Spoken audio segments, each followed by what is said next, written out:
Welcome to Prelim Preparation 2026. So this is going to be your preparation to this year's trial. Reason why I did this is that I went through the past papers for trial. They're a little bit trickier compared to the normal November paper. So I wanted you guys to be well equipped for your trial, as it contains a lot of marks in terms of like your final mark. So, and also the nice thing is that if you can master this and if you can do well in your trial exam, that means the fact that your November you have less stress. So that is why I decided to do this.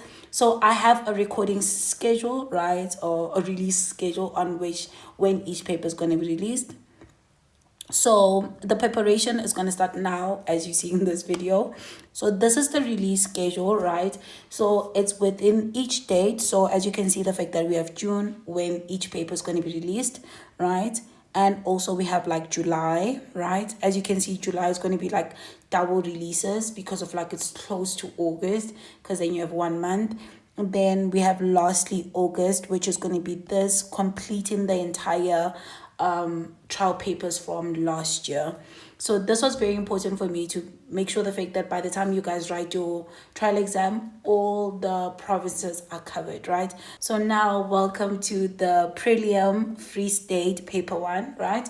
So with the Free State paper 1, as you know, the fact that there's going to be always resources. So this video in a PDF version is already available in the membership, right? So after this is that it's just going to show you on how to join the membership. So within that PDF, let me emphasize, within that PDF is going to be the questions, right? Then after that is going to be the memo, which the memo is not going to be the memo of the paper, but the memo of like this, how I handwritten it. So this video in a PDF version. So let's go and see on how to get the PDF version of this, and you can only get it using membership. So I'll show you on how to join membership, then also how to access the PDF. So let me just show you a quick tutorial to do that on it. So first I'm going to show you guys on how to join the membership. Obviously you're going to search my name, then you're going to click on my profile, then you're going to land here, right? Then you have two buttons. You have the subscribe button, right? And you also have the membership button, right? So the join button is where you join the membership. So when you click on it, right, you'll see the fact that this is going to be the membership, right? Then it tells you what you get: membership, only videos, early access, you get it, priorities, and all that, right? So now, do you see the fact that we already have exclusive content, right? So this content is strictly on the membership, right? So now when you say join membership, it's going to load, obviously. Then let me just say yes. Then it's going to load. Then when it loads, do you see the fact that now you're part of the membership, right? So when you scroll down, right, is that you're part of the membership, meaning you have access to all the members, right? So let me just go like this, right? So you can see the fact that you have everything that's related to members, meaning it's from the videos, right, to the most recent post, right? Then also now how to get the PDFs, right? So under members, you're going to see the videos. Then when you go through post, that's when you're going to see my post. You're going to see post of like public, and also when it's written to members only, you now can see it, right? As you see the fact that every time when I release a video, I do say the fact that there's a PDF. So this is the PDF for the NBT past paper, right? And also this is the PDF for the master series, right? Then this is like the normal posts, right? Then do you see the fact that this is the PDF for what? This is the PDF for paper 2, May, June. And also this is the PDF for what? For paper 1, right? Okay, so now let's go to one of the posts, right? We see the fact that this is the access. Now when you click on it, right, it's going to give you like Google Drive, because it's a Google Drive. So don't worry, it's public, right? So then when you scroll down, you'll see the fact that the PDF is within two versions, right? Is that you have the actual, it tells you that which PDF it is, right? Then you're gonna have the question paper first, right? Then after having the question paper, then you're gonna have the memo. The memo is exactly how the video is, but now it's in PDF format, right? So all of them are going to be like this, where you get what? You first get the question paper, right? Then underneath it is the memo. Hope that makes sense, right? So that is how you would get access to this PDF. So now we're going to solve for x, and we're going to do the first question. So it says the fact that we need to solve for x, and we have this, right? So we need to basically solve for x, right? So first, since we see the fact that we have a bracket here, right, we need to first expand this side. Then after that, we're going to take this to the other side. Then we're going to factorize it, right? So that's what we're going to do. So let me just rewrite the equation. It's going to be x, open bracket, x plus 3, right, is equals to 28. So it's going to be multiply x within the bracket. So it's going to be x squared plus 3x is equals to 28, right? Then we're going to take this 28 to the other side so we can be able to factorize. So it's going to be x squared plus 3x minus 28 is equals to 0. Then now we can factorize, right? So to factorize is that we need what? We need to basically find the factors of c. So we need to find the factors. So factors of c. So what is c, right? This is a. So the coefficient here is going to be a. This one is b, right? And this one is c. So our c is equals to negative 28, right? So we need to find the factors of negative 28, right? So to do that is that we know the fact that 1 multiplied by 28. So negative 1 multiplied by 28 is going to give me 28. Then now when we say positive 1 now, so if we say 1 multiplied by negative 28, right? Then the other one is 2. So if we say 2 multiplied by what? By 14. So if we say negative 2 multiplied by 14, it's going to give us negative 28. And we say 2 multiplied by negative 14, right? It's going to give us what? Negative 28. And lastly, we have 4, negative 4 multiplied by what? Multiplied by 7 is going to give me 28. And lastly, it's going to be 4 multiplied by negative 7. It's going to give you what? It's going to give you negative 28. So let me just draw this like this, right? Then now we need what? We need the factors of c. Then we need to add those factors such that we get b, right? So add to get b. So we know that our b is what? Is positive 3. So now let's test them out. So if you say 1 plus 28, you're going to get what? You're going to get 27. If you're going to say 1 plus negative 28, you're going to get what? Negative 27. So this and this are both not 3, right? So now if we say negative 2 plus 14, you're going to get what? Positive 12. But if you say 2 plus negative 14, right, you're going to get a negative 12. So that's also not. So this one is not, this one is not, this one is not, this is not, this is not 3, right? Then if you say negative 4, right, plus 7, you're going to get what? You're going to get a positive 3. So we see the fact that we have positive 3, meaning our two factors going to be negative 4 and positive 7. So now when we factorize this one, it's going to be what? It's going to be x is equals to x minus 4, right? And it's going to be x plus 7. So it's going to be x plus 7 is equals to 0. Then equate each bracket by 0. So it's going to be x minus 4 is equals to 0. Or it's going to be x plus 7 is equals to 0. Then therefore x is equals to positive 4, right? Or x is equals to negative 7. And that's how you would solve this question. So now we're going to do 1.1.2. It's still solving for x, but here we're going to use the quadratic formula because of they told us to correct 2 decimal places. The minute you see this, you know the fact that you need to use what? You need to use your quadratic formula, right? So we see the fact that already it's in a standard form, meaning the standard form is what? It's ax squared, right? Plus bx plus c is equals to 0. Already our equation is in that form, so that's perfect, right?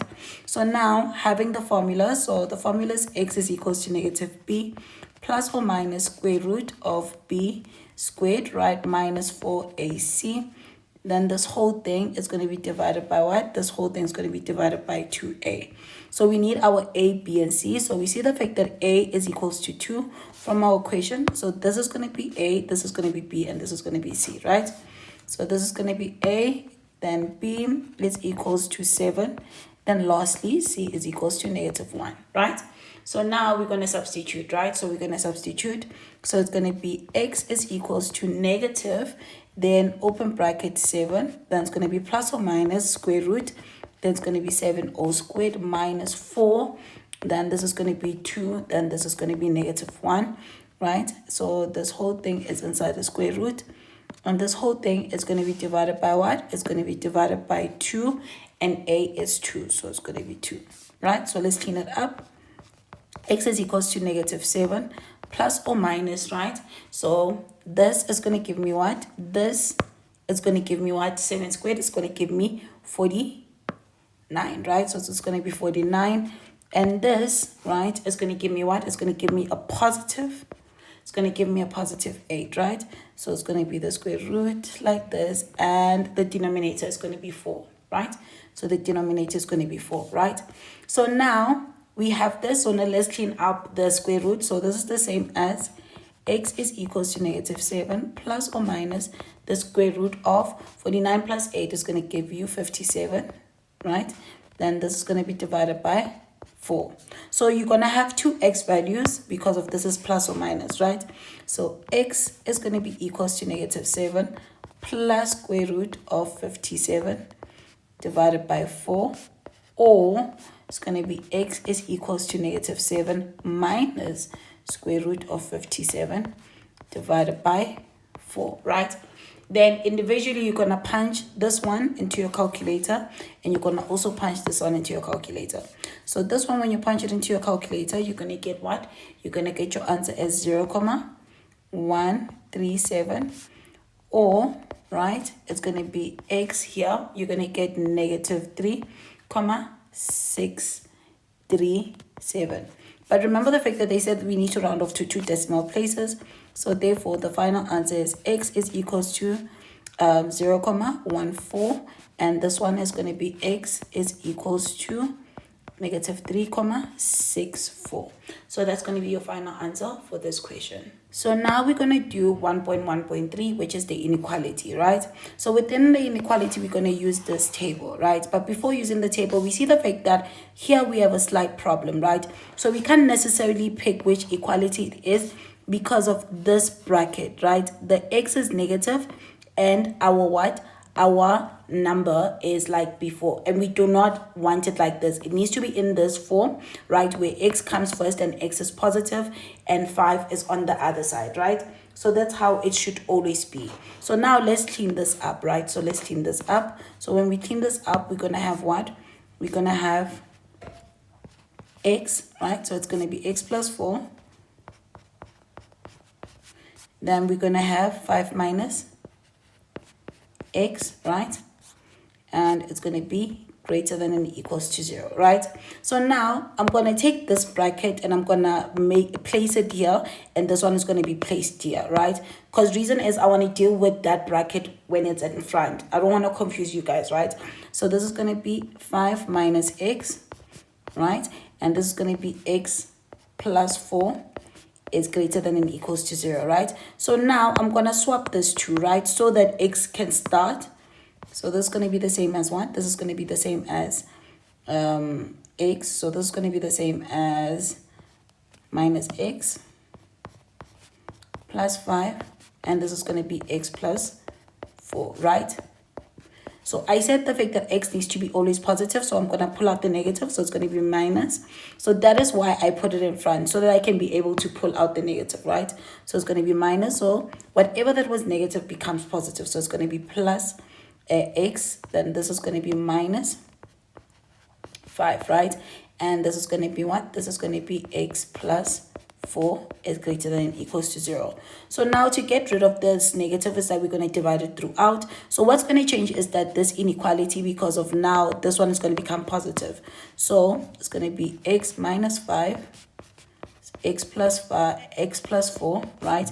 Then the inequality changes because of this one is now positive. Hope that makes sense. So it's going to be less than 0, right?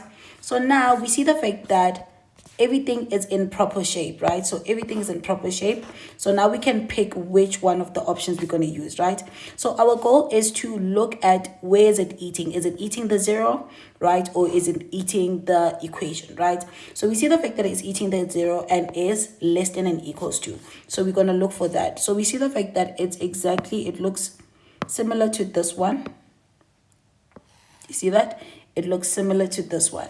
So meaning our answer is going to be x1 and x2 like this, right? So now we need to find our x1 and x2. So now finding. So let me just go back. Yes. So finding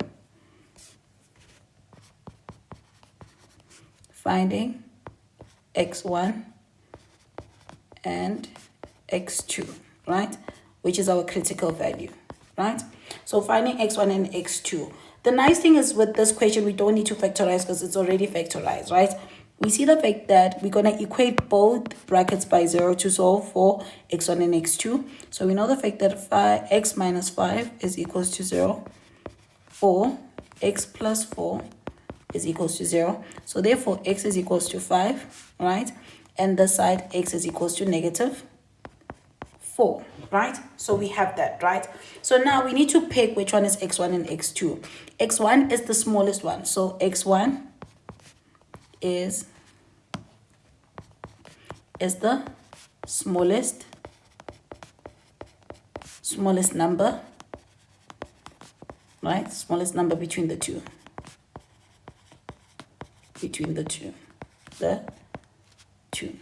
So we see the fact that therefore x1 is equals to negative 4 and x2 is equals to 5, right? So remember the fact that our answer, it says the fact that x is an element. Let's go back, and a square bracket is going to be x1 and x2, right? So therefore our final answer here is going to be x is between what? It's between negative 4 and 5. And that's how you would solve this question. So now we're going to solve for x for 1.1.4. This is solving for x using surd, right?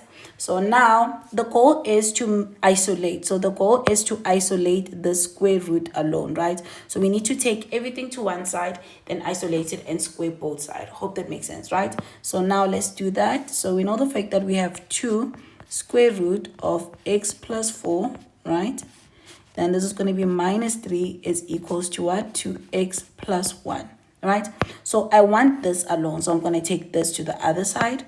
So this is going to be the same as 2 square root. Then this is going to be x plus 4, right? Is equals to x plus 1 plus 3, right? So now we're going to have 2 square root. Then it's going to be x plus 4, right? Is equals to x, then this is going to be plus 4, right? So now we want to get rid of the square root, right? So we're going to square both sides. So it's going to be what? It's going to be 2 square root of x plus 4, right? Then all squared is equals to x plus 4, right? All squared, right? So we have that. So now we're going to distribute the square here, right? So it's going to be the same as 2 squared. Then this is going to be the square root of x plus 4, right, all squared. And this one we're going to expand it, right? So when we expand it, it's going to be x squared, right, plus 8x. Then this is going to be plus 16. Hope that makes sense, right? So here we're going to have 4. Then this is going to be what? The square root and this. So the square root, right, and this 2 are going to cancel out. So this is going to be the same as x plus 4. Is equals to what? To x squared plus 8x plus 16, right? So now what we're going to do is that we're going to distribute the 4. So it's going to be 4x plus 16 is equals to x squared plus 8x, right, plus 16, right? So we're going to have that, right? So now we're going to move everything to one side. So it's going to be 0 is equals to x squared plus 8x, right, plus 16 minus 16, then minus 4x, right? So now let's clean it up. It's going to be 0 is equals to what? We see the fact that we have like terms, right? We see the fact that this first, this and this are going to cancel out.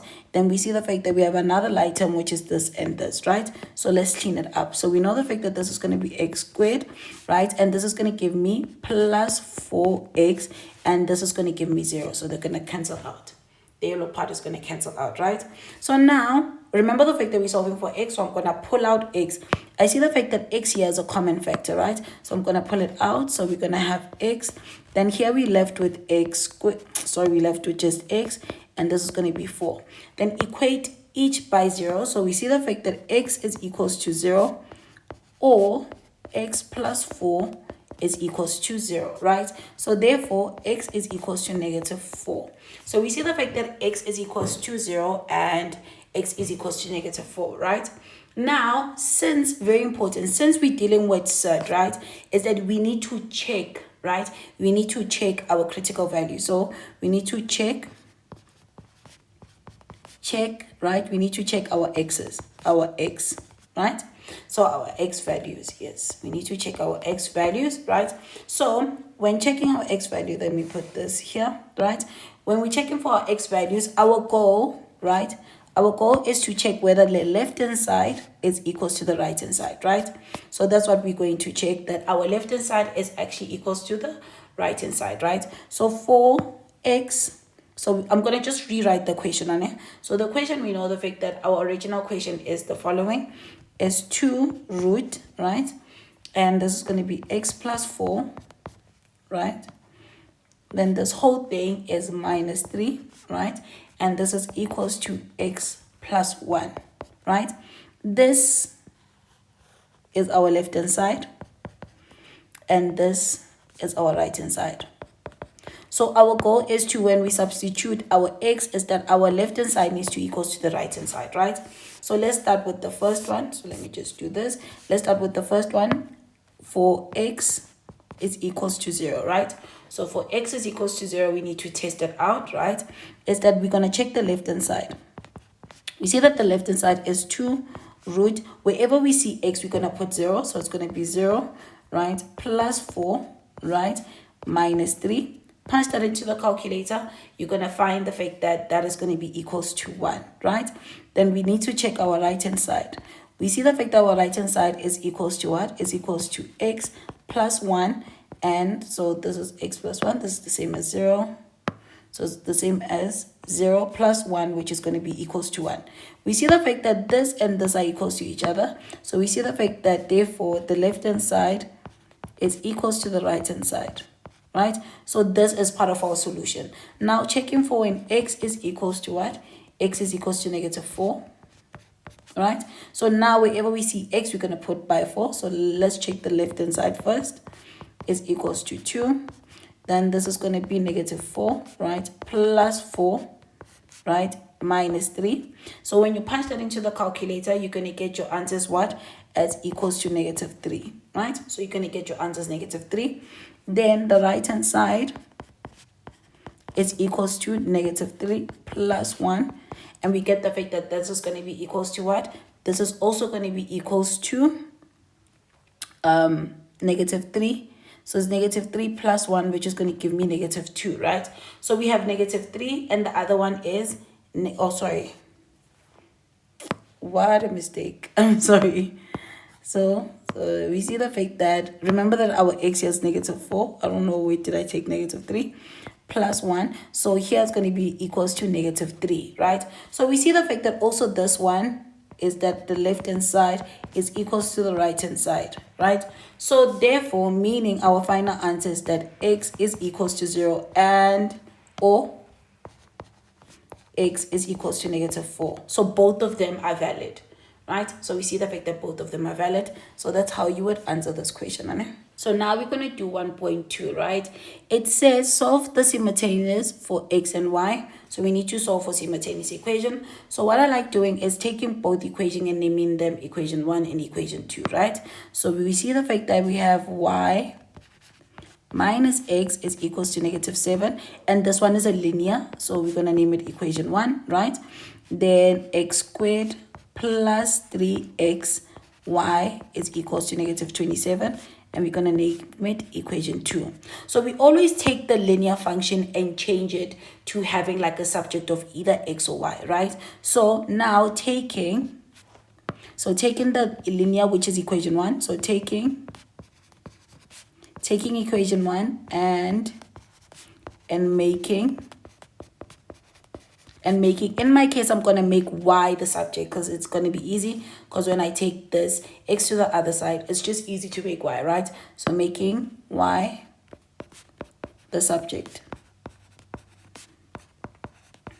So let's do that, right? So it's going to be y minus x is equals to negative 7, sorry. So it's going to be y is equals to negative 7 plus x, and we're going to name this equation 3, right?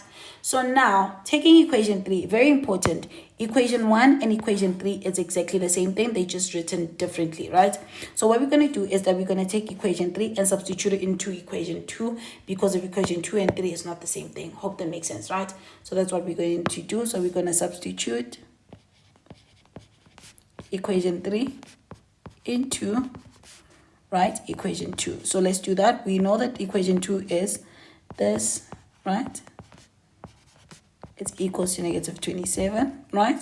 So now substituting. So now wherever I see y, I'm going to substitute by this. Hope I'm making sense. So it's going to be x squared plus 3x. Then this is going to be negative 7 plus x is equals to negative 27, right? So now let's clean it up. So when we clean it up, we're going to have x squared, right, plus then distributed. So when you distribute it, this is going to be negative 3, positive 3, x multiplied by negative 7 is going to give me plus 21, right? Plus 21x minus 21x. So it's going to be minus 21x, and this is going to be plus 3x squared, right? It's equals to negative 27, right? So now we're going to have what? We're going to just rearrange it. So this and this are like terms, right? So this is going to be the same as 4x squared, right, minus 21x. Then I'm going to just take this to the other side. So it's going to be plus 27 is equals to 0, right? Hope that makes sense, right? So now finding the factors, right? So finding the factors, when we factorize this is going to be the same as 4x, right, minus 9. And this is going to be x minus 3 is equals to 0, right? So now equating both by 0, so it's going to be 4x minus 9 is equals to 0, or it's going to be x minus 3 is equals to 0. So that's the same as 4x is equals to 9. Then x is going to be equals to 9 over 4. Then this side, x is going to be equals to 3, right? So we have solved for x. So now what we're going to do is that we're going to substitute. So let's go up. Right, so we're going to substitute our x into equation 3 because it's already in terms of y. Hope that makes sense, right? So now that's what we're going to do. We're going to substitute, right, x equals to 9 over 4 and x equals to 3 into equation what? Into equation 3. So we know that equation 3, so 4x equals to 9 over 4, right? We know that y is equals to what? Y is going to be equals to negative 7 plus x. So y is going to be equals to negative 7 plus, then this is going to be 9 over 4, right? So when you punch that into your calculator, right, you're going to get that your y is going to be equals to what? It's going to be equals to negative 19 over 4, right? Then for x is equals to what? To positive 3, right? We know the fact that y is equals to negative 7 plus x. So it's going to be y is equals to negative 7 plus 3, right? When you punch that into the calculator, you're going to get that your y is equals to negative 4. And that's how you find your x and y.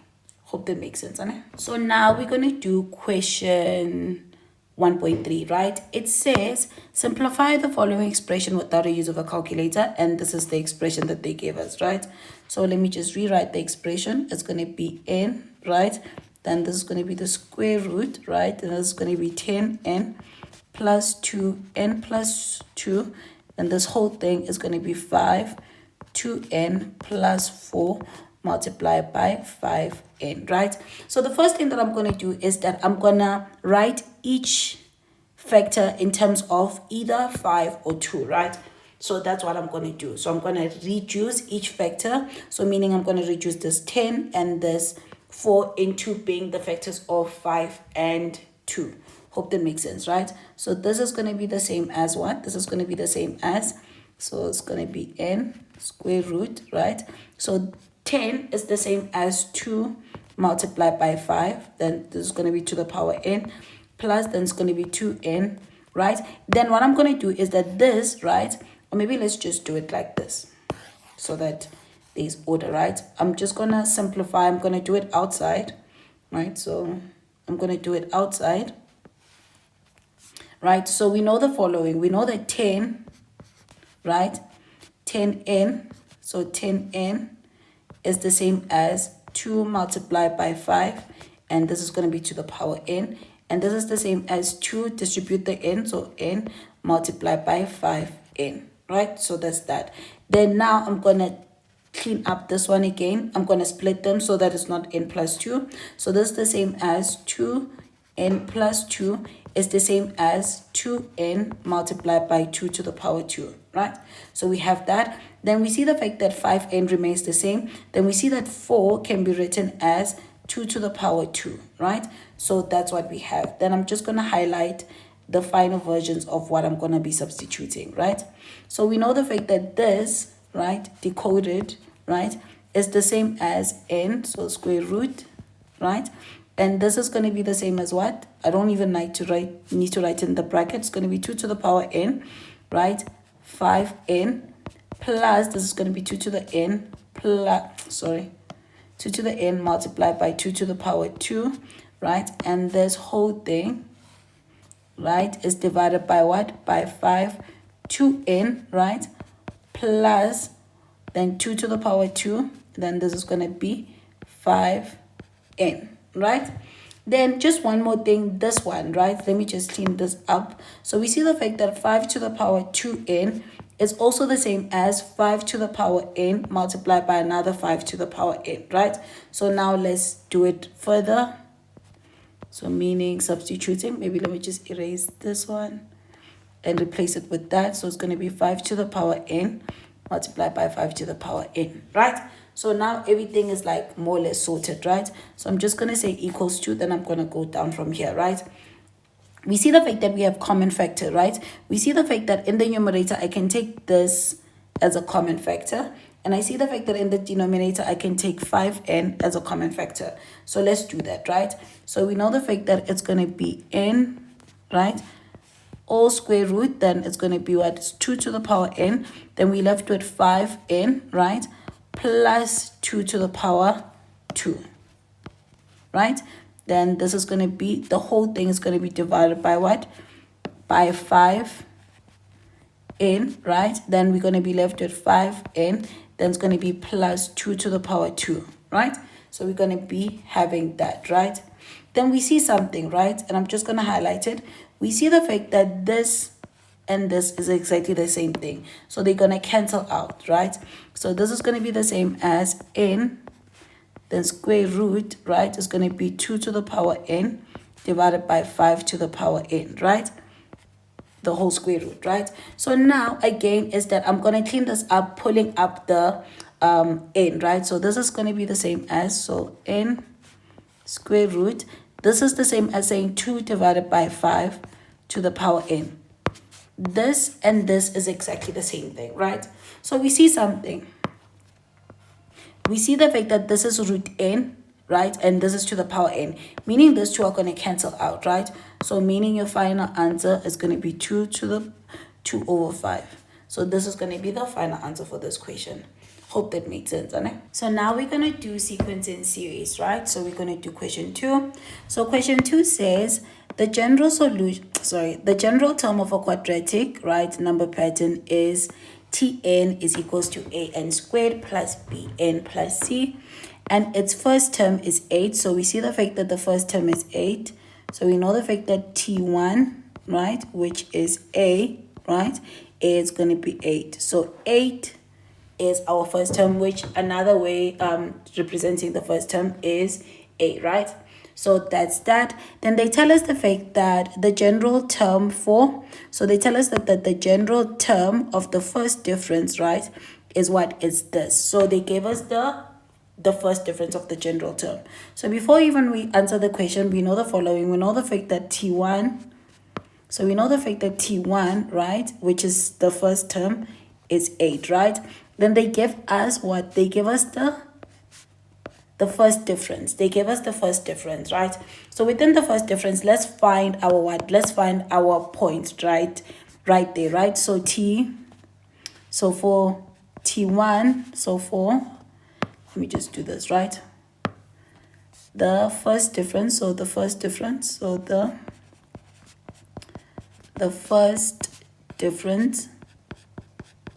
sequencing, right? So let's find that. We know the fact that we will be using TK, right? Is equals to what? It's going to be equals to 4K minus 2, right? So we know that, right? We know the fact that we're going to be using that. So with that said, now what we're going to do is the following, is that we're going to substitute and find T1, T2, and T3. I just need 3 of them, right? So we need 3 of them. So I'm going to find T1, which is going to be 4. Then there's going to be 1 minus 2, which that's going to give me what? That's going to give me 2, right? Then we're going to find T2, which is going to be what? Which is going to be 4. Then this is going to be 2, right? Minus 2, which is going to give me what? Which is going to give me 6. Then lastly is going to be T3, which is going to be 4. Then this is going to be 3. That's going to be minus 2, which is going to give me 10, right? So now that, do you see this? It's going to come here, right? So this is going to be what? This is going to be 2, and this is going to be 6, right? Lastly, and this is going to be 10. So now finding the second difference, because this is a quadratic, right? This is going to be 4. So when you say 10 minus 6, it's going to give you 4. When you say 6 minus 2, it's going to give you 4, right? So we're going to have that, right? So that's the information that they gave us. So what I just wrote here is the information that they gave us. I think this should be in a block. I don't know. Yeah, maybe let's make it blue. Yes, right? So that is the information that they gave us, right? So with this information that is given, right, now let's do the first question, right? It says determine the next two values, right, of Tn. So meaning we're looking for T2 here. So we're looking for this value here, and we're looking for this value again, right? So we're looking for the next two terms, which is T2 and T3, right? But the thing is, it's going to be just too complicated to use this diagram. So what I'm going to do is that I'm going to skip it and do 2.2, then I'm going to circle it back and do this one, right? So I'm going to do 2.2, even though they gave you what is Tn, right? So in 2.1 is that you could just use this Tn to find what? To find your values. But let's say they didn't give you your Tn. They didn't say prove the fact that it's equals to this. We're going to just find Tn. Then after finding Tn, we're going to circle it back. Hope that makes sense, right? So I'm going to do what? I'm going to say 2.1. I'm going to leave it as that, right? Then we're going to do 2.2, right? We're finding what? We're finding Tn, right? So finding Tn, right? I'm going to take this information, right, that we given, duplicate it, cut it, because I'm going to use it, right? So we know that Tn, right, is equals to an squared, right, plus bn, right, plus c, right? So we know the fact that here, right, so this is going to be what we're going to use, right? So this, do you see this thing is what we're going to be using to find a, b, and c.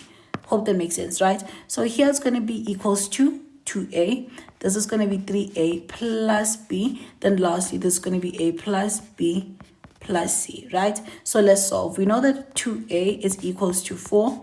Therefore, a is equals to 4 divided by 2. Therefore, a is equals to 2.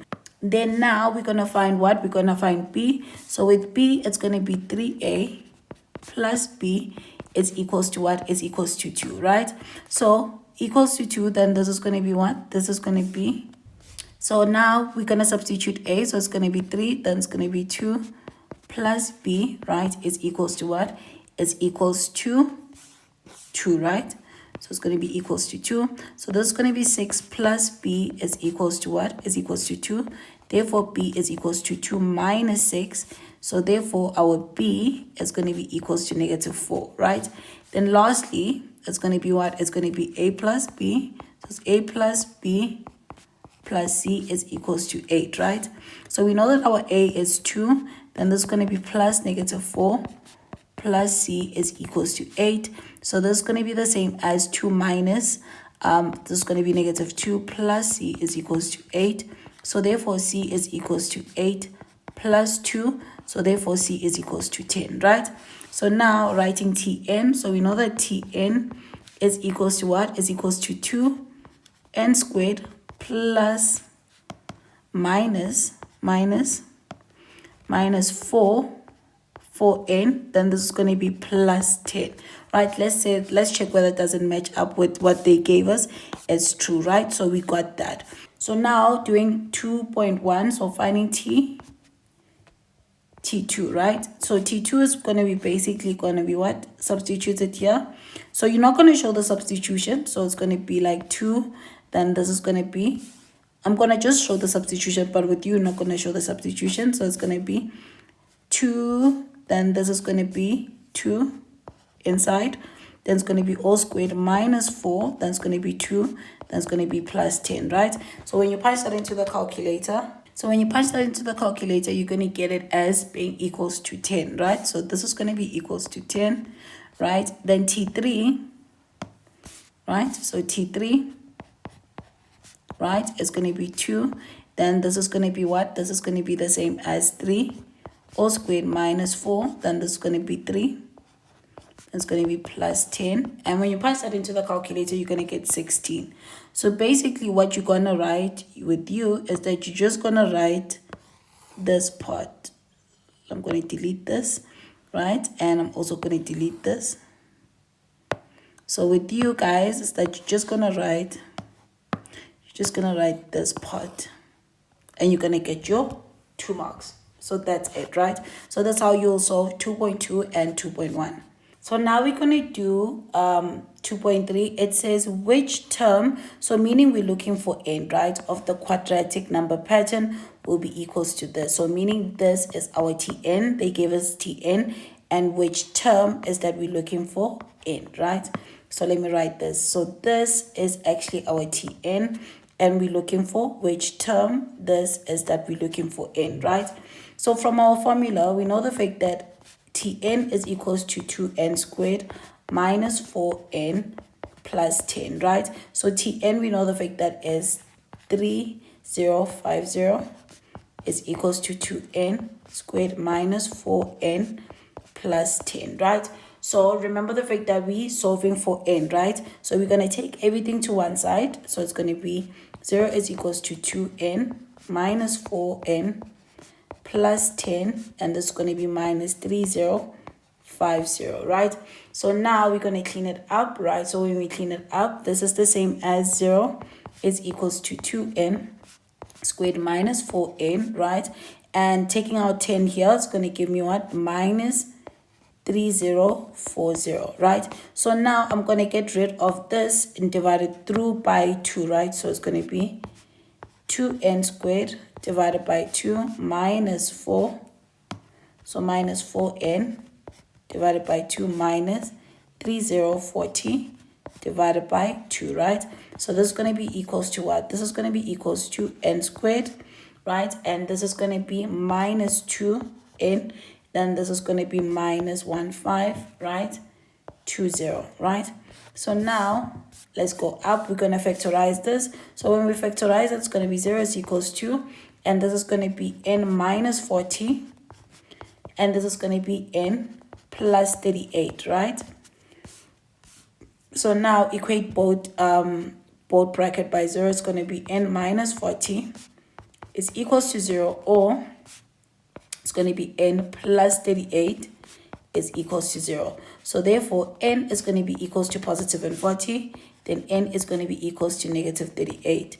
N should never be a negative number or a decimal number. So therefore, this is not part of our solution. So this will be our final solution. So n needs to be equals to 40. So now we're going to do question 3. It says, given the geometric sequence, right? Yeah, sequence, which is 9 over 2, 9, 18. And the last term is 2304, right? So it says, determine the value of R. So we need to find R, which is the common ratio. So this is 3.1.2, right? We see that R is equals to what? It's going to be T2 divided by T1, right? So this is T1 and this is going to be T2. So we see the fact that R, right? R is equals to T2 is 9, right? So the second term is 9 divided by T1, which is going to be 9 divided by 2. So I'm going to change this division. Right, into like an actual division sign. So this is going to be the same as 9 divided by 9 over 2, right? Multiply it. So R is equals to 9. Then when we change this into multiplication, this is going to go up and this is going to go down. So this is going to be the same as multiplied by 2 divided by 9, right? So now we see the fact that since this is the same as divided by 1, right? These two are going to cancel out, right? Because it's multiplying. So these two are going to cancel out. So now R is going to be equals to 2. So that's how you would solve this question, right? So now moving to the second question, it says, does the sequence converge, right? For something to converge, so for something to converge, right? Converge is that R needs to be between negative 1 and 1, right? If your R is between that, then it converges. So let's put this inside a square, right? Do we see the fact that our R in our case is equals to 2? Our R is not in between this region. So therefore, right? Therefore, the sequence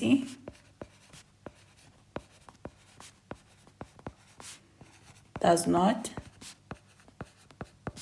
converge. So now we're going to do 3.1.3. It says how many terms are in the sequence, right? So we see the fact that if we go up, right, our sequence ends here. So what we need to first find Tn, right? Then after finding Tn, we're going to equate the Tn by this and solve for n, right? So let's do that. So first, right? So our steps is that first we need to find Tn. Then number 2 is that we're going to solve for n in Tn. So that's what we're going to be doing, right? So let me just do this, right?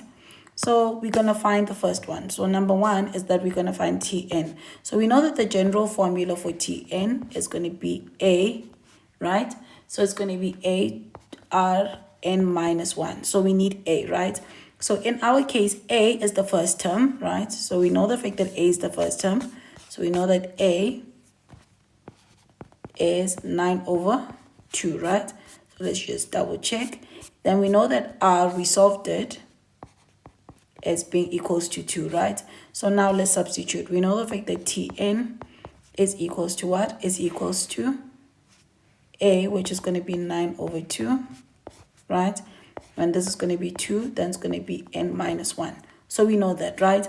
Then number 2 is that we're going to solve for n, right? So we given the last term. So the last term, which is going to be Tn in our case when we're solving the last term, we given that the last term is 2304. So it's 2304. So it's going to be 2304. So it's 2304, right? So we need that, right? So we're going to substitute it here. So it's going to be 2304 is equals to, then this is going to be 9 divided by 2. Then it's going to be 2. Then it's going to be n minus 1. right? So now we're going to solve for n. So solving for n, we're going to basically want to make n the subject, right? So we want to make n the subject. So first we're going to get rid of this and we're going to take it the other side. Since this side is multiplying, the other side is going to be dividing. So this is the same as 23 over 4 divided by what? It's going to be divided by 9 over 2 is equals to 2. Then it's going to be n minus 1, right? So now let's clean up this side, right? So let's clean up this side, right? Let's clean up this side. So when you punch this in the calculator, you're going to get 512 is equals to 2, then n minus 1. Then we see the fact that we can write 512 into 2 to the power something, right? So this is the same as 2 to the power 9 is equals to 2 n minus 1. Since the bases are the same, we can drop the bases so we can equate the exponent. So it's going to be 9 is equals to n minus 1, right? So therefore, we see the fact that take the take the 1 to the other side. So it's going to be 9 plus 1 is equals to n. So therefore, our n is equals to what? Is equals to 10. So how many terms are there? So they asked us the fact that how many terms are there in total, right? In this sequencing, there are a total of 10 terms. So there are a total of 10 terms here, right? So that's to answer this question, right? So now we're going to do 3.1.4, right? Is that determine the sum of the first 10 terms. In geometric, it's very important to know which SN you need to use, right? So I'm going to write both of them so that you can know them. So we have two SNs, right? So we have two SNs. So the first SN, which is going to be equals to what? It's going to be A open bracket R to the power N, right? R to the power N minus 1, right? Divided by R minus 1. This is for when R is not convergent, does not converge, right? Then Sn, right, is equals to A open bracket 1 minus R to the power N, right? Then this is going to be 1 minus R, right? This is for when R is convergent, right? So it's very important to know which one to use, right? So let me just put this inside a block, right? Because this formula, using the wrong one, you can get the wrong answer, right? So we know the fact that from our equation, R is not convergent. So we're going to use the first formula, right? So we know the fact that this is going to be Sn is equals to A, right? And it's going to be R to the power N minus 1, right? And this whole thing is going to be divided by R minus 1, right? So we already know that A is equals to 9 over 2. And we know that R is equals to 2, right? So therefore, S 10, and we know the fact that N is equals to 10, because they said the sum of the first 10 terms, right? So it's going to be S10 is equals to 9 over 2, right? This is going to be 2 to the power 10, right? Minus 1. And this is going to be divided by what? This is divided by 2 minus 1, right? So S10 is going to be equals to what? 2. 9 divided by 2. Then this is going to be 2 to the power 10 minus 1. And this is going to be divided by 1, right? So we can punch this into the calculator, right? So when you punch this into the calculator, you're going to get the fact that S10, right, is equals to what? Is equals to 4, 6, right? 0, 3, 5. So that's how you would solve this question. Okay, now we're going to do 3.2. It says, if the first term of an arithmetic series is 18 and the common difference is 3 and the last term is 99, right?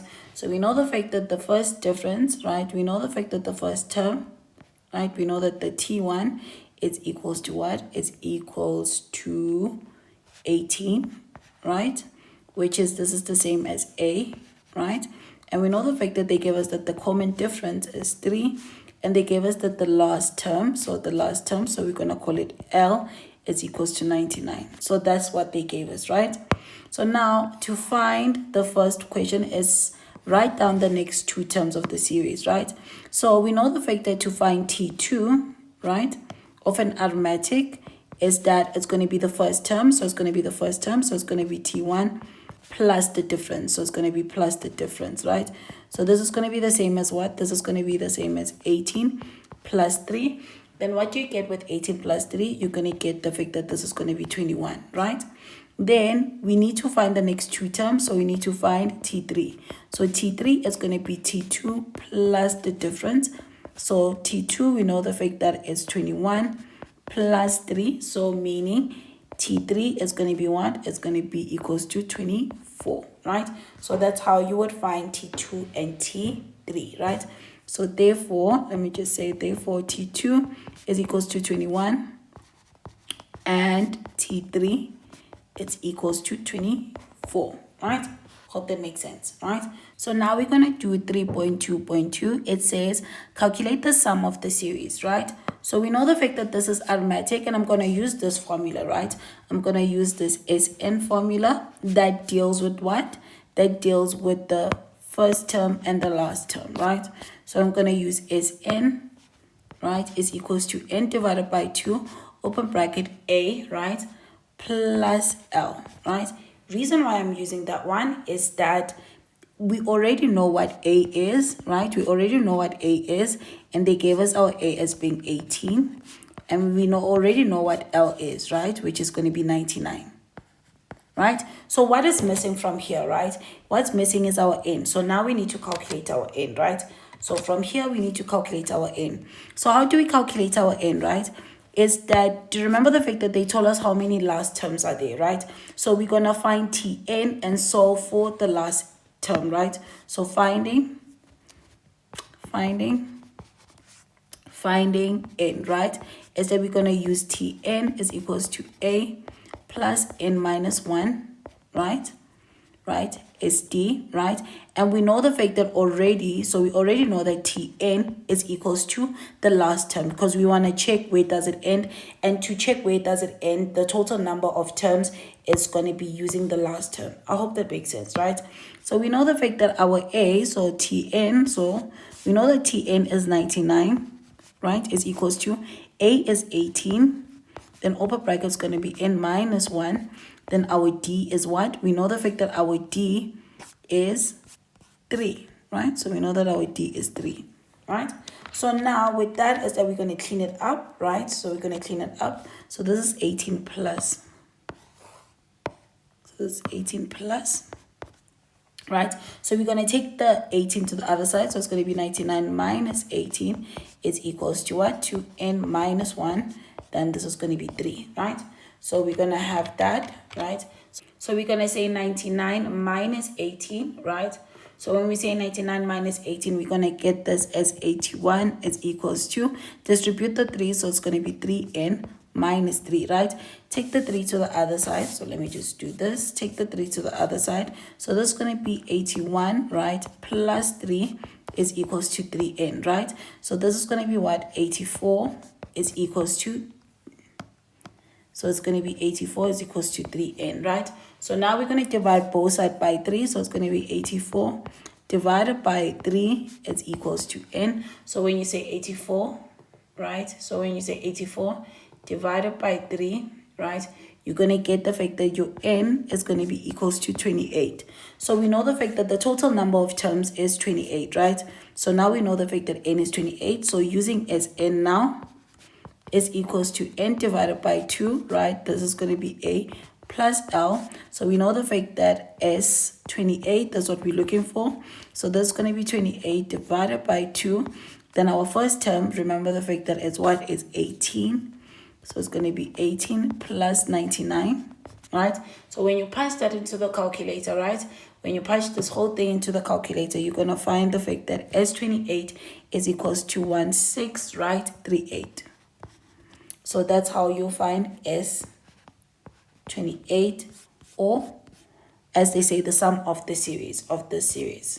So now we're going to do 3.2.3. It says if the even numbers are removed from the series, calculate the sum of the remaining terms of the series, right? So now first we need to visualize it, right? So we know the fact that the first term is 18. So we already know that the first term is 18, right? Then the second term, remember the fact that we found T2 and we found T3. So, right, the second term, we know the fact that it's 21, right? Then we know the fact that the third term is 24, right? 24. Let's add a couple of terms, meaning adding by, what you call this, adding by 3 at the end, because that's the difference, right? So we know the fact that the next term is going to be 27. Then this is going to be 30, right? And let's say 33.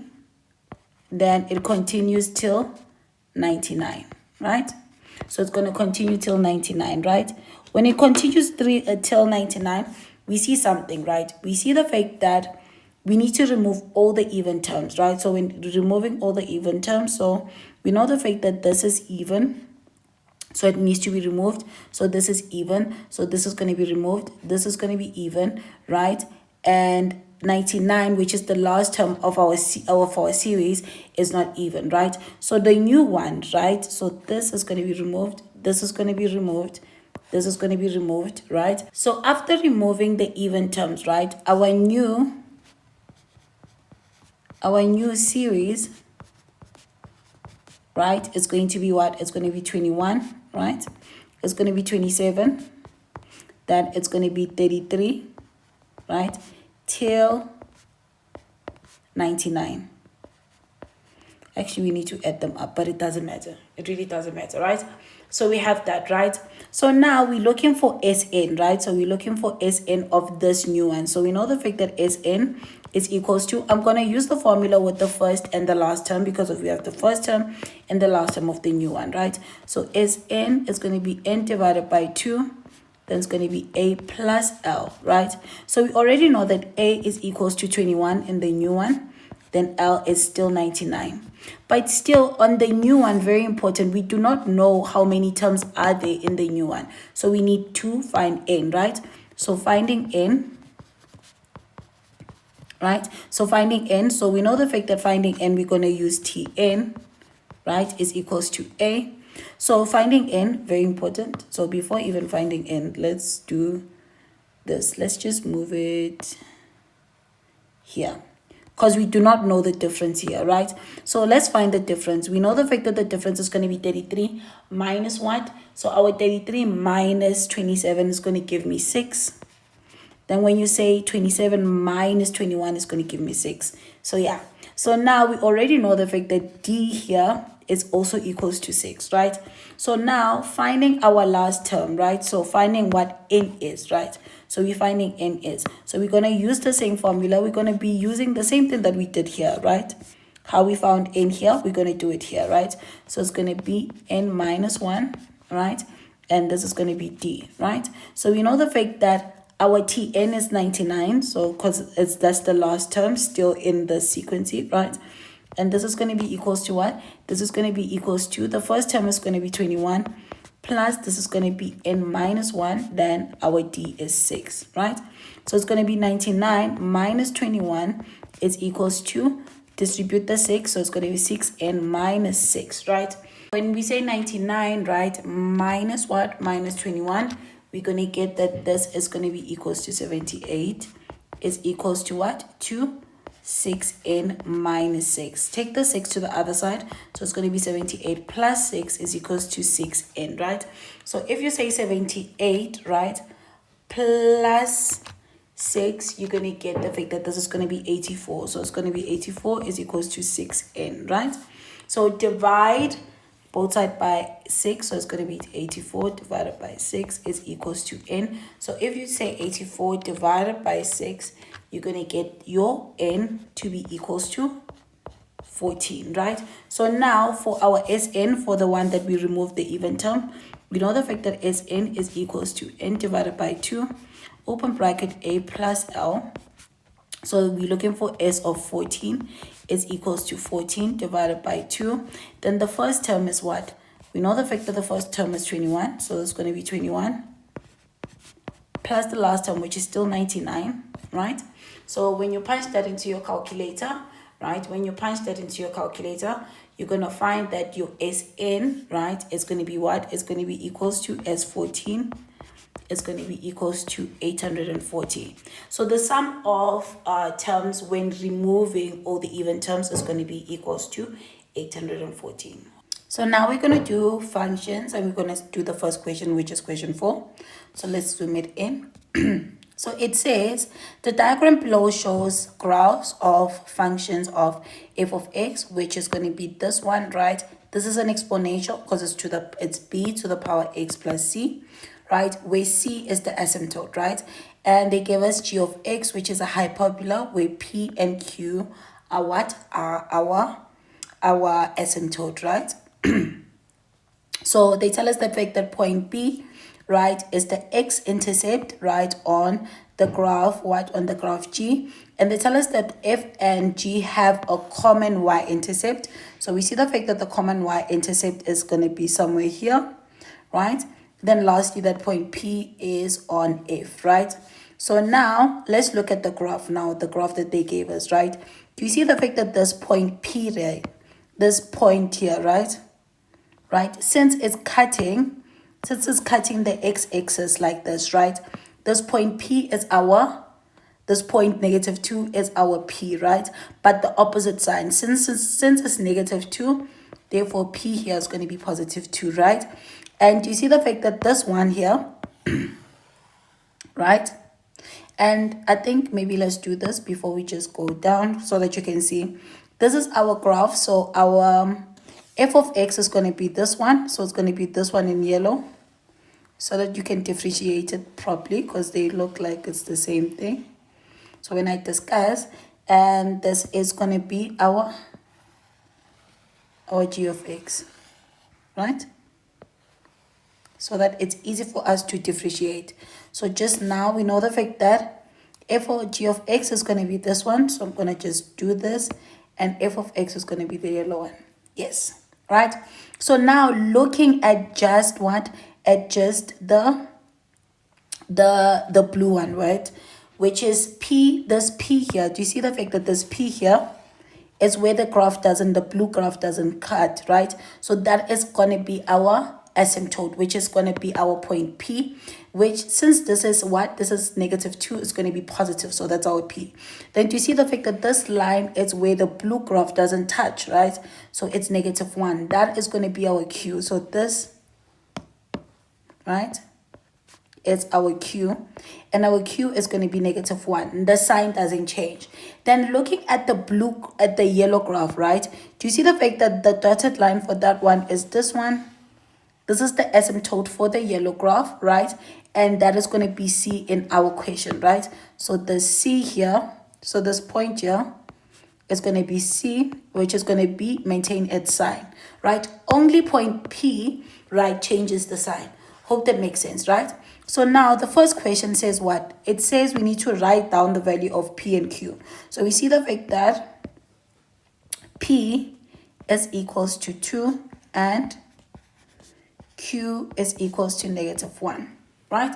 So that's how you would find our P and Q. So now we're going to move to 4.2. It says determine the graph G, right? So we know the fact that G is the blue graph, so it's going to be G of X. So we know the fact that G of X without even putting in the P and Q. So we know the fact that G of X is going to be equals to A, right? A divided by what? A divided by x plus p, so it's going to be x plus p plus q. But we already know we already solved or wrote down p and q, so let's substitute that. So the updated version of it is going to be what? A divided by what? By x plus 2 minus 1, right? So it's going to be -1, right? So we have that, right? So we need to solve for A to complete the graph, right? Because that's going to be the only unknown. So substituting a point on the graph, on the blue graph, we see the fact that this is the point. So substituting B. So substituting B, which is going to be what? Which is -6 and 0. -6 and 0 to solve for A, right? So it's going to be what? This is going to be 0 is equals to A divided by, this is going to be -6 plus 2 minus 1, right? So let's clean it up. Take the 1 to the other side. So it's going to be positive is equals to a divided by negative 6 plus, so negative 6 plus 2 is going to give me what? It's going to give me negative 4, right? So we're going to have that, right? So put it on the other side. So it's going to be 1 multiplied by negative 4 is equals to a. So therefore, a is equals to negative 4. So now updated. So now we know the fact that g of x, the function, is equals to what? Is equals to negative 4 divided by what? Divided by x plus 2 minus 1. So that's how you would find g of x, right? Hope that makes sense. So now we're going to do 4.3, right? It says determine the equation of the inverse, very important, the inverse, right, of the axis of symmetry when m is greater than what? Is less than 0, right? So the first thing that we need to do, is that we need to find the equation. So find the equation, right, of the axis of symmetry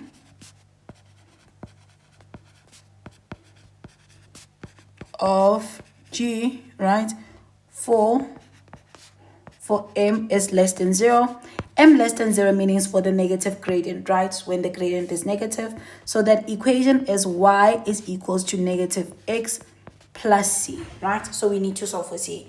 Then after finding c, right, is that we're gonna find the inverse, right? So we need to find the inverse of y is equals to negative x plus c, right? So that's the two things that we'll be doing. So let me just put that inside a block, right? Knowing the fact that that is what we're doing. All right, so let me just put that inside a block. Okay. So we're going to do number 1, right? So number 1, right, is finding c, right? So finding the equation.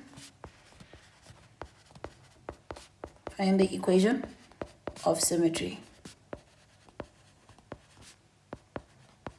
Right? So we know the fact that y is equals to negative x plus c, right? So what do we need? We need, very important, when finding the axis of symmetry, we need this point. So do you see this point of intersection? So we need this point, right? Which is a combination of this and this, right? The coordinate here, which makes sense, is going to be the intersection, which is going to be negative 2. Then it's going to be negative 1, right? It's made out of P and Q, right? So we're going to use, that is what? That is the vertical and horizontal asymptote. We need that point, which in our case is that, right? So we're going to substitute.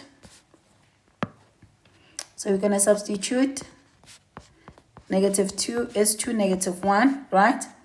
Right? Into y is equals to negative x plus c. Right? So now, after substituting that, we're going to say y is equals to negative x plus c. Then this is going to be negative 1 is equals to negative 2 plus c. Then this is going to be negative 1 is equals to 2 plus c. Take the 2 to the other side, it's going to be negative 1. Negative 2 is equals to c. Then therefore, c is equals to negative 3, right? So now update that equation of symmetry. So it's going to be y is equals to negative x minus 3, right? Then now number 2, finding the inverse. So finding the inverse. So we know what finding the inverse is going to be y is equals to negative x minus 3. To find the inverse, we need to swap x and y, right? So meaning now our y is going to become x and our x is going to become y. So this is going to be x is equals to negative y minus 3. So we're going to make y the subject. So take the 3 to the other side. So it's going to be x plus 3 is equals to negative y. Divide both sides by negative 1. So this is going to be the same as x minus 3. So x plus 3 divided by negative 1. And this is going to be negative y divided by negative 1. So here's going to be positive. So here's going to be negative. It's going to be x plus 3 is equals to positive y, right? So distribute the negative. So it's going to be negative x minus 3 is equals to y.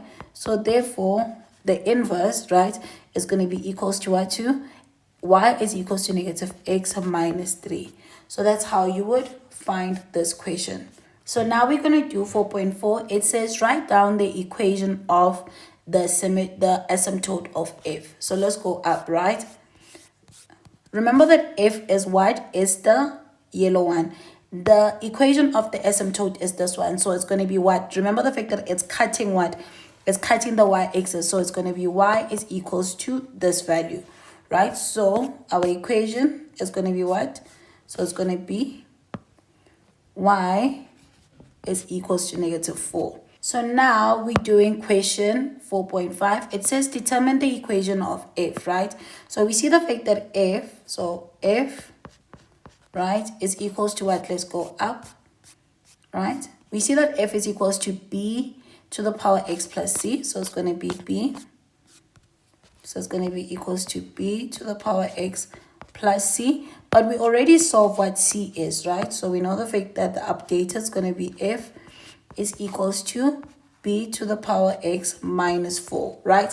So now to complete the equation, we need to solve for b, right? This b. So now let's go up to the graph and see what we're given, right? So we see the fact that this is our graph, right?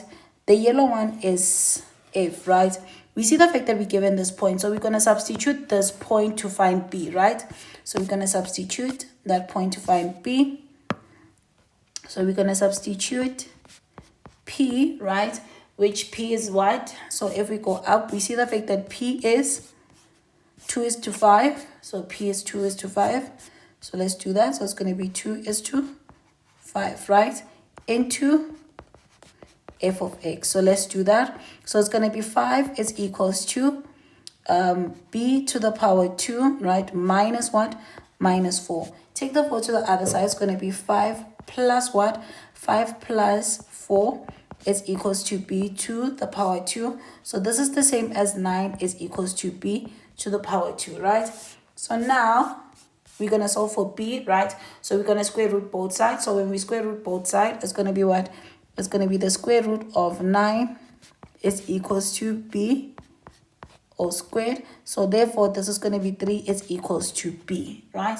So now updating the function is going to be, therefore, we see that f of x is going to be equals to 3 to the power x minus 4. So that is going to be your f of x, right?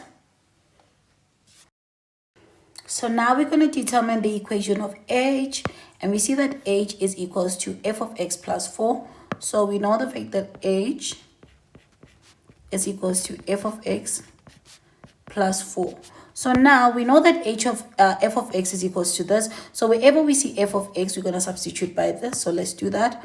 So h is going to be equals to what? It's going to be equals to 3 to the power x minus 4, right? And this is going to be plus 4, right? Meaning this is going to be your f of x. So we know from here, right? So simplify it. It's going to be h of x is equals to 3 to the power x minus 4 plus 4. The negative 4 and plus 4 is going to give us 0. So h of x is technically equals to what? To 3 to the power x. So now we're going to do 4.7. It says determine the equation of f inverse, right? The inverse of h in a form of y. So we know the fact that h of x, right? So we're looking for the inverse. So we know that h of x is equals to 3 to the power x. How do you find the inverse? You're going to basically write h of x in terms of y. So it's going to be y is equals to x, right? 3 to the power x. Then you're going to swap your x and y, right? So when you swap them, this is going to be the same as x is equals to 3 to the power y. Then we need to make y the subject. So you're going to say y, right? Then this exponential becomes a log. So you're going to have log, right? Then here there needs to be a base. The base is the same base. 3 is the base. So 3 is going to come here. Then this x here comes here. So it's going to be x, right? So therefore, h inverse is equals to log 3x. And that's how you would solve this question.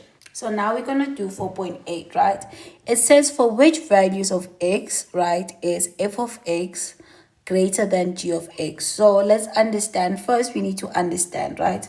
First, we need to understand. So we need to understand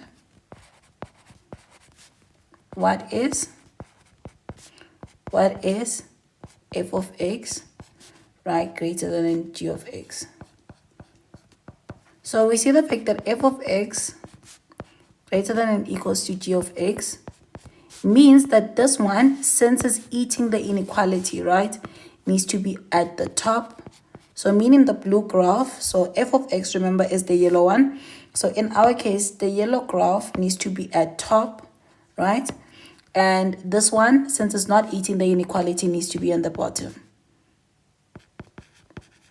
So it needs to be on the bottom, and that is going to be the blue graph, right? So it's going to be the blue graph.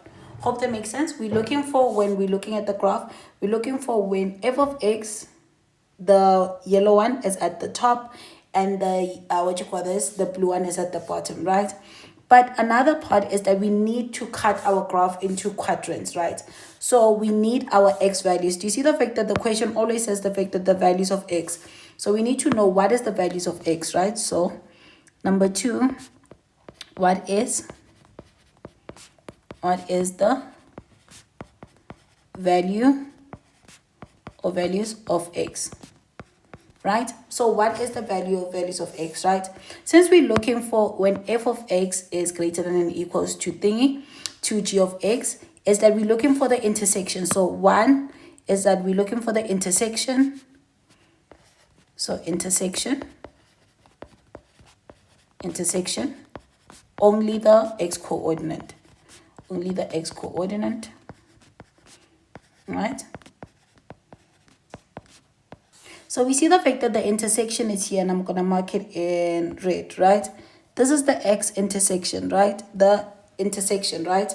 So here is what is the y, this is the y-intercept, right? So we know that the y-intercept is that it's at x is equals to 0.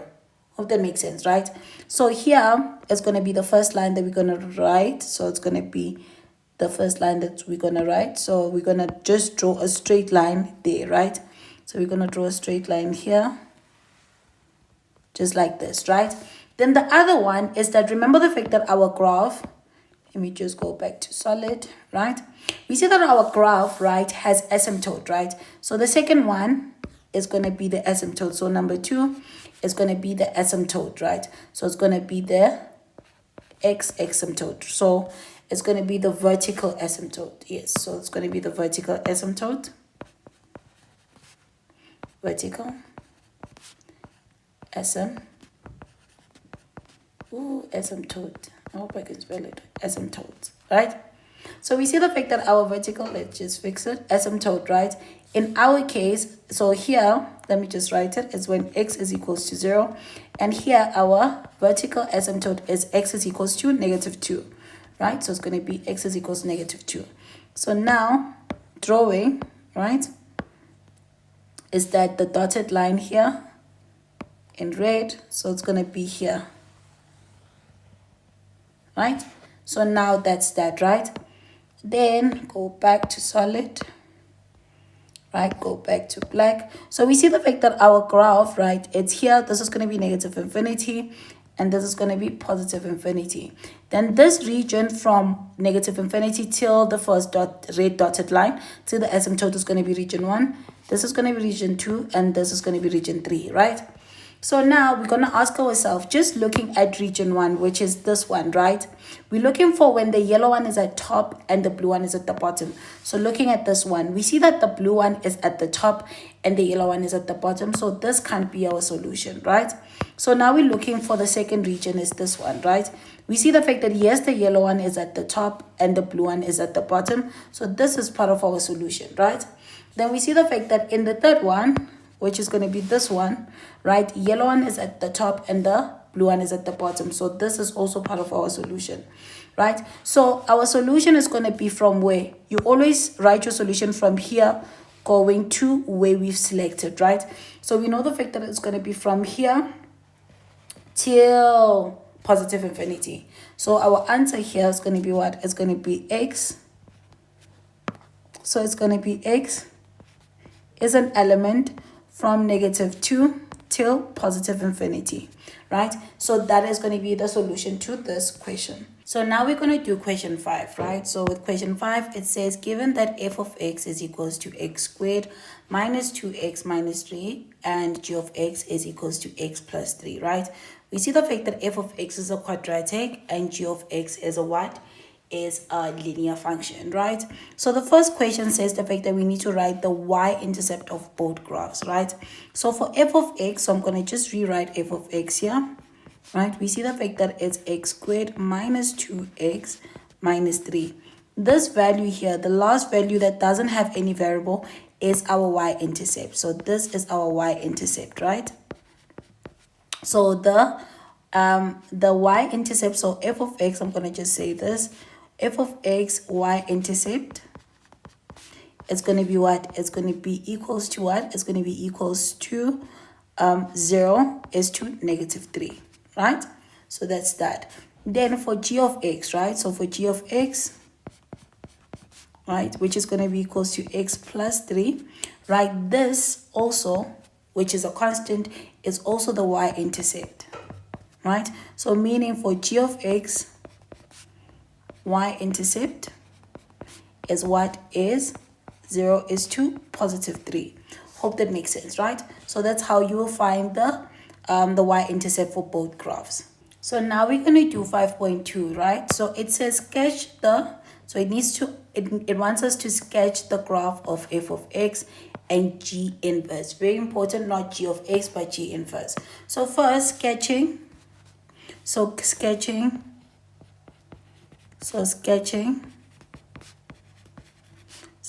a quadratic function, which is going to be, so sketching a quadratic function,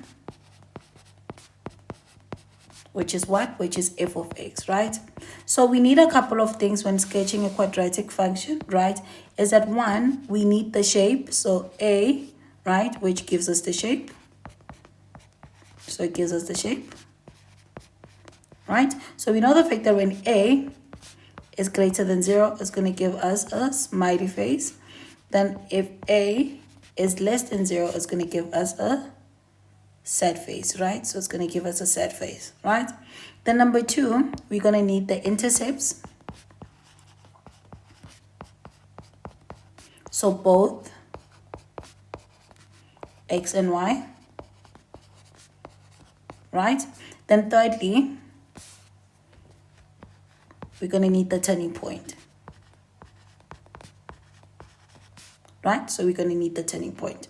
So we're going to need the turning point, right? So that's that. So that's sketching f. So let's start with f first before we move to sketching the inverse, right? So let's focus on that first. Okay. So now first we need a, right? So a, so for number 1, a, we see the fact that a, if we go back to our function, okay, cool. Maybe let's write f of x here so that it's simple for us. We know that f of x, right, is equals to what? Is equals to x squared, right, minus 2x, then minus 3, right? So we know the fact that a, for number 1, we know that a is equals to, there's 1 here, positive 1, so it's going to be positive 1, which is greater than 0. So meaning my shape is going to be a smiley face. So this is what I'm expecting to find, right? A smiley face. Then number 2 is that we need intercepts. So we need intercepts, right? So with intercept, we already have the y-intercepts, right? So remember the fact that we found in the previous question, which is going to be 0 and -3, right? Then now we need to find the x-intercept, which we need to let y equals to 0, right? So our y is the same as f of x, so it's going to be 0 is equals to x squared minus 2x minus 3, right? So now we're going to basically factorize that. So when we factorize that, we have 0 is equals to what? Is equals to x minus 3, right? And it's going to be x plus 1, right? So equate each bracket by 0. So you're going to have x minus 3 is equals to 0, or it's going to be x plus 1 is equals to 0. So therefore, x is equals to 3, then x is equals to negative 1, right? So our two coordinate here is going to be 3 is to 0 and negative 1 is to 0, all right? So we have our x and y intercept, right? Then lastly, we need the turning point. So we need the turning point, right? So we need the turning point. So we need the turning point. So to find the turning points, let me just put this turning point. So to find the turning point, we know that the x coordinate of the turning point is equals to negative b divided by 2a. Reason why I'm using that is that our function is in this form, right? So we know the fact that that is going to be what? We need our a, which if we go up, our a is 1, then our b is negative 2. So it's going to be negative 2, right? So that's going to be, our b is negative 2, right? So x is going to be equals to what? To negative, then it's going to be negative 2 divided by 2, then this is going to be 1, right? So now let's clean that up, right? So we know the fact that x is going to be equals to 2 divided by 2. So therefore, x is going to be equals to 1, right? So now we need to find the, find the y coordinate, right, of the turning point. So which is the same as finding f at 1, right? Which is f at 1, right, is going to be equals to what? So f at 1 is going to be 1 squared, right? Minus 2, that's going to be 1. Then it's going to be minus 3, right? So this is going to be your y coordinate, which is the same as negative 4, right? So your turning point, the coordinate is going to be what? It's going to be 1 is to it's to negative 4. So this is going to be your coordinate. So let's highlight all of them, right? So we know the fact that this is going to be your turning point, right? This is your x-intercept, right? Then lastly, it's going to be this one, right? And the shape. So now let's sketch it, right? So I think let's sketch it here on the side. So I'm going to just sketch it here, right? So we know the fact that, okay, cool. Let's look at the highest y. So we see the fact that we have negative 3 here and we have negative 4. So it's more or less on the negative side, right? So it's going to be, so let's do this. Right? So we know the fact that this is going to be 1, 2, 3, 4, 5, right? And this side is going to be negative 1, negative 2, negative 3, negative 4, and it's going to be negative 5, right? And it goes like this, right? Then I'm just going to take my ruler and I'm just going to do this, right? So this is going to be 1, 2, 3, 4, 5, 6. Then it's going to be 1, 2, 3, 4, 5, 6, right? Let's hide this, right? So this is the same as 1, 2, 3, 4, 5. Then this is going to be 6, right? Then this is going to be negative 1, negative 2, negative 3, negative 4, and this is going to be negative 5. And lastly, this is going to be negative 6, right? So now let's put in our coordinates. I'm going to put them in red, right?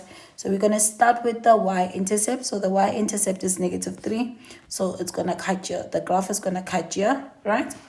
Then we have 3, positive 3, and negative 1. So it's going to be here, right? And we see the fact that lastly we have our turning point, which is negative 4 and 1. So it's going to be negative 4 and 1. So it's going to be here, right? So it's going to be there. So now let's connect it. Remember the fact that our graph here by the turning point needs to curve like this, right? Needs to curve, and here it goes up like this. So it goes up like this, just like this, right? then it's going to be like this on this side, cuts through here, then needs to cut through here again. So we have sketch what? This is f of x, right? So f of x. Remember the fact that we still need to sketch what? G inverse, right? So now let's sort out G inverse, right? So now sketching.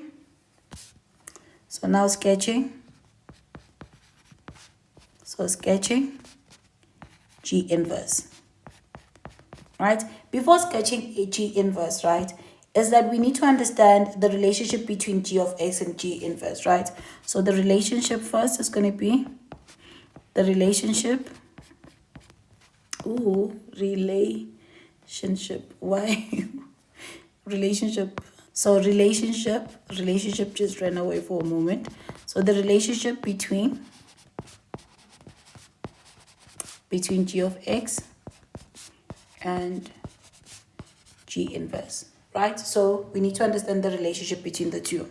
So I'm just going to draw a table. So it's going to be G of x, and the side is going to be G inverse, right? So we need to understand the relationship. So let's do this, right? So when sketching, right, we need what? We need our x-intercept, right, and our y-intercept for a linear, right? So we know the fact that the x-intercept, right, here becomes your y-intercept, right? And now your y-intercept becomes your x-intercept, right? So that is the relationship that we need, right? So we're going to fill in the coordinates and basically update it, right? So what do we need? We need 1. So number 2, what do we need, right? So it's going to be, what do we need? What do we need? What do we need? So we need A, right? You need your x-intercept, right? So to find the x-intercept is going to be let y equals to 0, right? So let's gonna find g of x. So we're gonna find the x-intercept of g of x, right? So that's what we're going to do. So we're going to find that. We're going to find the x-intercept of g of x. So we're going to find, first find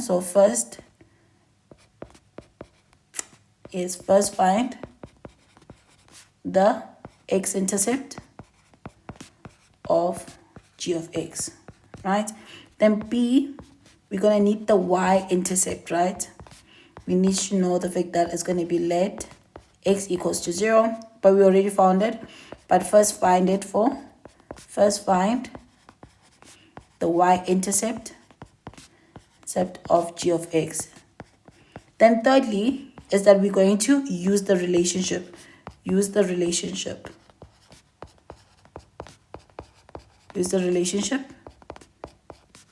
between g of x and g inverse, right? So that's what we need. So let's put this inside a block, right? Did we put this in a block? Yes. So put this in a block. Then we're going to deal with it now, right?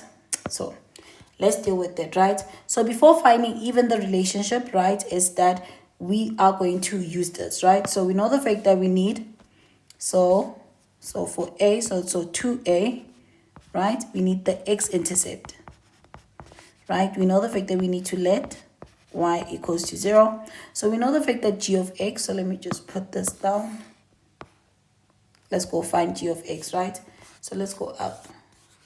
We see that g of x is 2. Where's g of x?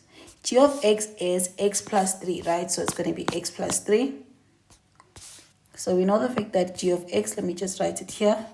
G of x is equals to, let's go check it again. I don't want to make a mistake. It's x plus 3. Yes, it's going to be x plus 3. It's going to be x plus 3, right? So now, finding the x-intercept, we know the fact that y is the same as g of x is equals to x plus 3, right? So this is going to be the same as -3 is equals to x, right? So the coordinate for this is going to be what? It's going to be -3 is to 0, right? So this is for what? This is for g of x, right? Then meaning when we say the fact that it becomes what? The inverse, right? For g inverse is that we need to swap this two, right? Your x becomes your y and your y becomes your x. So this is going to be what? So for g inverse, it's basically going to be 0 is to negative 3 because we're swapping them, right? Then b, right, it's going to be what? We need to find the y-intercept. But we already know that the y-intercept for g of x, right, is what? If we go up, we already found it. Where is it? When we were doing, yes, it's 0 is to 3, right? So 0 is to 3. So we know the fact that this is 0 is to 3, right? So for g inverse, we need to swap them. So it's going to be what? It's going to be 3 is to 0, right? So now we have both our x-intercept and our y-intercept. So now we need to go back and basically plot it here in the graph, right? So for this graph, which is going to be for g inverse, right? So I'm going to put the point here, right, in green, right? So we know the fact that for the y-intercept, remember the fact that now, let me just put it here. Remember that this now represents the y-intercept, right? Because of the relationship, right? And now this represents the x-intercept, right? So now the y-intercept is 0 is to negative 3. So 0 is to negative 3. We see the fact that it's going to pass here. That is 0 is to negative 3, right? Then it's going to be for the x-intercept is going to be 3 is to 0. So it's going to be 3 is to 0, meaning it's going to pass here, right? So our graph needs to touch those 2 points. So now our graph, maybe let's make it blue, needs to touch those 2 green points, right? So let me just fix this. So it's going to go like this. Yes, let's just fix it. Yes. So that is going to be what? That is going to be our G inverse. So that's how you would do this question. And this is how you would sketch both graphs on it. So now we're going to do 5.3. And within the 5.3, I'm going to give you steps on how to answer this type of question. And when I say steps on how to answer this question, because remember the fact that, let's read the question first. The fact that I'm not reading the question first, I went straight to wanting to solve it. It says determine the values of k for which f of x is equals to k, right? We'll have two unequal positive roots, right? So it's that there is 3 scenarios that they can ask this question. They can ask you for 2 unequal roots, they can ask you for equal roots, and lastly they can ask you for no roots, right?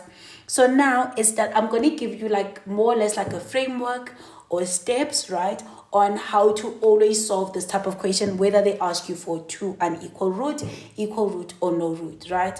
And maybe in the comment section, do say the fact that should I extend it and do it for like for the rest of the 2, because here they're asking for 2 unequal positive, very important, 2 unequal positive roots. Should I do the other case scenarios, maybe upload it, maybe for you guys, right? Because if I just need to finish the trial papers first. But would you guys like me to do that?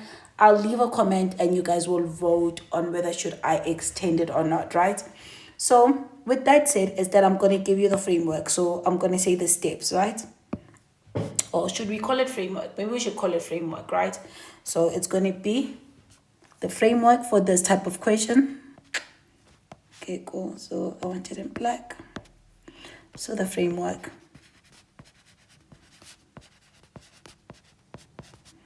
Right, so the first thing is that, so step number 1 is that we need to set, right? We need to set it to its standard form. So we need to write it in its standard form. So write, f of x, right? F of x is equals to k.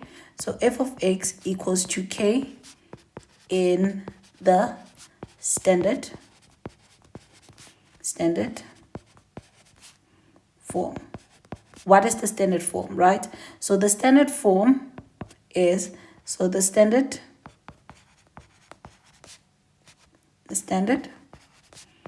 form is ax squared plus bx plus c is equals to 0, right? So we need to write it in that form, right? Then number 2, right?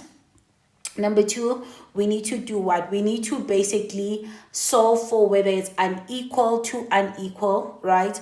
We need to solve for equal or no roots, right? So we need to find the part that says unequal. Do you see the fact that the part that says, what you call it, that says two unequal, right?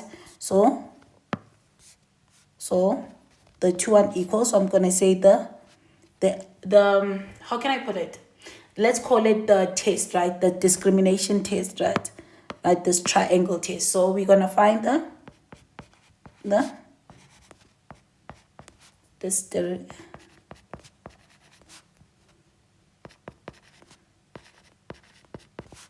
test, right? Which is finding this triangle, right? So we know the fact that first we need to find the triangle. So number 1, right? So A, we need to find this triangle, right? So with finding the triangle, we know that the triangle, so we need to find the triangle, and we know that the triangle is equals to b squared minus 4ac, right? So this comes from nature of roots, right? Yes, so this is using the nature, yeah, maybe let's call it the nature of roots test. Yes, the nature of roots test. So the nature of roots, right? So the nature of roots, right? So the nature of roots, so we're just going to call it the nature of roots, right? And within that is that after finding that, right, is that we're going to have those 3 conditions, right? Right? And from those 3 conditions, you need to pick, right? So if, maybe we should do a table, right? Yes. So within the 3 conditions, we have the condition, right? Then we have the results, right? So we have the triangle on the other side, right? So the condition, the first one is that if we're looking for 2, right, 2 unequal, right? 2 unequal, if we're looking for equal, right? And lastly, if we're looking for no roots. So this is going to be roots, and roots. So this is the 3 type of things that can ask you. So let's move this. So we know the fact that this is going to be like this, right? So it's going to be like this, and then the triangle, right? So if we're looking for 2 unequal roots, right, we're looking for when the triangle is less than what? Is less than, sorry. If we're looking for, what you call this, 2 unequal roots, yes, we're looking for when the triangle is less than 0. If we're looking for equal roots, we're looking for when the triangle is equals to 0. And lastly, if we're looking for what? If we're looking for no roots is less than 0, right? So that's what we're looking for. So let's put this inside a square, just like this, and make it black, right? So that's what we be looking for, right? Then the second part, you see the fact that, and like just reading the question, you're going to have all of them, right? The second part, they tell us the fact that it needs to be positive real roots. So it's 2 unequal. So the unequal is going to give us one of this, right? We're going to pick because we're going to have either an equal, or no roots, right?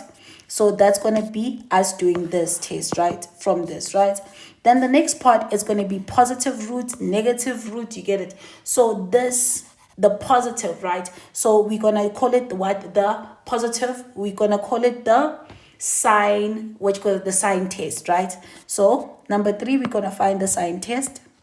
So it's going to be the sign. So the sign test, right? Whether it's positive or negative.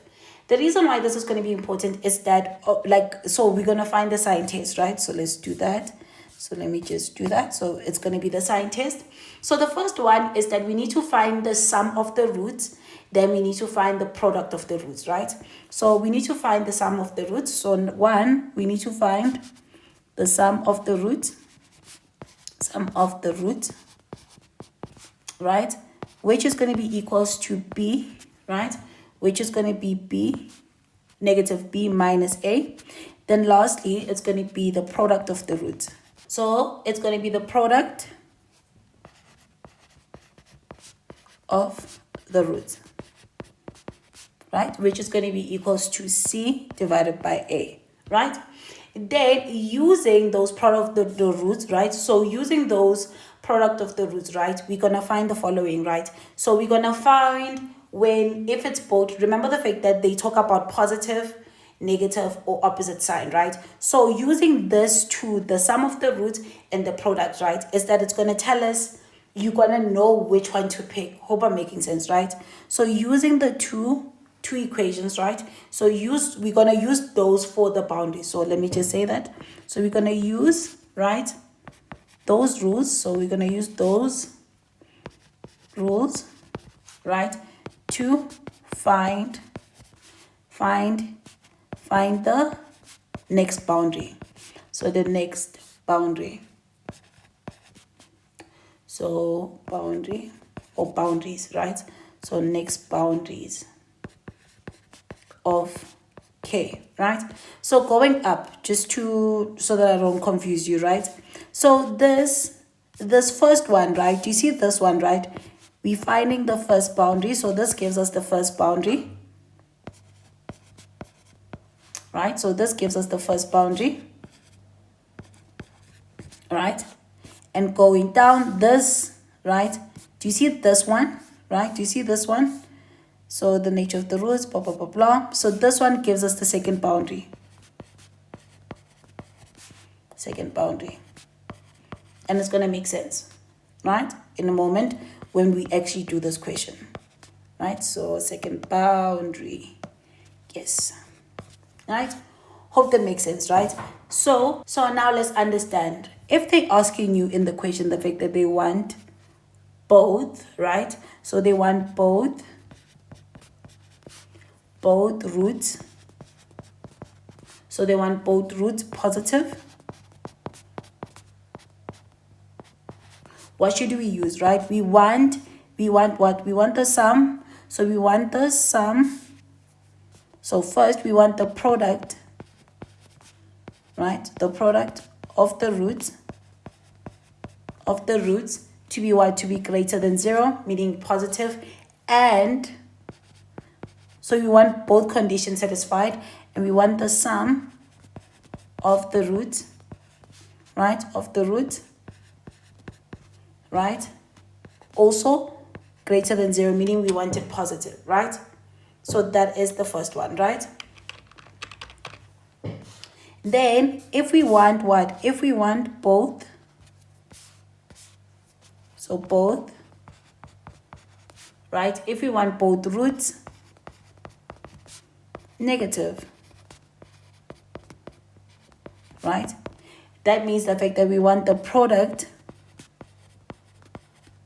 of the roots, right, greater than 0. So we want both of them to be greater than 0, meaning the product needs to be greater than 0, meaning positive. But and, right, very important, and we want both conditions to be satisfied, right? And we want the sum, right, sum of the roots to be negative in this case, right? Sum of the roots to be less than 0, right? So we want that, right? Then lastly, we want roots to have opposite sign. So root with opposite sign. So it's going to be root, right? To have opposite, meaning one positive and one negative. So opposite signs, right? So meaning one negative and one positive, right? That means the fact that maybe let's put it in the bracket, one positive, right, and one negative, right? That means it's going to be what? We want the product. We just want the product, right? So we just want the product, right? The product, right? Product of the root, right? The product of the root, right, must be what? must be less than 0. So that's what we want, right? So this is your conditions, right? And maybe let's put this inside this block. So this gives us our second condition, right? This gives us the second condition, right? Then now with that, you can combine and basically solve your question. So now let's put this framework in red and we're going to apply this framework. So let's do that. So now let's apply the framework, right? So in our case is that I'm going to highlight what we're going to use, right? So in our question, right? So let me just take my highlighter. We're going to take the red one, right? Is that they tell us the fact that this is f of x is equals to k, which we're going to write it in standard form. But before we do that is that we know the fact that we're looking for two unequal. So two unequal. So we're looking for this two unequal. So meaning it's going to be that, right? Then unequal positive, right? Positive real root. So we're looking for what? Both of them needs to be both positive, right? So this is the condition that we're going to be using. So this one is going to be what we're using, right? So to find the first interval, the first boundary is going to be this one. To find the second boundary is going to be this one, right? Hope that makes sense. So now let's apply it, right? So step number 1 is that we need to write f of x equals to k in the standard form, right?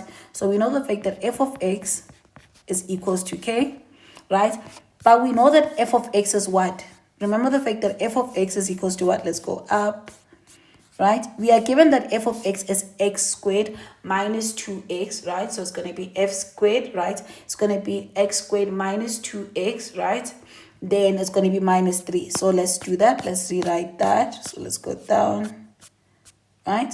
So this is the same as having x squared, right? Minus 2x, right? Minus 3 is equals to k. So our goal is to write it in the standard form, which is going to be ax squared plus bx plus c is equals to 0. So take the k to the other side. So this is going to be the same as x squared minus 2x minus 3 is going to be minus k is equals to 0. Where this is our a, this is our b, and this whole thing here is our c, right? So that's that, right? So we're done with number 1, right? Number 2, we're finding this, right? So we first finding the triangle. So we know that the triangle is b squared minus 4ac, right? As I said, the fact that a is equals to 1, b is equals to negative 2, and c is equals to negative 3, negative k, right? Hope that makes sense, right? So now we're going to do that. So we know the fact that that is going to be our situation, right? So finding the triangle is going to be, the triangle is going to be equals to what? B is going to be negative 2 all squared minus 4. Then this is going to be 1, and this is going to be negative 3 minus k, right? So now let's clean that up, right? So when we clean it up, it's going to be what? It's going to be this triangle, right, is equals to 4, right, minus 4. Then it's going to be negative 3 minus k, right? Then this is going to be the triangle is equals to 4. Then distribute the 4. So it's going to be minus plus 12, right? Then lastly, it's going to be plus 4k, right? So it's going to be plus 4k. So now you're going to have what? You're going to have the triangle. So let's clean it up further. The triangle is going to be 16 plus 4k. But remember the fact that we're looking for unequal, right? Unequal, right? Remember the fact that we're looking for unequal roots. And unequal roots means what? The triangle is greater than 0. So that's, we're going to find the first boundary. So this is going to be the same as the triangle. So the triangle greater than 0. We know that the triangle is equals to this. So that's the same as 16 plus 4k is greater than 0, right? So now let's solve this. So we're going to take the 16 to the other side. So it's going to be 4k is greater than, then this is going to be negative 16. Divide everything by 4. So it's going to be k is greater than negative 16 divided by 4, right? So let's go up, right? So this is going to be the same as k is greater than -4, right? So this is going to be the first boundary, and maybe let's put just a cute highlighter on it, right? So we found the first boundary, right? Then the second boundary, right, is dependent on this 2, right? So the second boundary is dependent on the 2.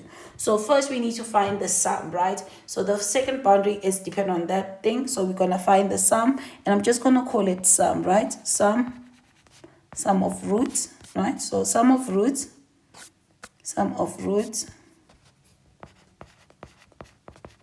is equals to what? We see that the sum of roots is equals to negative b divided by a, right? So we know the fact that our a is equals to what? Remember that our a is equals to 1, and our b is equals to -2, and lastly our c is equals to -3 k. So it's -3 k, right? So we know that the sum of roots is going to be negative, open bracket, it's going to be -2, then divided by a. So it's going to be what? It's going to be 1, right? So this is the same as 2. We see the fact that from our condition, right, is that this needs to be what? This needs to be positive, right? Because remember the fact that we're looking for positive roots. This needs to be positive. So that passes, right? So this needs to be positive. So this passes, right? Because of its positive. 2 is positive. Now we need to look for the product. No? Let's go up, right? The sum, yes, it's still correct. The sum of root needs to be positive. That passes, right? So now we need to look for the product, right? So we need to look for the product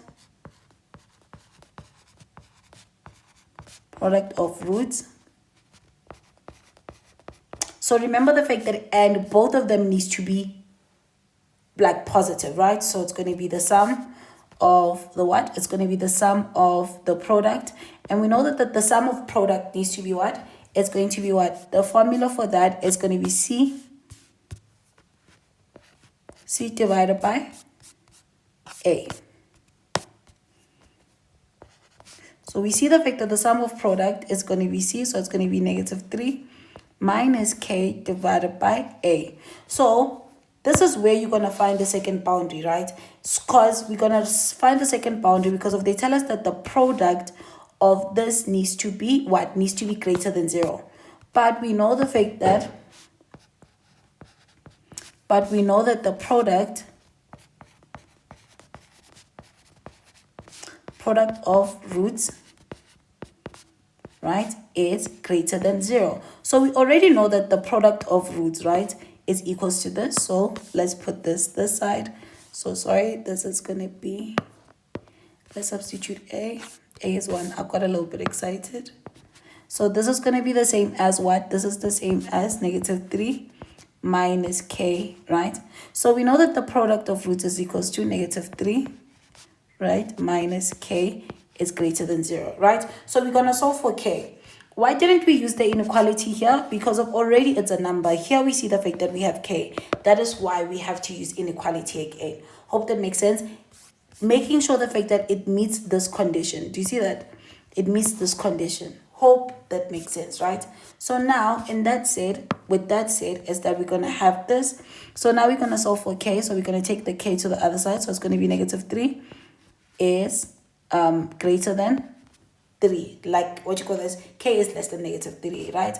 So we have that, right? So this is the same as K is less than -3, right? So we have this condition, right? So now we're going to combine the two conditions, right?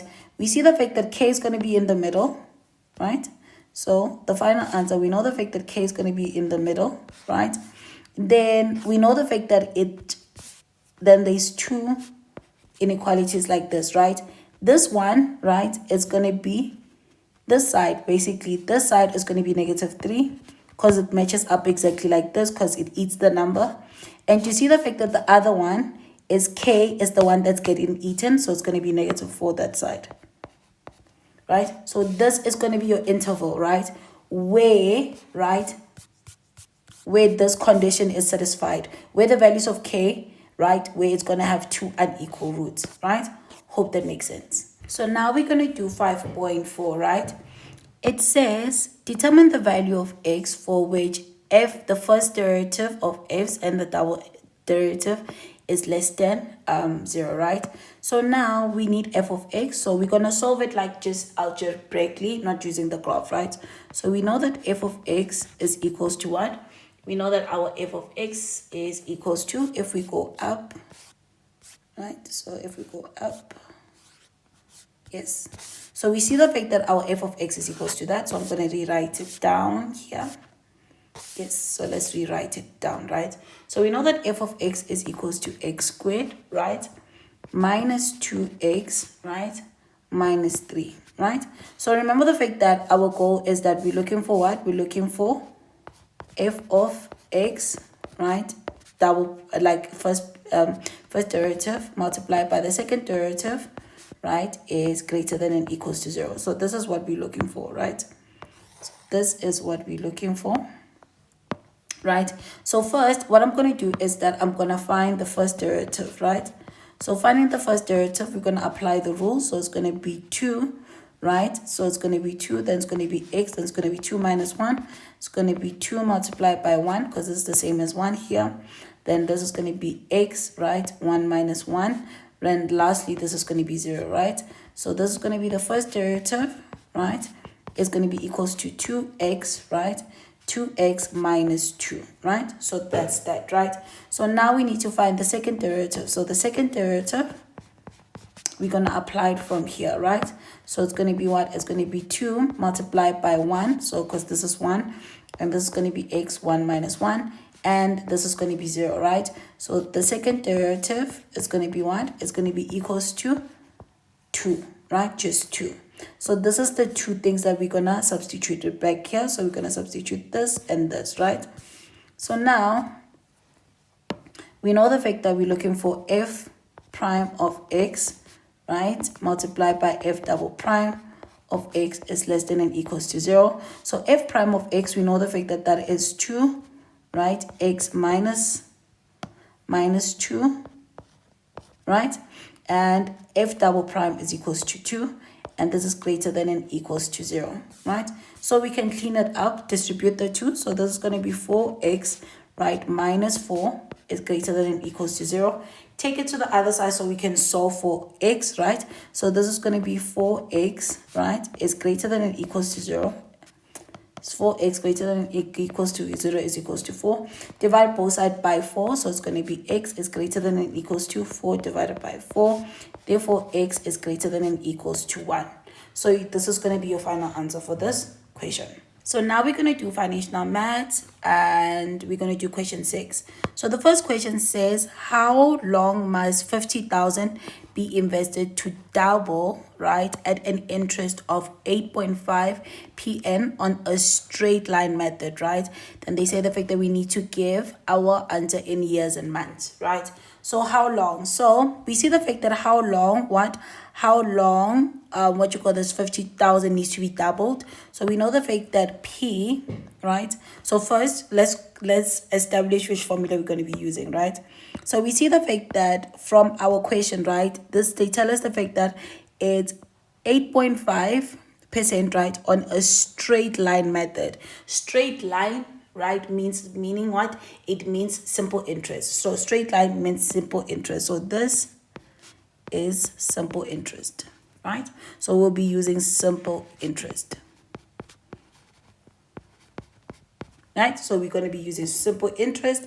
So now with that, we know the fact that the formula for simple interest is A is equals to P. Then it's going to be 1 plus I N, right? So this is the formula for simple interest.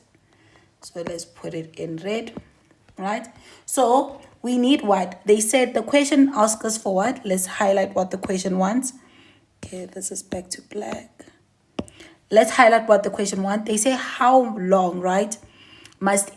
How long must 50,000 be invested so that it doubled? How long? The how long part means the fact that we're looking for what? We're looking for N, right? And again, another to the fact that we're looking for N, they say the fact that we need to give our answer in terms of what? In terms of years and months, right? So with that said, is that we know the fact that we need our A, P and our I, right? So our A, it says the fact that it needs to be doubled, right? So it means the fact that our P needs to be doubled, right? So meaning it's going to be 2 multiplied by what? By 50,000, right?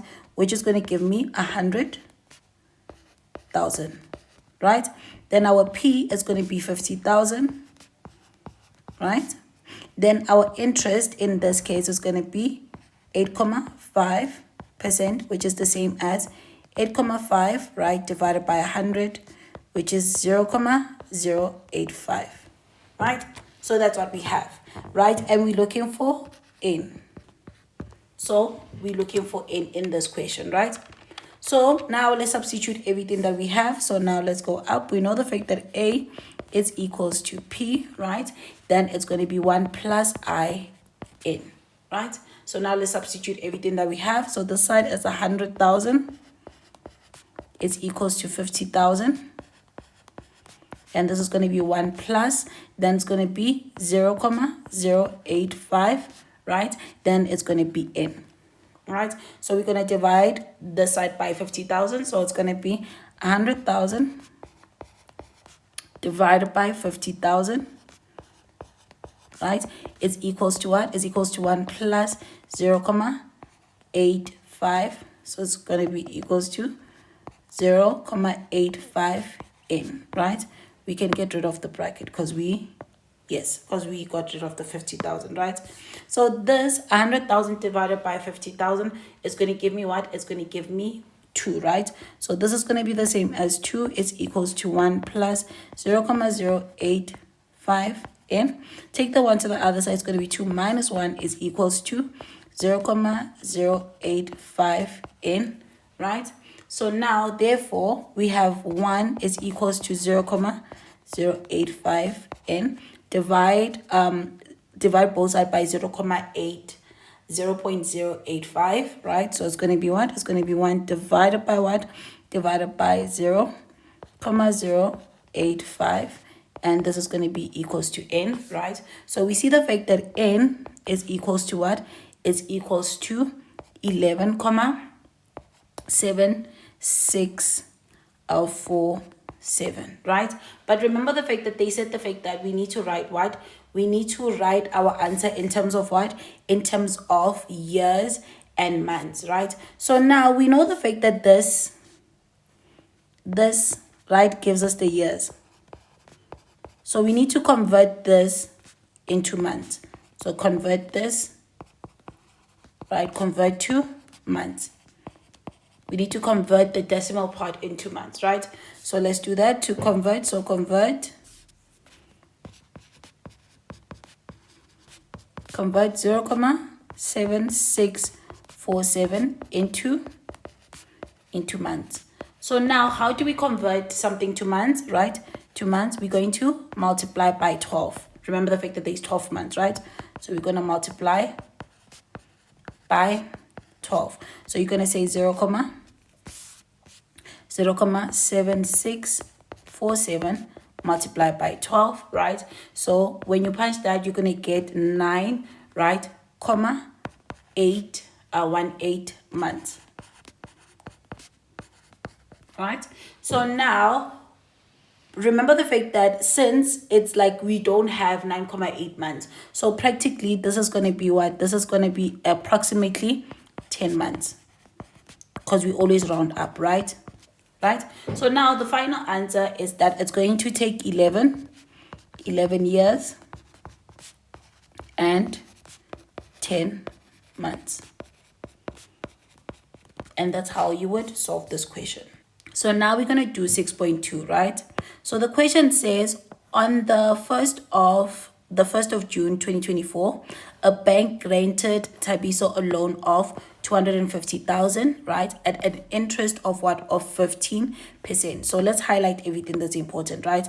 We know that on the 1st of June, a bank granted Tabiso a loan, right, of 250, right, 250,000, and the interest rate for it was 15%, compounded, right, compounded monthly, right, to buy a car, right?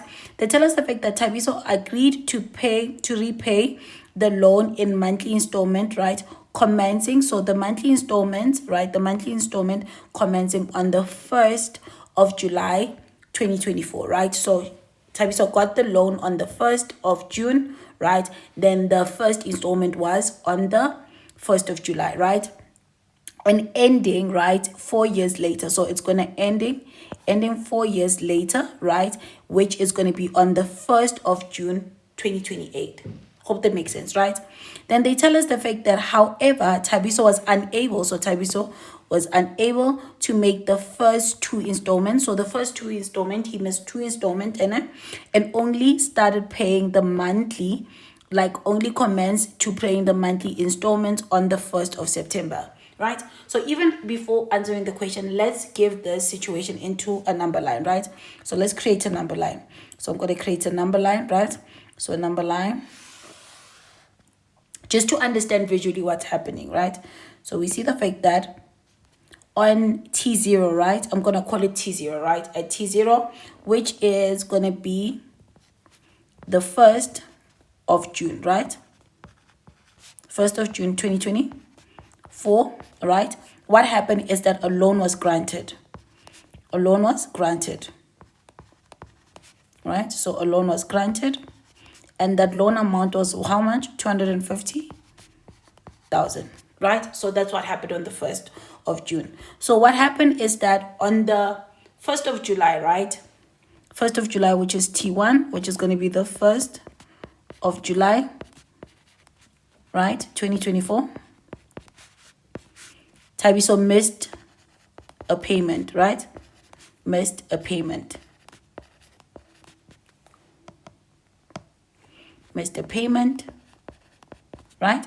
Then again, on T2, right? Which is going to be what? Now on the 1st of August, 2024, Tabiso missed another payment. Missed a payment. Missed payment, right? Because remember the fact that he missed two installments, right? Which is going to be the 1st of July and also the 1st of August, right? Then he resumed paying, right? So he made his first payment when? So let's extend this line, right? So he made his first payment at T3, right? Which was when? Which was on the 1st of September. Right? So this is the 1st of September 2024, right? So he made his first payment. So the first payment. So he made his first payment, right? And this continued, obviously this continued, right? This continued till when? Till the last payment, which the last payment, they said the fact that's going to be the 1st of June. So we don't know what is that. So we have to find out. We know the fact that the last payment needs to be on the 1st of June. But which year? 2028. So it's going to be 2028. Right? So this is the scenario, right? So this is going to be the last payment year.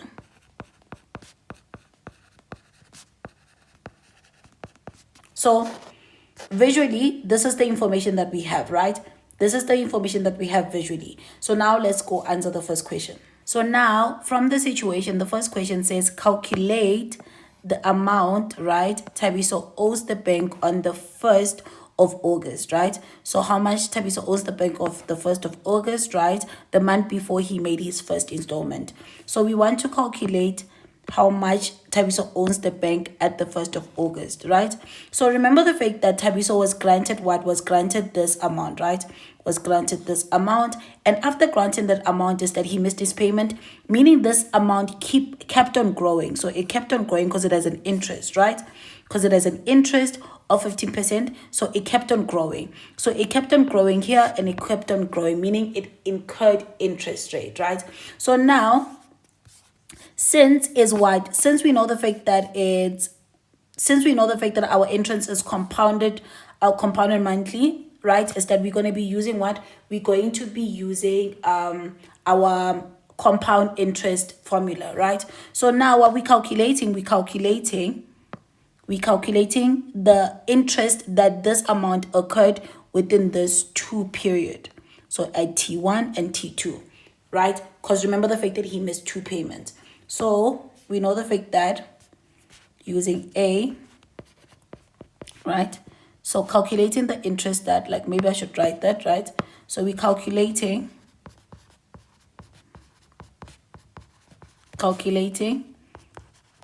the new amount, right? That Thabiso needs to pay because he missed 2 payments. Right? Because it got interest. Hope that makes sense, right? So we're going to be using A is equals to P. Then it's going to be 1 plus, right? I divided by what? Divided by M. Then already, since this is compounded monthly, this is just going to be our N here. We're not going to multiply by N. Hope that makes sense, right? Only the interest is going to get the compounded monthly part, right? So now, with that, let's put this in a formula. So we know the following. We know that our A is, we know the fact that we're looking for our A, but our P is our old loan that was granted, which is 250,000, right? Then our I, let's go up. We see the fact that that's 15%. So it's 15%, which is the same as 15 divided by 100, which is same as 0.15. Then our M, right, is going to be equals to what? Remember the fact that they said it's compounded monthly, so it's going to be 12. Then lastly, our N is the number of the missed payments. So he missed 2 payments, right? So now we know the fact that substituting, we know the fact that A is equals to what? A is equals to 250,000, right? Then this is going to be what? This is going to be 1 plus, then 0.15 divided by 2, divided by 12, then this is to the power 2, right? Then when you punch that into the calculator, you're going to get the fact that our new loan amount is basically 250,000, right? 289.06. So this is the new loan amount. Hope that makes sense, Anna. So now it says 6.2.2, it says having paid his first installment on the 1st of September 2024, they say Thabiso will still need to pay the last installment on the last day, which is going to be on the 1st of June 2028. Then now we need to calculate the monthly installment that he needs to pay so that he pays it within the term of the loan, right? So from the original information, right, if Thabiso didn't miss the payment, is that we know the fact that it starts on the 1st of June till what? So basically what we're solving is we're solving for the installments, right, using the principal formula. So using this principal formula, which is going to be P, because of we're dealing with the loan, so it's going to be P is equals to X. Then this is going to be 1 minus, open bracket, 1 plus I divided by M, right? And this is going to be negative M multiplied by N, right? And this whole thing, right, is going to be divided by I divided by M. So this is the formula that we're going to be using because we're dealing with the loan, right? Yes. So now, remember the fact that we need to substitute stuff. What we're looking for X, right? So first is that we know the fact that our P value, our loan amount, right? It's no longer what? It's no longer going to be 250,000, but it's going to be the new one, right? So it's going to be this new one. This is our new loan amount because that new loan amount gained interest because of he missed payments, right? So duplicated. So this is going to be our new loan amount, right? Right? So if we had to look at it in the number line, right, is that now what's happening? So basically, let me just take this. Maybe we can look at it in the number line. Okay, maybe let's take the one that doesn't have anything. So, okay, duplicate, cut, right? So let me just do this. Okay, I want to delete this part. Okay, so we're gonna look at it in the sense of the number line, right? And see what happened, right? Is that Tabiso missed the payment, then made the first payment, meaning by here, the new loan amount, and let's make it in red, right? The new loan amount,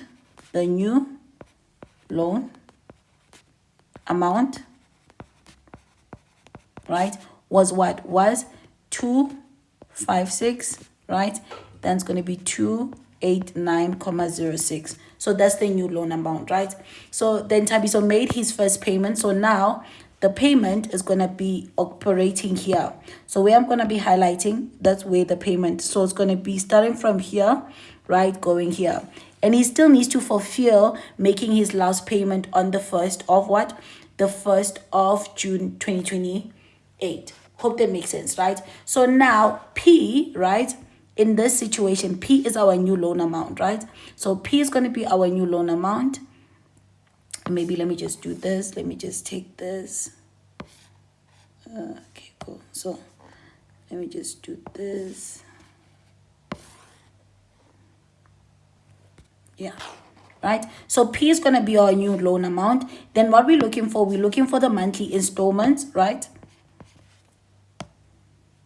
We're looking for the monthly installment such that he fulfills it in the last term, right? Looking at the new loan amount, right?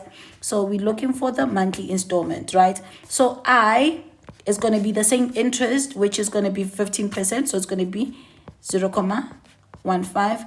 Then M is going to still remain the same, which is going to be divided by 12. So that's sorted, right? So it's going to be divided by 12. Then N, right? The number of years, right? So what are we going to do is that I'm going to first calculate the number of years of the total, right? Which is going to be from 2024, right? What you call this? Minus, what you call this, from 2028 minus 2024. We're going to see the fact that it's 4 years, right? Then after that, we know the fact that it's compounded what? It's compounded monthly. So we're going to multiply it by 12, right?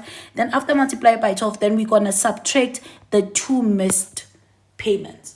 Hope that makes sense, right? So I'm going to say what? Calculating. So calculating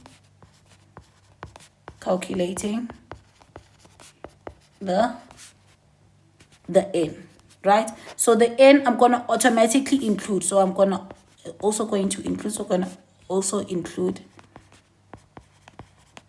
M in it, right? So we know the fact that the number of years, right? So number of years, right, is going to be equals to from 2028, that is the last year, minus what? Minus 2024, right? Which is going to give me how many years? It's going to give me 4, right? Then remember the fact that we need to convert everything into months, right? So we need to convert everything into months. That is why I'm saying the fact that our N is going to include M in it, right? So we know the fact that it's going to be basically 4, right? Multiplied by what? 4, right? Our 4 is going to be multiplied by 12, right? Which is going to give me 48, right? So it's 48 months, right? So therefore our N, right, or N multiplied by M, it's going to be what? It's going to be 48 months minus 2, which is 2 is the missed payments,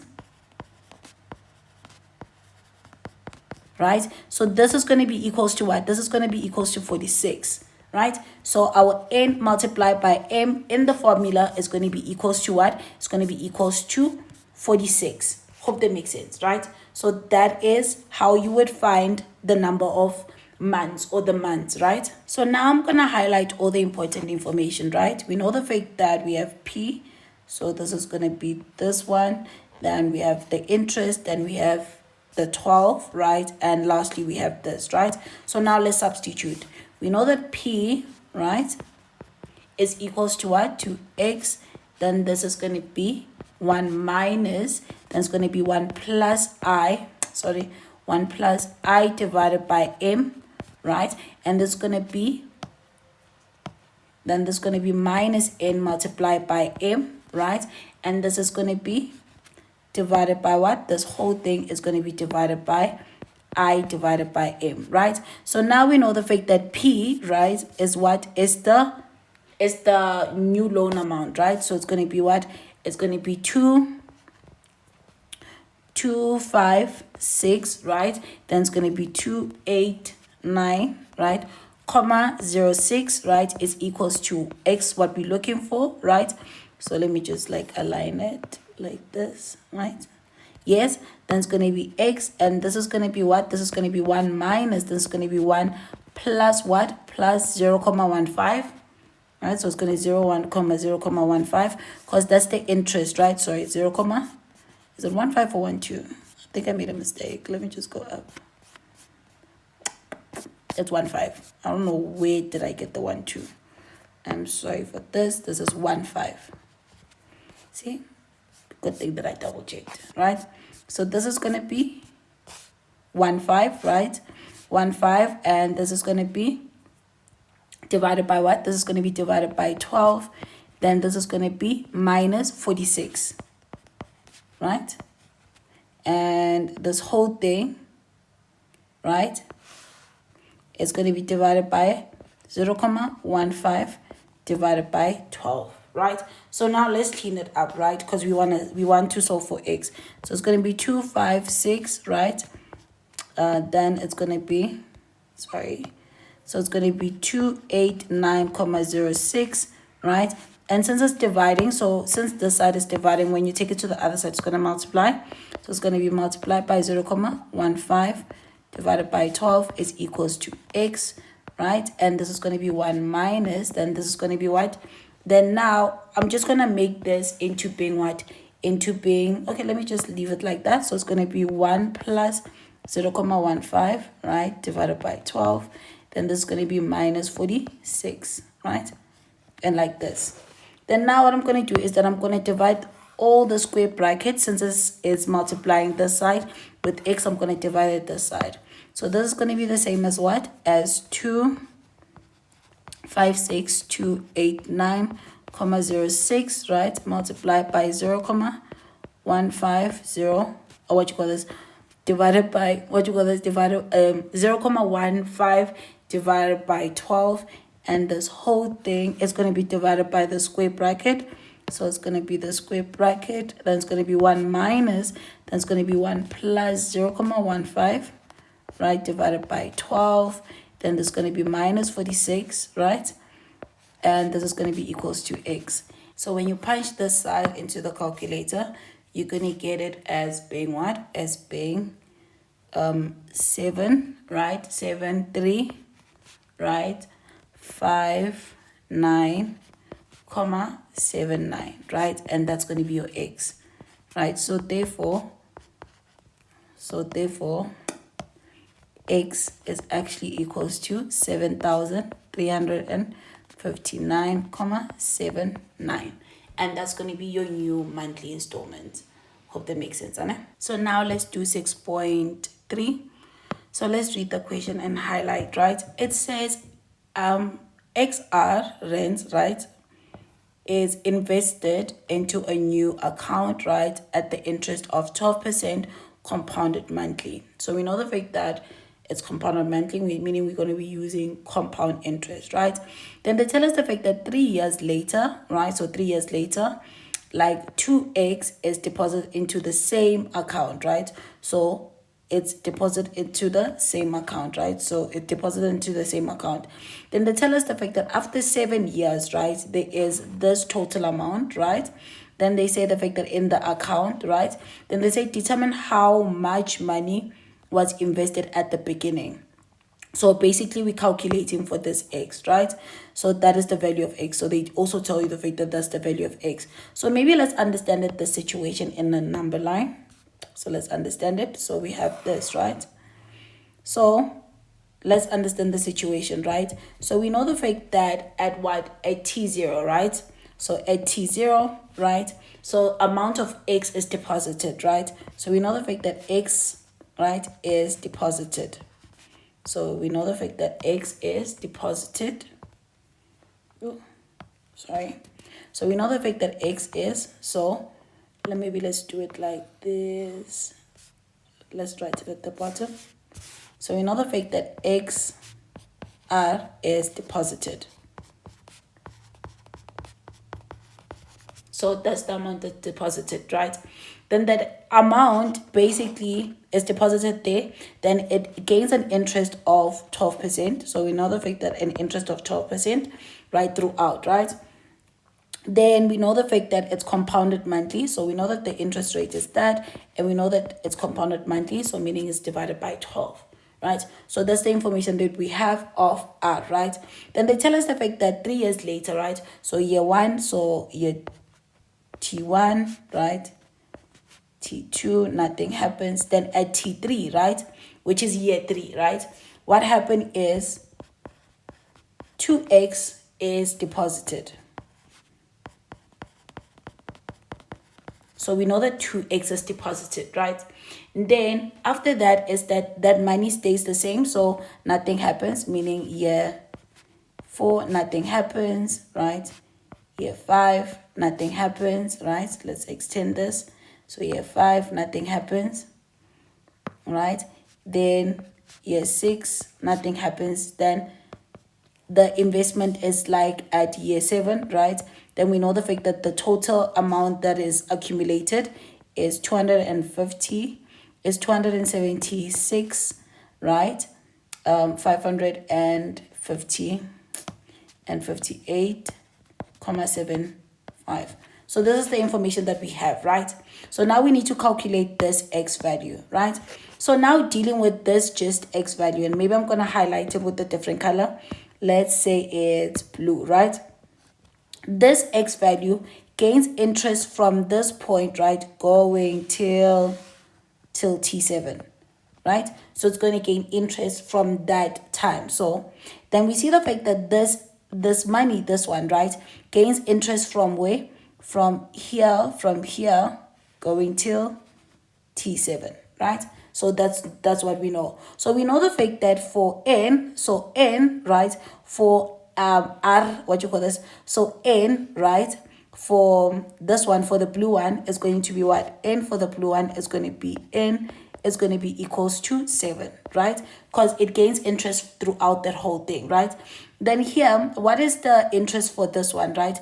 It's going to be from T3, T4, T5, T6, T7, right? So N for 2x, right, for the purple one, it's going to be what? It's going to be N for the purple one, it's going to be 4 years. Because remember the fact that nothing happens within the first 3 years, right, before it's deposited. So it's 4 years, right? So that's what we know. So that's what we know. So but we know the following, right? So we know the fact that this is the total amount that happens when you deposit X and 2x, right? So what do we have? We have the following, right? And we're going to use that to calculate. We know the fact that the blue one, so I'm going to name this one the blue one, right,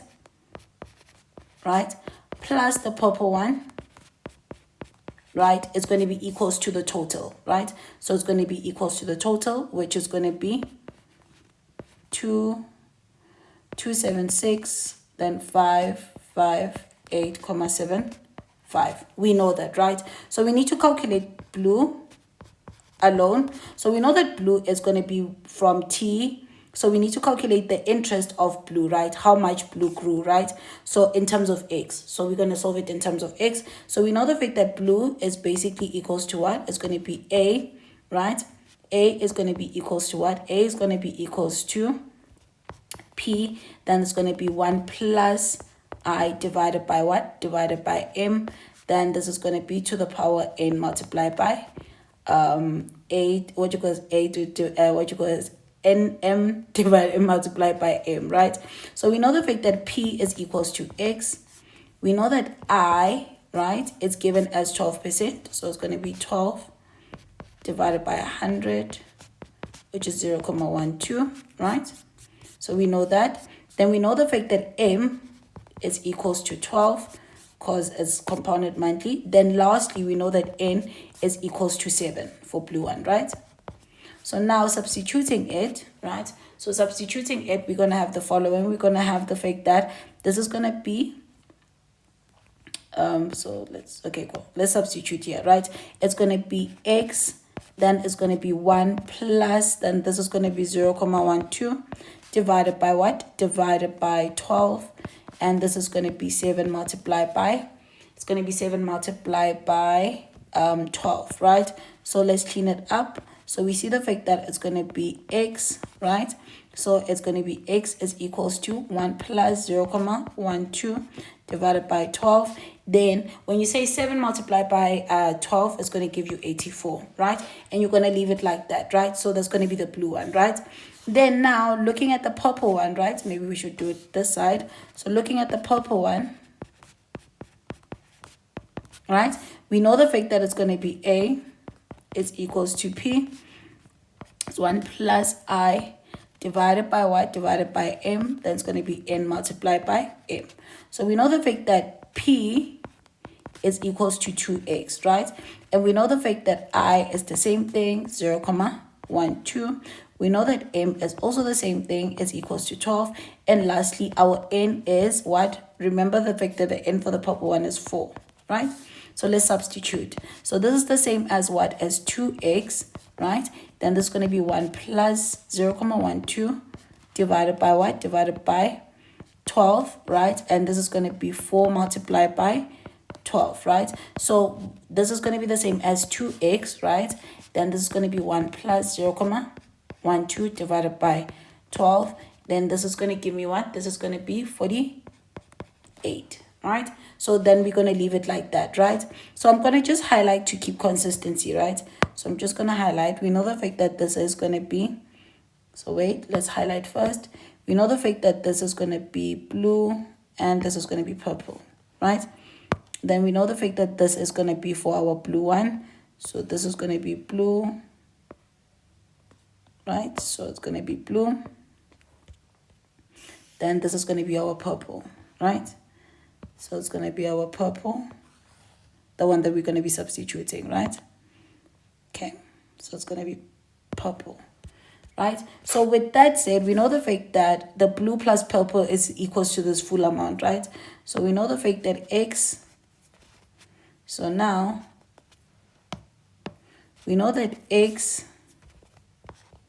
right? X then is going to be 1 plus 0.12 divided by 12, 84, right? Plus the purple one, so it's going to be 2x, right? It's going to be 2x, then it's going to be 1 plus 0.12 divided by 12, and it's going to be 48. We know the fact that this is equals to what? Equals to 276, then this is going to be 558.75, right? Since we're solving for x, we see the fact that x is a common factor in both of them, right? So we're going to take out x. So when we take out x, we're going to be left with, so let me just maybe highlight it so that we can see in yellow. Yes. So we're going to take out x as a common factor, right?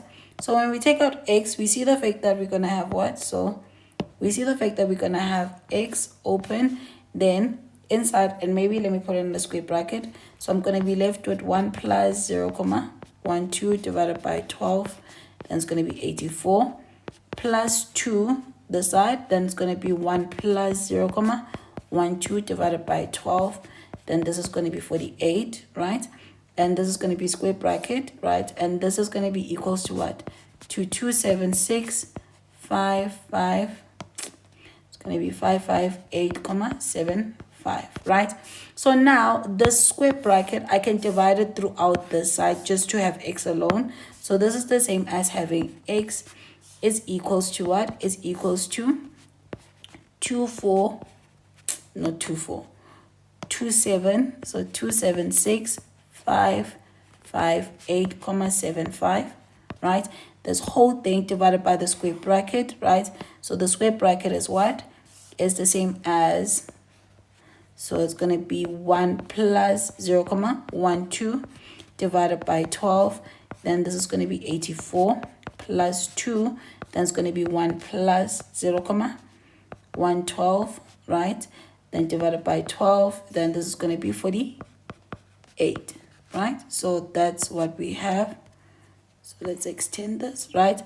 Then now what you're going to do is that you're going to punch this into your calculator, right? And when you punch that into your calculator, you're going to find that your x is actually equals to 50,000, right?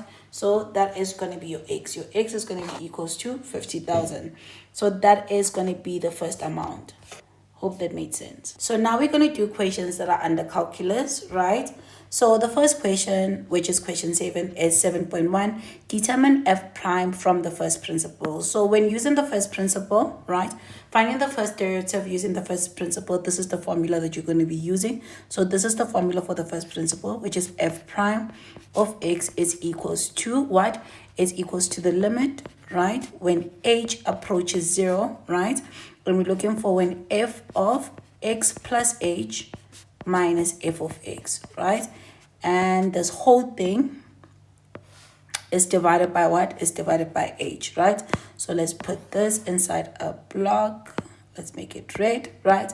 So our goal is to basically find this, right? The first principle find the first derivative using the first principle. So how I like doing it is that I like looking at f of h plus h, then f of the whole numerator, then after simplifying it, put it back.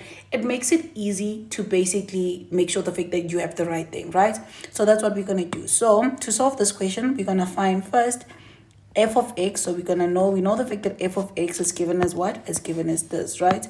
So it's negative 1 over x, right? Which this represents now this, right? When we substitute back. Then now what I need to find f of x plus h, right? So now when finding this, right, do you see the fact that now the difference between this one and this one is that here is x and here is x plus h, right? So what we're going to do is that we're going to substitute x plus h wherever we see x. So this whole thing is going to be replaced by this. So this is the same as what? As negative 1 divided by what? Divided by x plus h, right? Because you see it needs to match up. Hope that makes sense, right? So now what we're going to do is that I'm going to do the numerator, meaning is f of x plus h minus f of x. So let's do that. So we're looking for f of x plus h minus f of x, right? And we see the fact that that is equals to what? It's minus 1 over x plus h, right? Minus open bracket minus 1 over x. Hope that makes sense, right? So we have that, right? So we have that. So let's simplify it. So it's going to be minus 1 over x plus h, right? Then the negative and negative is going to give us a positive. So it's going to be 1 over x, right? Then we're going to find the LCD, right? So finding LCD, this is how we're going to do it. We're going to multiply this one and this one together, right? Then we're going to multiply this one and this one together, right? Then finally, we're going to multiply this 2 together for the denominator, right? So let's do that. So this is going to be the same as what? This is the same as negative 1, right? Multiplied by x plus 1, right? Multiplied by x plus h. Then divided by what? This is whole thing is going to be divided by x plus h. Then this is going to be x, right? So we only clean up, very important, we only clean up the numerator. We leave the denominator the way it is.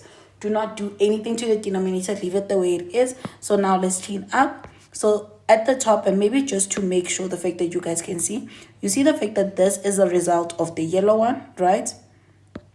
Then this one is the result of the blue one, right? And lastly, this is the result of the green one. Hope that makes sense. We color coordinating so that you can see which one comes from where, right? So now we know the fact that negative 1 multiplied by x is going to give me just negative x, right?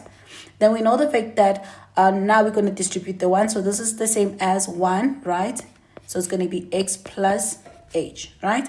So now this whole thing is going to be divided by what? Divided by x plus h. Then this is going to be x. We leave it like that, right? We see the fact that this and this are going to cancel out because this x is negative and this one is positive. So we know the fact that this is going to give us 0. So this is going to be what? This is going to be h divided by x plus h, right? and multiply by h. So this is going to be the numerator. Do you see the fact that this, right, is going to be the numerator, and we're going to replace it here, right? So now let's basically substitute it using the first principle, right? So we know the fact that we have h prime of x is equals to the limit when h approaches 0 of h plus h minus f of x, right? And this whole thing is divided by what? Divided by h.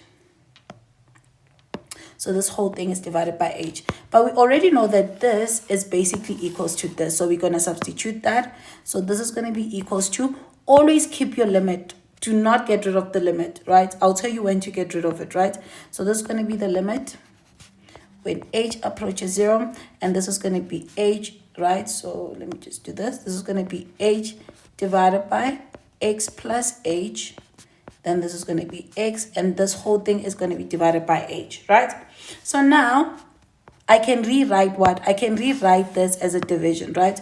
So it's going to be again limit h approaches 0. Then this is going to be h divided by x plus h, right? X. Then this is going to be divided by h. This and this, it's exactly the same thing. It's just written differently, right? I just represented this division by this division. Hope that makes sense. So this is going to be equals to the limit when h approaches 0, right? Then this is going to be what? H divided by x plus h.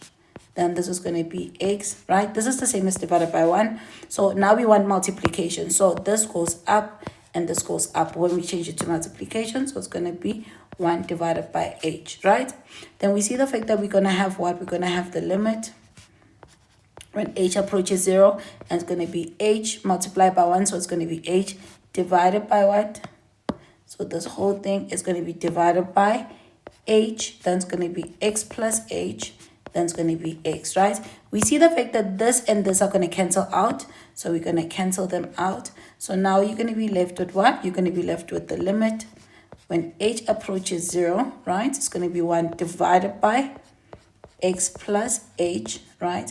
And it's going to be x. So how do you know the fact that you're doing the right thing? Do you see the fact that when we substitute it, right, we're going to have this h. When you're done getting rid of that h, you know the fact that, yeah, I'm doing the right thing, right? Because of if we substitute, because it's when h approaches 0, when we substitute 0 here, it's going to give me undefined, right? So we our goal is basically to get rid of that. Hope that makes sense, right? So we see the fact that since we got rid of that h, right, now I can substitute. Now when you substitute this h, do you see the fact that it's going to where? It's going to 0, right? When you substitute 0 here, right, now you can get rid of this. You can drop that, right? So let me just go up, right? So this is going to be the same as what? As 1 divided, because I'm substituting. So it's going to be x plus 0. Wherever I see h, I'm going to substitute by 0. And this is going to be x, right? So this is the same as 1 divided by what?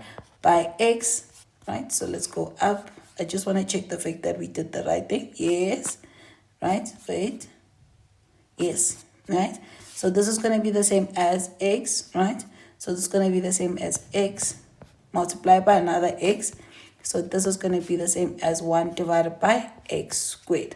So this will be your final answer for this question. So now we're going to do 7.2. We need to determine. The first one is dx, then open bracket, square bracket, then it's 4x plus 3.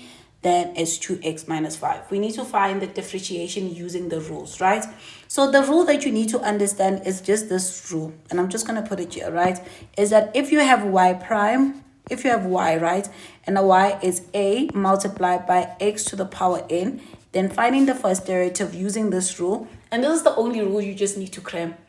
Like every rule sums up to this, right? All that rule, it sums up to this, right? Then you're going to have what? You're going to have y prime is equals to what? It's basically equals to a multiplied by n. So this goes here, right? Multiplying there. Then this is going to be x, right, to the power n minus 1, right? So this is the rule. Or then another one. So it's technically it's 2 of them, right? Then another one, if you have a constant, right? Then this, the first derivative is basically equals to 0. the only two rules that you need to know. Like, don't, the other ones, it's just an expansion of this one. So this is the only two rules that you need to know. Cram them, know them by heart, and know how to apply them, right? So this is the only two rules that we need, right? So with that said, is that now we have dx, right? This one, it's a little bit tricky because of on how you basically write the final answer, basically method, but it's that we need to apply this rule. That's what it means, right? So we see the fact that we need to basically clean up this, right? Very important. When you're finding the first derivative using rules, right, is that we do not want to see brackets, right? And we do not want to see square roots. We want to see everything in power and in single terms, right? When I say single terms, I mean, and I'll show you what is single terms. Like, I just want them individuals. I do not want to see a bracket ever. Like, you need to make sure the fact that you expand it so that it's in individual terms, right? Individual term is like this. I don't want to see brackets, right? So the first thing that we need to do is that we're going to have to clean this up, right? Expand it so that it can be individual terms. Then after that, we can apply what? We can apply this rules. Hope that makes sense, right? So now let's do that. So we know the fact that dx, right, square bracket is going to be 4x plus 3, right? Then it's going to be 2x minus 5. Right? So it's like this, right? So first thing, we need to expand it. Since we haven't applied the rules, we cannot drop this. We only drop the dx when we apply the rules, right? So that's what we're going to do. So now we're going to have to do that. So it's going to be equals to dx, right? And we need to expand this, right? So it's going to be what? It's going to be 4 multiplied. So it's going to be 4x multiplied by 2x, right? Then it's going to be plus 4x multiplied by negative 5, right? Then it's going to be plus 3 multiplied by 2x. Then lastly, it's going to be plus 3 multiplied by negative 5, right? So that's what we're going to have, right? So we're going to have, so now let's clean that up. So when we clean that up, we see the fact that we're going to have what? Dx, right, is going to be equals to 4 multiplied by, it's going to give me 8x. Then this one's going to give me what? Minus 20, right? X. Then this one's going to give me plus 6x. Then this one's going to give me minus 15x, right? So this is x squared, sorry. So this one is x squared, right? So this one's going to be x squared, what you call this, 8x. Then this is going to be negative 20. This one's going to be plus 6. And lastly, this one's going to be minus 15, right? So now let's clean it up a little bit further. You know the fact that dx, right, is going to be what? It's going to be 8x squared, right? Then it's going to be minus 14x. Then lastly, it's going to be minus 15, right? So now we have it in individual term, right? So now with individual term is that we're going to apply this, right? So we're going to apply the rules, right? So when applying the rules, we drop the dx, right? So for the first one, we see the fact that when applying the rules, this is the same as 8. Do you see the fact that, like, let me just zoom it out, like, so that we can see. We're going to be so for this term and this term, we're going to be applying this one, right? Then for the constant, which is the 15, we're going to be applying this one, right? So for this one, right, for 8, we see that a is 8, right? So it's going to be 8. Then n is 2, right? So we need to do what? We need to take the 8, right? Multiply it. Remember, multiply it by n, which is going to be 2. Then it's going to be x. Then it's going to be 2 minus 1. That's what the rule says, right? Then we're going to do the same thing here. This is the same as to the power 1. So it's going to be minus 14 multiplied by 1. Then it's going to be x, 1 minus 1. And lastly, 15 is a constant. So this is going to be minus 0, right? So now let's clean it up. This is the same as what? This is the same as 16x, right? Because 2 minus 1 is going to give me what? It's going to give me a 1, which is anything to the power 1 is just x, right? So it's going to be minus 14. Then this is going to be x. Then it's going to be 0. Then the 0. Then this is the same as 16x. Anything to the power 0 is 1. So it's going to be 16x minus 14. And that's how you would solve this question. Hope that makes sense, Anna. So now we're going to do 7.2.2. Again, is that we need to find using the differentiation rules, meaning going back, we're going to be using this, right? Hope that makes sense. So now let's solve this one. Now let's understand this one. I said the fact that I do not want to see brackets, right? Meaning you need to expand. And also I do not want to see square roots. Do you see this? I don't want to see them, right? So the first thing that is that we need to get rid of this, what you call this fourth root, right? Then since this is divided, right, because we need individual term, since this is divided by x to the power negative 3, is that we're going to distribute it throughout each term, right? So let's do that. So before you apply this, right, dx, is that we need to clean up this y. So let's clean up this y. So cleaning up the y is going to be y is equals to, we know the fact that it's fourth root, right, of x to the power negative 5, right? And this is going to be plus 2x negative 3 minus x, right? And this whole thing is divided by what? It's divided to x to the power negative 3, right? So first thing, we need to get rid of this one. So it's going to be y, make it into an exponent. So it's going to be x to the power negative 5, right? So it's going to be 1 divided by this root. So it's going to be minus. It's going to be positive 4. And it's going to be plus 2x negative 3 minus x, right? So this whole thing, right, is going to be divided by what? It's going to be divided by x to the power negative 3, right? So now let's clean it up, meaning it's going to be power multiplied by power. So this is going to be y, right? It's x to the power negative 5 divided by 4 plus 2x negative 3 minus x. And this whole thing is going to be divided by what? Divided by x to the power negative 3, right? So that's what we're going to have. So now what we need to do is that I need it in individual terms. So I need to distribute this x to the power negative 3 throughout. So it's going to be y is equals to x to the power negative 5 divided by 4 divided by x to the power negative 3 plus then it's going to be 2x to the power negative 3 divided by x to the power negative 3. Then it's going to be minus x to the power negative 3. So we have that, right? So now let's clean it up using the exponential rule. Since the bases are the same, we can subtract the powers, right? So it's going to be y is equals to x. That's going to be negative 5 divided by 4 minus 3, right? Then this is going to be plus 2 to the power negative 3 minus 3, right? Then it's going to be minus x. This is the same as to the power 1, right? So it's going to be 1 minus 3. Hope that makes sense, right? So that's what we have so far. So now what we're going to be doing is that we're going to be cleaning it up, right? So this is going to be the same as y is equals to x. So this one is going to give me what? It's going to give me 7, right? It's going to be 7. It's going to be 7 divided by 4, right? Then this is going to be plus, then this is going to be 2x. Then this is going to give me what? This is going to actually give me 0, right? So that's going to give me 0, right? Then lastly, it's going to be minus x. Then it's going to be 1 minus, it's going to be 1 plus 3. So it's going to be 4. So that is the clean version of it. Since now we have, no, let's clean it up further. So this is the same as y is to the power 7 over 4. Then anything to the power 0 is 1. So this is the same as plus 2. And this is going to be x to the power 4, right? So now everything is in its single term, right? So meaning I can apply this rule, those two rules, right? So let's do that, right? So now we're going to have what for the first one? So it's going to be what? It's going to be dx. Remember the fact that the minute you apply, then now you can say dx, right? When applying the rules. So I'm going to say dx. It's going to be what?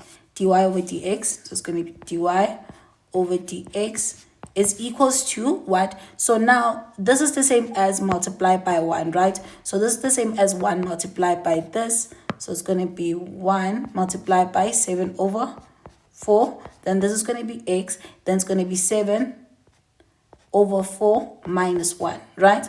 Then this 2 is going to become 0. So it's going to be plus 0. Then it's going to be minus 1 multiplied by the 4. Then it's going to be x. Then it's going to be 4 minus 1, right? So dx, dy over dx, right, is basically equals to 7 over 4, right? X, right? Then this is going to be what? This is going to give me 3 over 4, right? So it's going to be 3 over 4. Then this is going to be minus 4, right? It's going to be x to the power what? To the power 3. And that's how you would find the answer for this question. So that's how you would solve this question. So now we're going to do 7.3. It says given that f of x is equals to 2, so it's 2x cubed minus 2x squared plus 4x minus 1, and they want us to determine the interval, right, for which f is concave up, right? So to find concavity, this is finding concavity, is that step number 1, you need to find the point of inflation, right? So to find concavity, finding concavity, right? Concavity, if I know how to spell it, concavity, yes, right? So we need to find what? We need to first find, right, the point of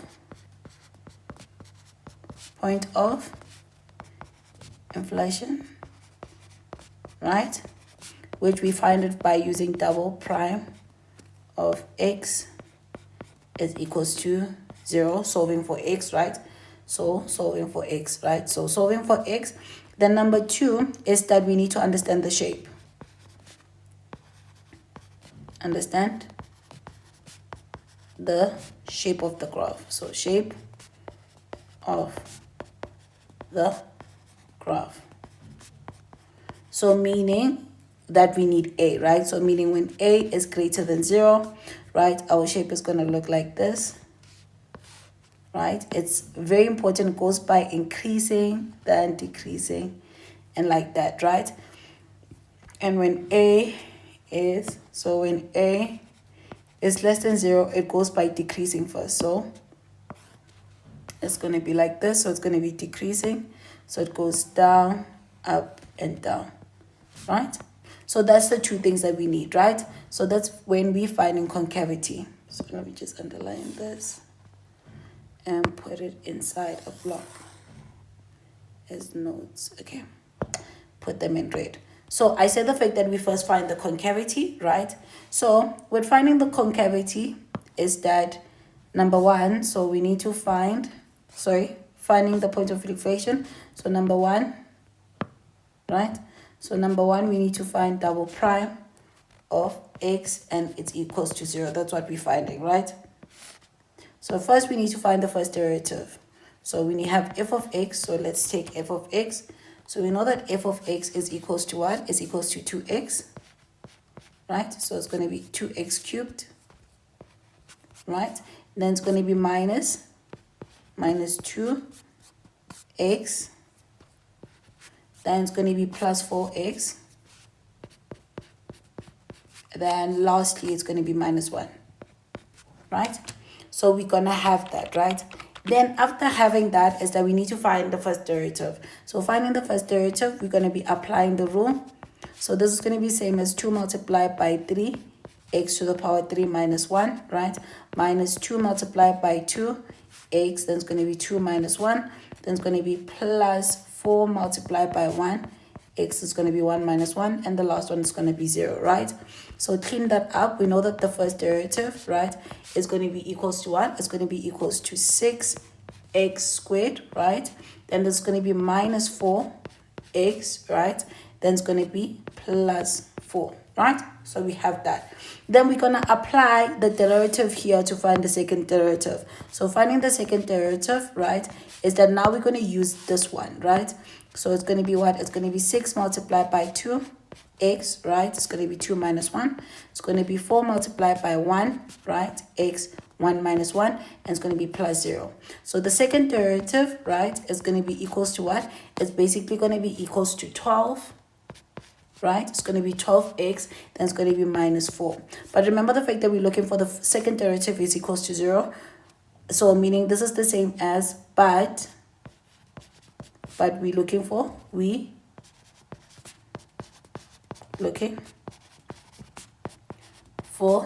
f double prime is equals to 0. So this is the same as 0 is equals to 12. So replacing this by 0, right? So it's going to be 12x minus, it's going to be like this. Then we're solving for what? We're solving for x, right? So this is going to be the same as 4 is equals to 12x. So it's going to be 4 divided by 12 is equals to x, right? So we see the fact that therefore our x is equals to 1 over 3, right? So it's going to be x is equals to 1 over 3. So now number 2, right? Understanding the graph, getting the shape, actually. We can say getting the shape. What did we say so they can match up? Yeah, understanding the shape. So it's going to be understanding the shape. Understanding the shape. So we see the fact that from our graph, right, is that f of x, what you call this, a is equals to 2. So this is our a, right? So our a, remember, it comes from, let me just do this. This comes from f of x is equals to ax squared, ax cubed, plus bx squared, plus cx, plus d. So our a is this one, right? So that's the one that gives us the shape. So we see the fact that our a, in our case, is equals to what? Is equals to 2. And 2 from this 2 option, 2 is positive. So we see the fact that 2 is greater than 0, right? Meaning this is how the shape is going to be, right? So the shape is going to be like this. It goes up, down, up, right? So what is the point of inflation, right? So the point of inflation is the point where our graph changes from being looking down, this is concave down, right? And goes to being concave up. So the point where it changes from being down, meaning from going from down then going up. So this point here, right? So this point here is this f double prime is equals to 0, which in our case, we know the fact that it's 1 over 3, right? So that is the point. So we're looking for concave down, right? Concave down. Okay, we can just like highlight what is concave up and okay, concave down, right? Do you see the fact that this part here, right? Since the graph is looking down, it makes sense the fact that this will be regarded as what? As concave. Concave down, right? Then the other one, it's looking up. So the other one is looking up.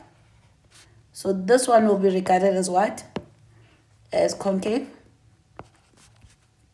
So it's going to be concave. Concave up, right? So with that said, is that our graph goes, so our graph is divided by this point, right? So let me just do this, put a line through, right? So our graph is divided here, right? Meaning from negative infinity, yeah, it's fine, we can make it red, from negative infinity till positive infinity, right?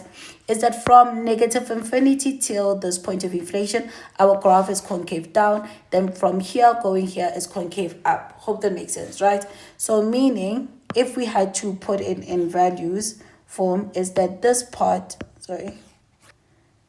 this part is going to be basically x is an element. Why am I doing it in blue? I want red. Okay, cool. So it's going to be from x is an element from where? From negative infinity till where? Till 1 over 3, right?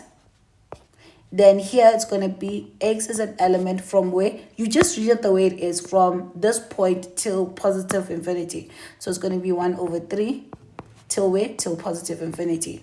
So that is your answer, right? So now looking back to what we want, right? The question says we want the interval where it's concave up. Where is it concave up? It's concave up from here to here. So therefore, our final answer here is going to be x. So concave up. So concave up, right, is where when x is an element, right? Remember the fact that x is an element from 1 over 3 till positive infinity. And this will be your final answer for this question. Hope that makes sense, Anna. So now we're going to do question 8, which is cubic function, right? It says the equation of a cubic function, right, f is given as f of x. So it's like in this form, and when it's expanded, it's in this form, right? The first question, they say calculate the coordinate of the turning point of f. Calculating the turning point, so calculating the turning point of a cubic function, you need to find the first derivative and equate it to 0, right? So finding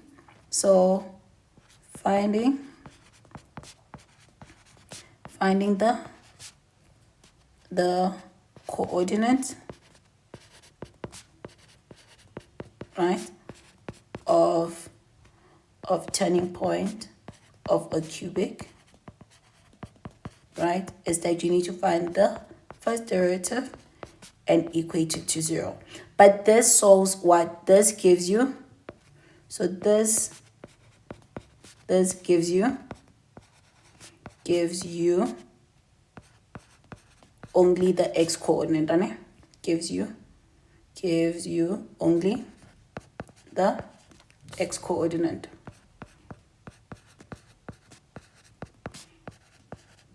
Right? So you need to find, so now to find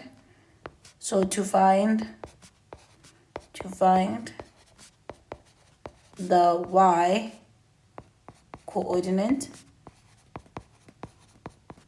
you need to substitute. You need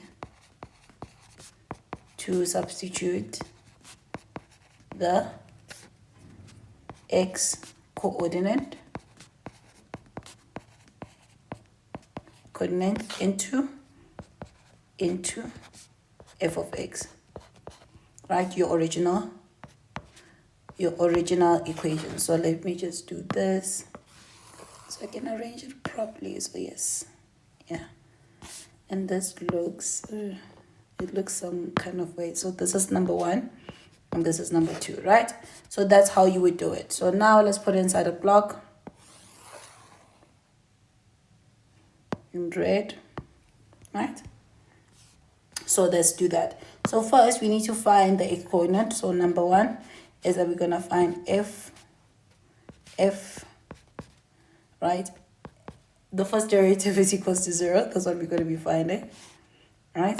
So now let's do that. We know that f of x, we're going to take the one that is already expanded from the equation. So it's going to be this one. So it's going to be what? So it's going to be x cubed minus 5x squared. Then there's going to be plus 8.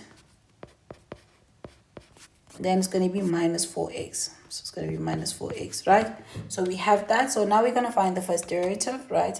So finding the first derivative, you're going to have f prime of x. Then this is going to be 3x. Then it's going to be 3 minus 1. It's going to be minus 5 multiplied by 2. Then it's going to be x 2 minus 1. Then it's going to be plus 8 multiplied by 1. It's going to be x 1 minus 1. Then it's going to be 0 here, right?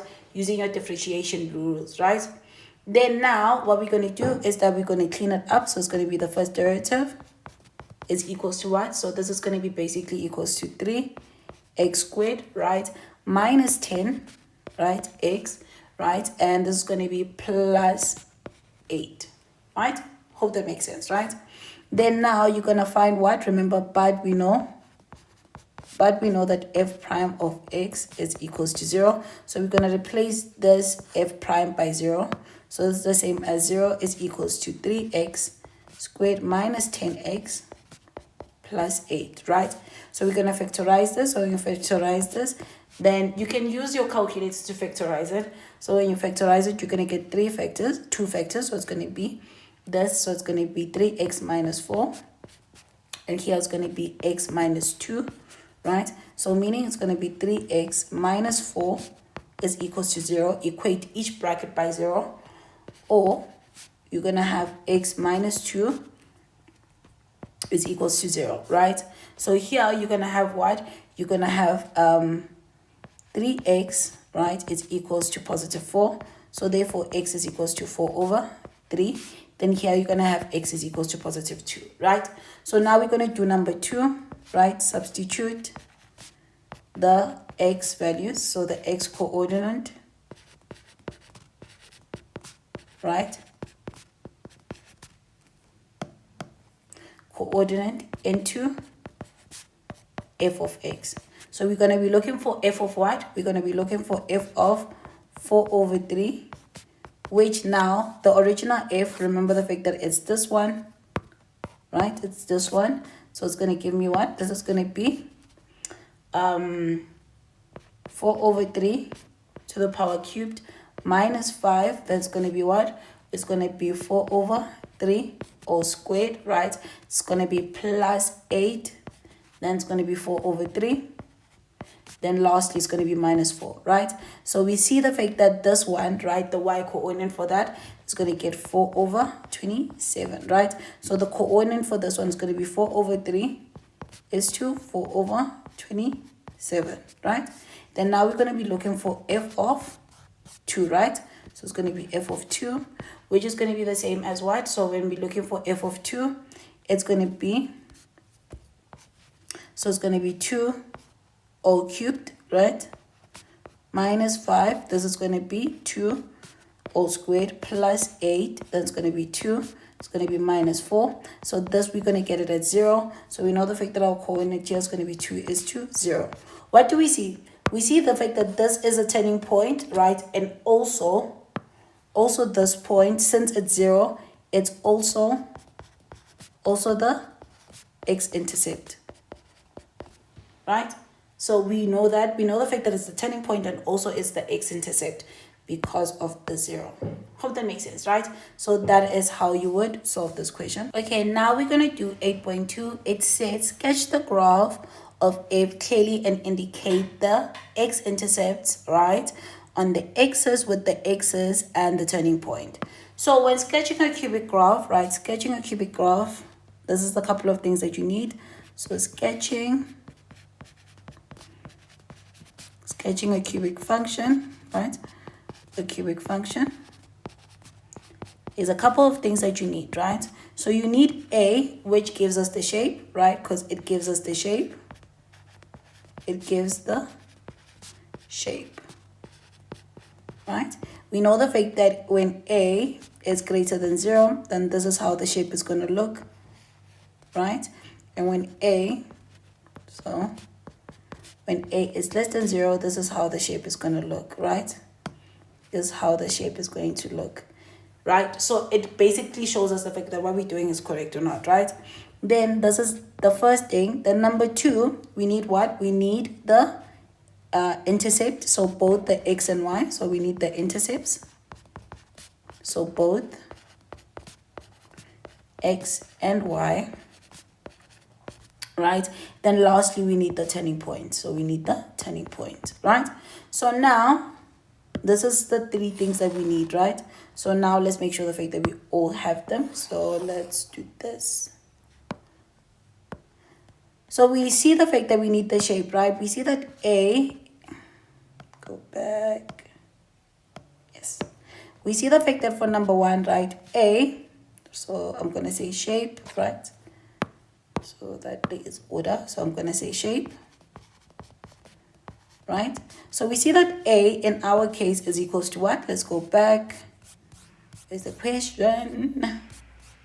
We see that A is basically 1, right? So that's positive. So we know the fact that A is equals to 1. So meaning our shape needs to be like this, right? So that's A.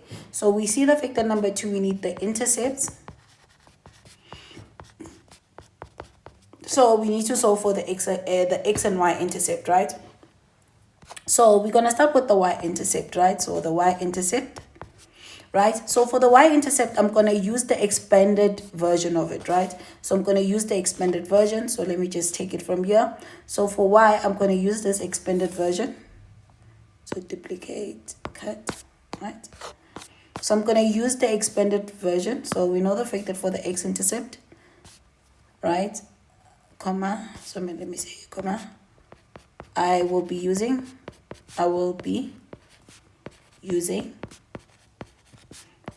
this version. Reason I'm using this version, I'll tell you why. So I'll be using this version. Reason why is that, do you see the fact that the last one, and let me just highlight it, this gives us the y-intercept, right? So this gives us the y-intercept. So that's why I'm using this version in this scenario, right? So meaning the coordinate is going to be what? It's going to be 0 is to that point, which is going to be -4, right? Then number 3, right, for the x-intercept, right, I'm going to be using the other version, right? I'm going to be using, so for the x-intercept, I'm going to be using this version. So that's not number 3. because it's going to confuse. So for the x-intercept is going to be, I'm going to be using this version, right? Reason why is that they already basically factorize it a little bit. So now I can factorize this fully. Hope that makes sense, right? So for that one, I'm going to be using that version because if I know the fact that this is quadratic, I can factorize, and in total, I'm going to have 3 points. Hope that makes sense, right? So that's what I'm going to be using. So for x-intercept, I will be using this version. So that version is what? Is that f of x is equals to x minus 1, right? And it's going to be x squared minus 4x, and it's going to be plus 4, right? So we know the fact that to find the x-intercept, right, we need to let y equals to 0, which is y is the same as f of x. So it's going to be 0 is equals to x minus 1. It's going to be x squared minus 4x, right? And lastly, it's going to be plus 4, right? So this is the same as x is equals to x minus 1. And this, when you expand it, it's the same as x, right, minus 2, right? It's going to be x minus 2 and another x minus 2, right? So this is the same as what? This is going to be x minus 1. And this is going to be the same as x minus 2 all squared. This makes sense, right? Why I'm saying this makes sense is that if you look at it, is that x minus 2, do you see that point there when we were finding the turning point, is that this also gave us the turning point. So the minute one of the coordinate, right, is squared, just know the fact that this means the fact that this is the x-intercept and also the turning point. Hope that makes sense. So this is the same as x minus 1 is equals to what? Is equals to 0. So x is going to be equals to 1, or it's going to be x minus 2, right, is equals to 0, meaning x is equals to 2, right? So the coordinate here is going to be 1 is to 0, and here the coordinate is going to be 2 is to 0. Hope that makes sense, right? So now we have what? We have our turning point, right? Then, yeah, we have our x-intercept. Now, lastly, we need our turning point.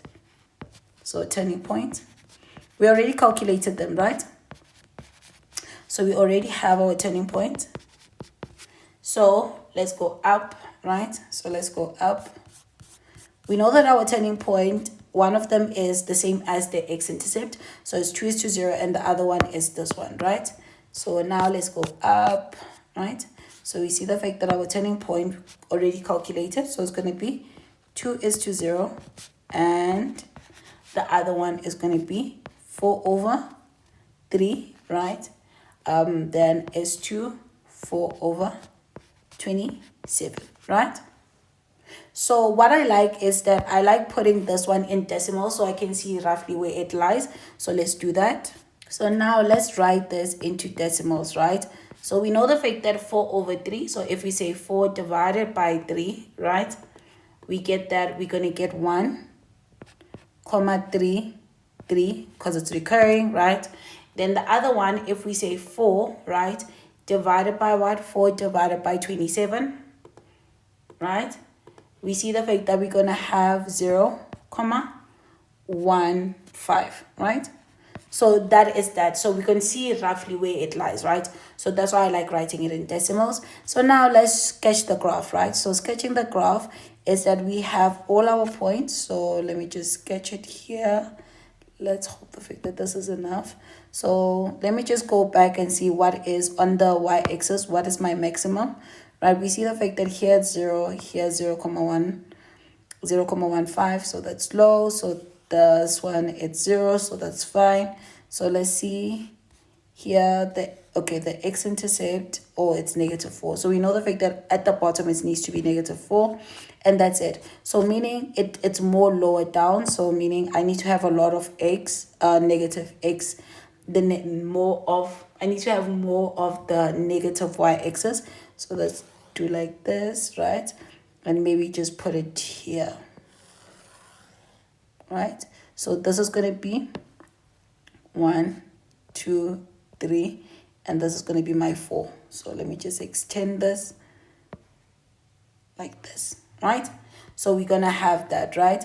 Then here it's going to be, so this is going to be negative 1, negative 2, negative 3, negative 4. Then here it's going to be 1, 2, right? I think that's enough, right?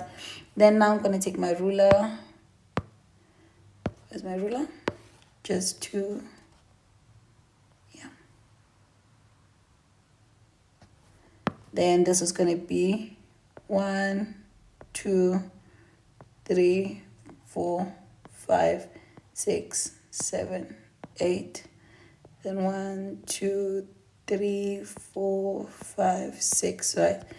Let's hide it. So this is going to be that, right? So let me just name them. So this is going to be 1, 2, 3, 4, 5, 6, 7, right? And it continues negative 1, negative 2, negative 3, negative 4, negative 5, right? Continue. Then this is 1 and this is 2. It's negative 1, negative 2, negative 3, and negative 4, right? Hope that makes sense. So now we're going to basically put in our points, and I'm going to put them in red so that you can see it visually. Now we're going to start with our turning point, or let's not start with our turning point. Let's start with the y-intercept, right? So we see that the y-intercept is here, meaning the graph needs to cut here, right? The graph, that's where it needs to cut. Then we see the fact that we have our x-intercept. So our x-intercept is that the graph cuts here, and also it cuts here, right? So it cuts there, right? Then we see the fact that our turning point, so this is also a curve, right? Then we see the fact that our turning point is 1, so it's going to be negative 1, so it's going to be somewhere here, so somewhere between them, I think, somewhere here, right? So that is going to be, and it's 0.5, so it's somewhere here, this other one. So this other point here, it's going to be somewhere here, so it's going to be somewhere here. Do you see this point? It's going to be somewhere here. Hope that makes sense, right? So now let's connect it. So when connecting it, this is how it is. So we're sketching. So we know the fact that this one is going to go up because that's the turning point. Then remember the fact that this is also a turning point, so it needs to curve and it goes up like this. Do you see? Then this one needs to go down. So now we're going to connect it here, meaning we need to connect it with the y-intercept. So just like this. Remember the fact that it doesn't need to be perfect. You just need to sketch it. So this is how your graph would look. Okay, now we're going to do 8.3. It says for which values of x, right, meaning our answer needs to be in terms of x, is the first one, f prime of x, right, is greater than 0. This means a couple of things. This means the same thing as finding. So f, so let me just maybe, okay, yeah, I can make the notes right here, right? So f prime of x, right, greater than 0 means when f of x is increasing. So this f prime of x greater than 0 is the same things as finding f of x is increasing.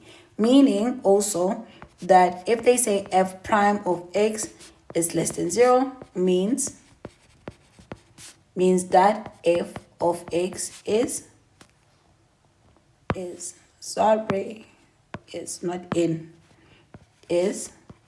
decreasing. Hope that makes sense, right? So why did I say they mean the same thing? Because of some question they can ask you this, which means this, or they can ask you this, which means is this. They mean exactly the same thing. How you approach the question, it's exactly in the same manner. So let's put this in a block. Sorry. Put this in a block. Right?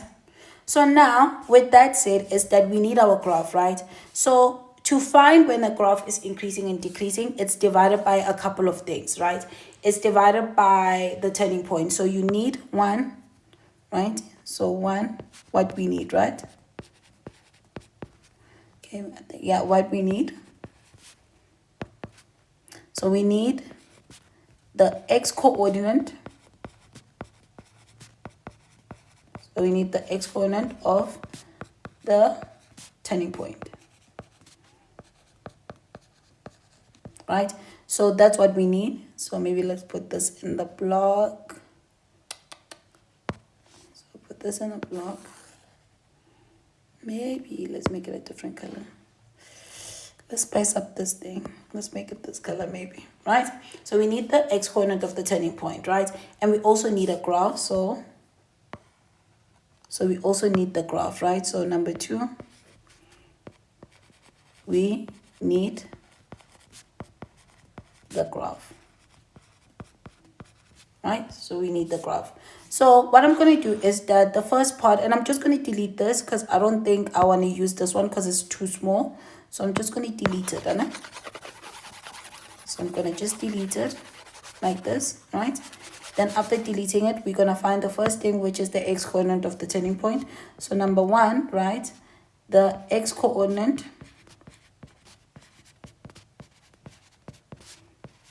of the turning point, right? So with that said is the following. So we know the fact that the x-coordinate of the turning point is x is equals to what? Remember the fact that going back to the graph is this 2. It's x is equals to 2. And x is equals to 4/3.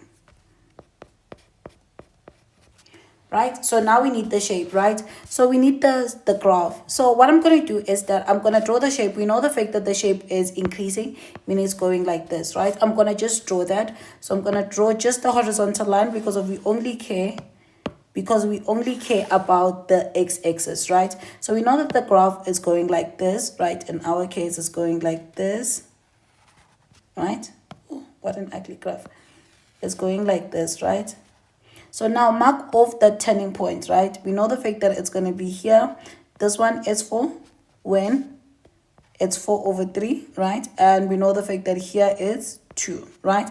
We need to mark it off. So we're going to draw dotted lines going there, right? So we're going to draw dotted lines going down in that way, right? Then now we know that from this side, this is going to be negative infinity, and this is going to be positive infinity. So we have the first section, which is from negative infinity till the first turning point. The second section, which is from the turning point. Then the third section, which is from the second turning point till positive infinity, right? So now, to understand the fact that it's increasing and decreasing, we're going to draw an arrow. So we're going to draw arrows on the graph. We always go from the left-hand side going to the right. And we're going to follow up how the graph goes. Do you see the graph goes? If I'm going from this direction to this, it goes like this, right? You see the graph goes like this. So I'm going to draw arrows following that direction, right? So we know the fact that our arrows goes like this, right? Then it goes like this. Then it goes up like this, right? So now where the arrows are looking down, right? Where the arrows are looking up, we're going to mark it as green, right? So it's going to be green, right? Which means increasing. Where the arrows are looking down, which is, I'm going to mark it in red, sorry. I'm going to mark it in red, right? Means decreasing. Then lastly, where the arrows are looking up, it's going to be increasing. So we see the fact that this portion here, the first portion here, right? Our arrows are green, meaning they're looking up. You can see the fact that they're looking up. So this is when f of x is increasing. And this section here is when it's decreasing. And lastly, this is when it's increasing.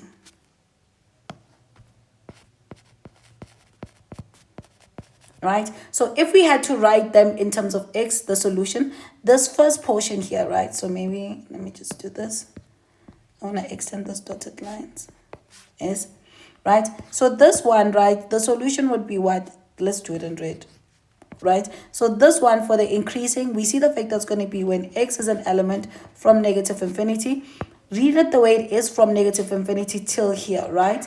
So it's from negative infinity till 4/3, right? Then here it's going to be where it's going to be x, right? It's an element between 4/3 till 2. Then lastly, it's going to be when x is an element from what? From 2 till positive infinity, right? So going back to our equation, we're looking for when f prime of x, right? We're looking for when f prime of x is greater than 0, meaning we're looking for increasing. So where is it increasing in our graph, right? We see the fact that it's increasing here and here, right? So since it's increasing there and there, therefore our answer is going to be for when x is an element, right, from negative infinity till 4 over 3, right? Or remember the fact that it's two sections. It's going to be this and this. Or it's going to be from 2 till positive infinity. And that's how you would answer this question, Anna. So now we're going to do 8.3.2. So it says the fact that we need to, remember the fact that from the previous one is that we need to find it in terms of x values, right? So we need to find when x multiplied by f prime of x is less than 0. So now understanding. So first thing first is that we need to understand what is. So understanding. So number one, right? Understanding. So understanding what is x multiplied by f prime of x is less than 0. So in simple terms is that this, right, prime is less than 0, is that when I take x and I multiply it by f prime of x, I need to get a negative, right? So when can this two situation happen? It can happen when x is positive and f prime of x is negative. Because when we add them together, when we multiply them together, we're going to get a negative, right? Or it can happen when this is negative and this is positive, because when we multiply them together, we're going to get a negative. So these are the two cases, right? So to color coordinate so that everything is perfect, right? It makes sense, is that I'm going to make positive green and negative here red, right? The reason why I'm doing that is that when I'm going back to the graph is that I need to understand that, right? So now we need to understand the second part, right? When can x be negative, right? So x can be negative. So number two, let's understand what is this x, right? This x is like the x, but it's the same x, right? Is the same. So basically what I mean is that x in the graph form. So x in a graph form. Yes. X in the graph form. This is the same as y is equals to x. So that is that, right? So what we need to do is that we need to sketch it, right? On our graph. Right? So that's what I'm going to do, right? So that is simply a line that is increasing. So that is a line that's increasing, a straight line that's increasing. So I'm going to make it in blue. So that is going to be this line, right? So let's continue. Yes. So this is the graph, right? So this graph here, right? So it goes through, it goes through this point and it's increasing. Very important, right? So this is going to be what? This is going to be, change color. So this is our x, right? Reason why I'm saying this is going to make it easy for us to basically determine the answers, right? So now let's understand now after that is that we need to understand. So number 3, right? Understand when x is positive, because remember the fact that we need it when it's either positive or negative. So when x is positive or negative, right? So from the graph, right, x is positive, right, when it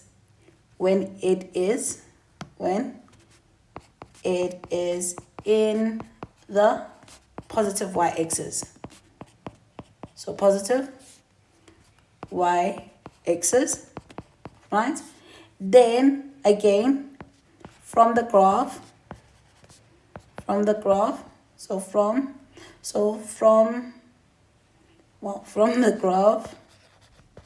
I think I forgot from the graph here. So let's do this. Okay. So from the graph, right? So let's take this. Yes. So from the graph, x is negative, right? When it is in the negative.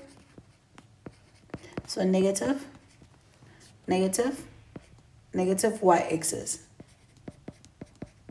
So let's highlight what is important. So for positive, we know the fact that it's going to be, so for negative, it's going to be this red one for x, right?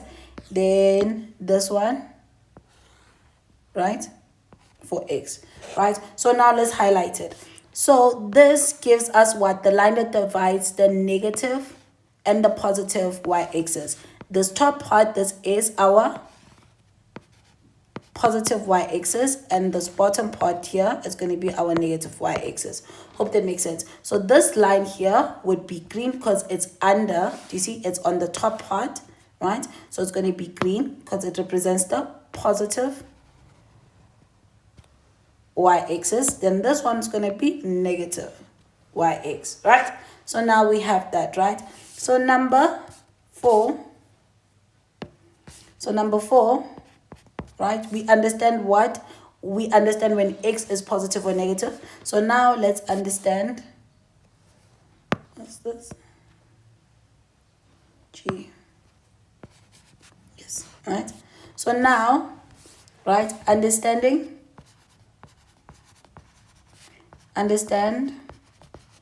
when f prime of x is negative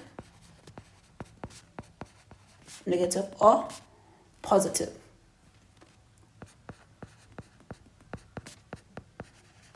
Right?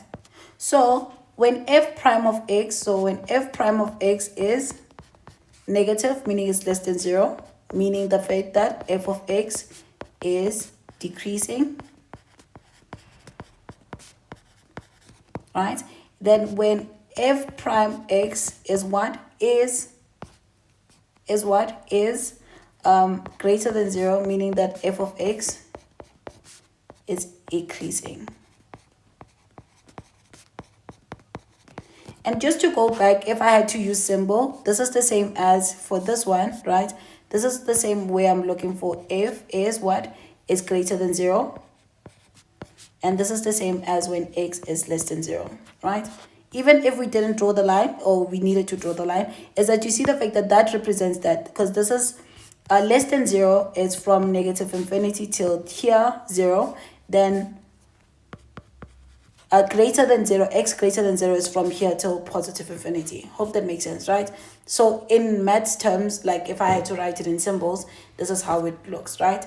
Hope that makes sense. We already established this, right? Remember the fact that we established it here. So that's what I'm going to do. We know the fact that from here, this portion here, right? And I'm just going to unzoom it here because we're going to be replicating this part, right? We know the fact that it's divided by the turning points, right? So we know the fact that this one is green, right? And we know the fact that this portion here is red. We know that this portion here is red. And lastly, we know that this portion is green, right? Then we see the fact that to get increasing and decreasing, let's start with our x values, right? Because remember the fact that we need to write our answer in terms of x values, right? So we see the fact that the x value, right? So the x value for this one, so let me write it here. So the x value for this one, right? The x value or x values for this one is going to be the x-intercept, right? Which our x-intercept is going to be what? Which it's going to be 0, 0. So it's going to be the x-intercept, right? So let me just do this. Which our x-intercept is going to be what?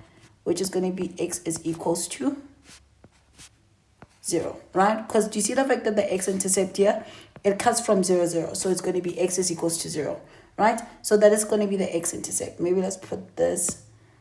Let me just do this for this one, right? Then here, we see the fact that to find increasing and decreasing, right? The x value, right, is what? Is the x coordinate of the turning point. So we know the fact that our x here is going to be x is equals to 4 over 3 and x is equals to what? Is equals to 2, right? So that is the 2. So what we're going to do is that at the x values, right, we're going to put dotted lines, right? So here our first dotted line is going to be where? So let's mark it. We know the fact that it needs to be here, here, and here, right? That is our x values. So now put it in dotted lines, right? So let me just change this into dotted lines, right? So meaning it's going to be here, right? It's going to be here, right? Then lastly it's going to be this one, right? So now we know the fact that, let me just go back to solid, right?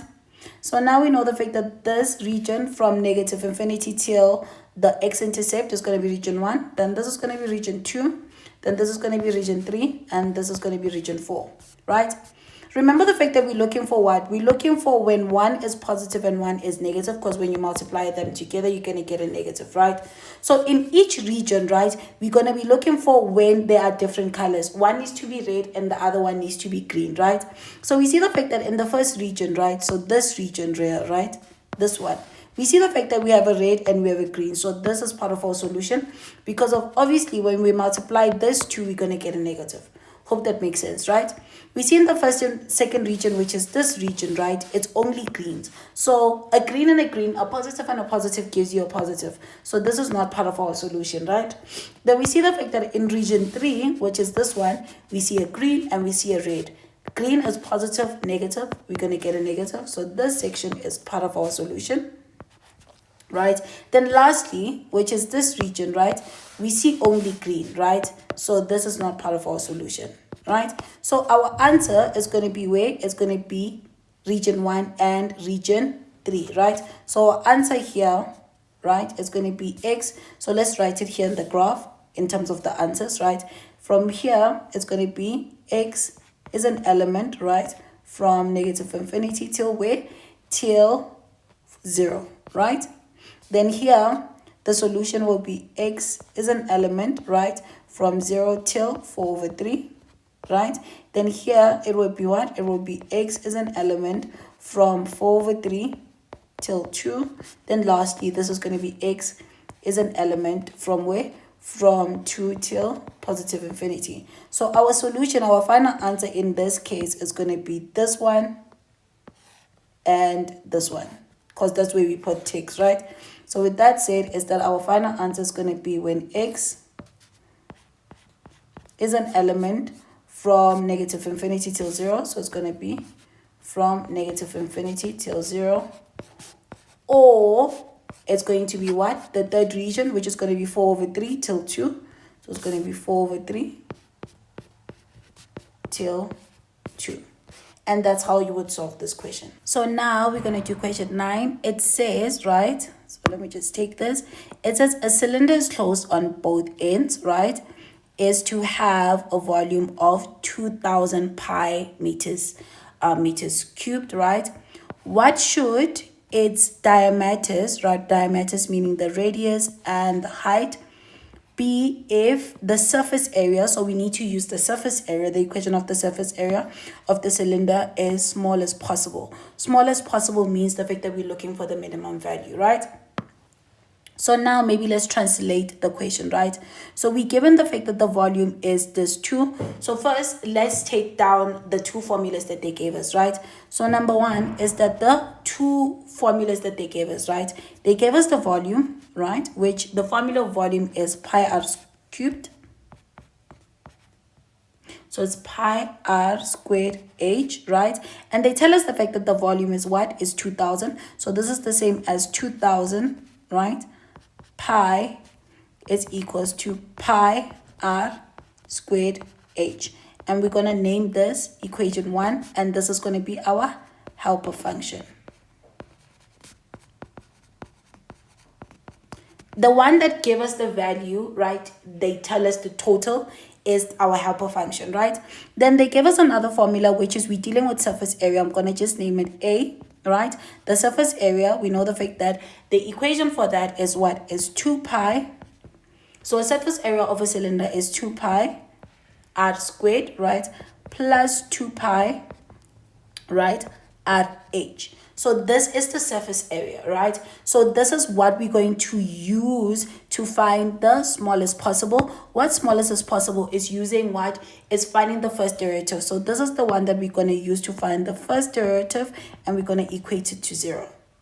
Hope that makes sense, right? So that is what we given, right? So remember the fact that our goal is to find R and H. So we're going to use this one, find the first derivative, right? To find those two, right?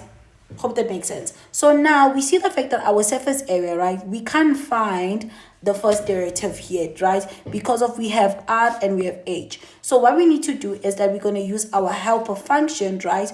To get rid of either R or H. So now using the helper function, right? We see the fact that we have R squared and we have H.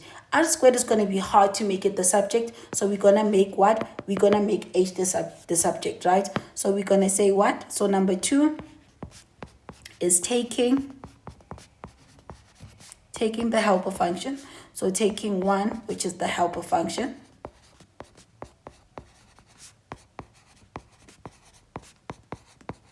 and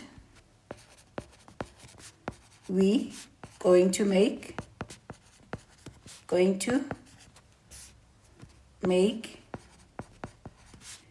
H the subject.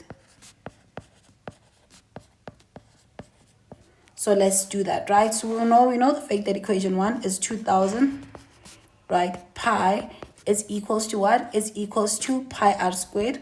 It's going to be pi r squared H, right? So divide both sides by pi r squared. So it's going to be 2000 pi divided by pi r squared. So it's going to be equals to H. We see the fact that this pi are going to cancel out, right? So we're going to have 2000. Then it's going to be r squared is equals to H, right? So we're going to name this equation 3, right? So now remember the fact that we need to find the first derivative of this so that we can solve for either H and R because we're looking for the diameter, right? So now number 3, right? We're going to substitute equation 3 into equation 2, right? So this is equation 2. Sorry, didn't name this. So this is our equation 2, right? So we're going to substitute equation 3 into equation 2, right? Reason why is that we want equation because we want it to be in one variable. Right? So we know the fact that equation 2 is what? It's A. So it's going to be A is equals to 2 pi, right? It's 2 pi r squared plus 2 pi RH, right? So that's that. So we know the fact that now wherever I see H, I'm going to substitute this, right? So it's going to be A is equals to 2 pi, right? R squared plus 2 pi, then this is going to be R, then open bracket is going to be 2000, right? 2000, and it's going to be divided by what? Divided by R squared. So now we're going to have, like, let's clean this up, right? So this is going to be the same as A. So it's going to be A is equals to 2 pi R squared plus, then this is going to be 4000, right? Pi R, right? And this whole thing is divided by R squared, right? So this squared and this one is going to cancel out because this is the same as having 2 R's. So A is going to be basically equals to 2 pi R squared plus 4000, right? 4000 pi. Then this is going to be R squared, right? So that's what we're going to have, right? But remember the fact that our goal is that we're looking for what? We're looking for the first derivative of the area, right? So let's find that, right? But before finding that, let's clean it up by taking this up, right? So this is not 2, so we got rid of it. So this is just R. right? This is just divided by r, right? So clean it up, right? So when we clean it up and we take it at the top, right, we're going to have that a is equals to 2 pi r squared plus 4,000, right, pi r to the power negative 1. Hope that makes sense, right? So now we have that, right? So we have that. So now we can find, so we can find what? So this is number what? This is number 3. So number 4, right? We're going to find a prime is equals to 0, right? To solve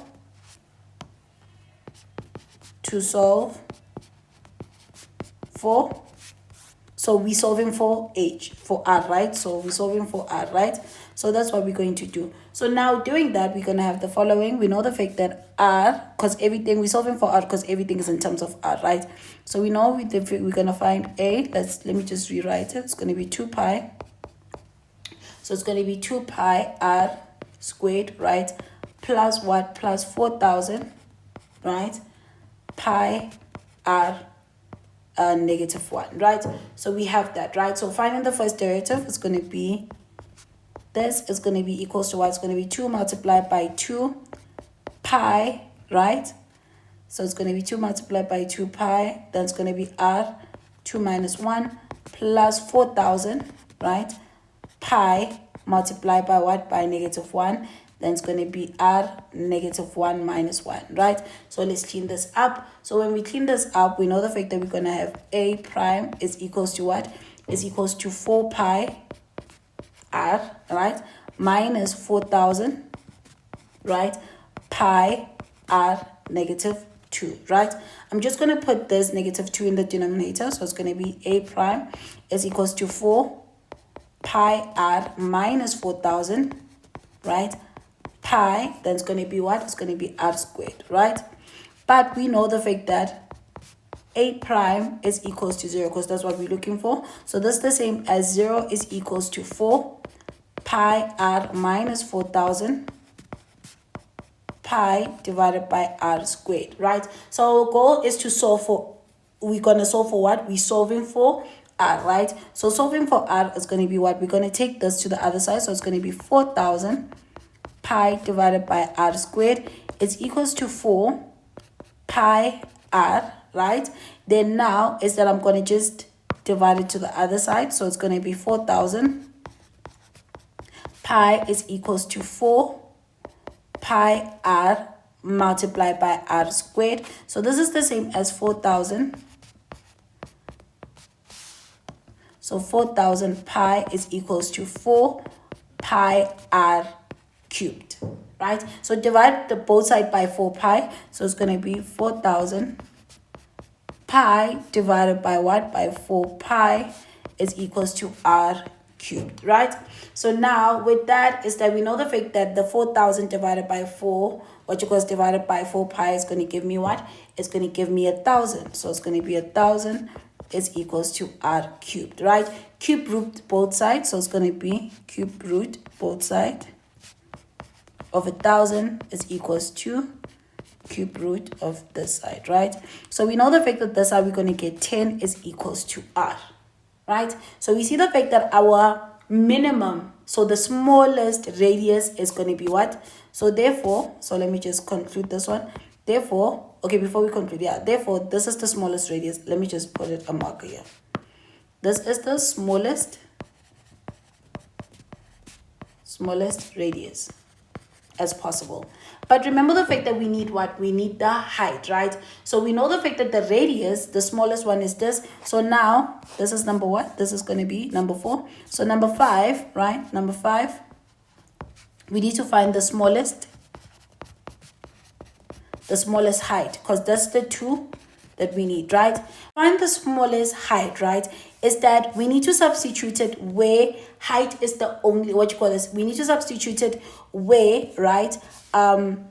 H, right? So meaning this, like looking at the helper function. Where's the helper function? Where is our helper function? Yes, this one, right? We need to substitute it here at the helper function. Why? Is that r is the only unknown because of, we know the fact that this is a value and this is a value, right? Because we already have r. If we substitute it here in the area, we do not know what is the surface area. So that is why to find the height, we need to substitute it here in the helper function, right? So finding the smallest height, right, we're going to substitute it. We're going to substitute it in the helper function. Hope that makes sense, right? And I'm going to use the one that already h is the subject. So let's go back. So I'm going to use this one. Do you see the fact that this one, only r is the unknown, and we know that r is what? So we know the fact that that is going to be the same as, so this is going to be the same as 2000 divided by r cubed. So we're going to, we know the fact that it's 2000, right? So it's 2000. So we know that h is equals to 2000 is divided by r squared, right? So we know the fact that h, which is the height, is going to be the same as 2000 divided by 10, right? All squared, right? So let's clean this up further, right? We know the fact that this is going to be h is equals to 2000 divided by what? Divided by 100. So 2000 divided by 100, we know that our h is going to be equals to 20, right? So now the smallest diameter, so the smallest, so therefore we know that the smallest radius is equals to 10 meters, and the smallest height is equals to what? Is, so and the smallest height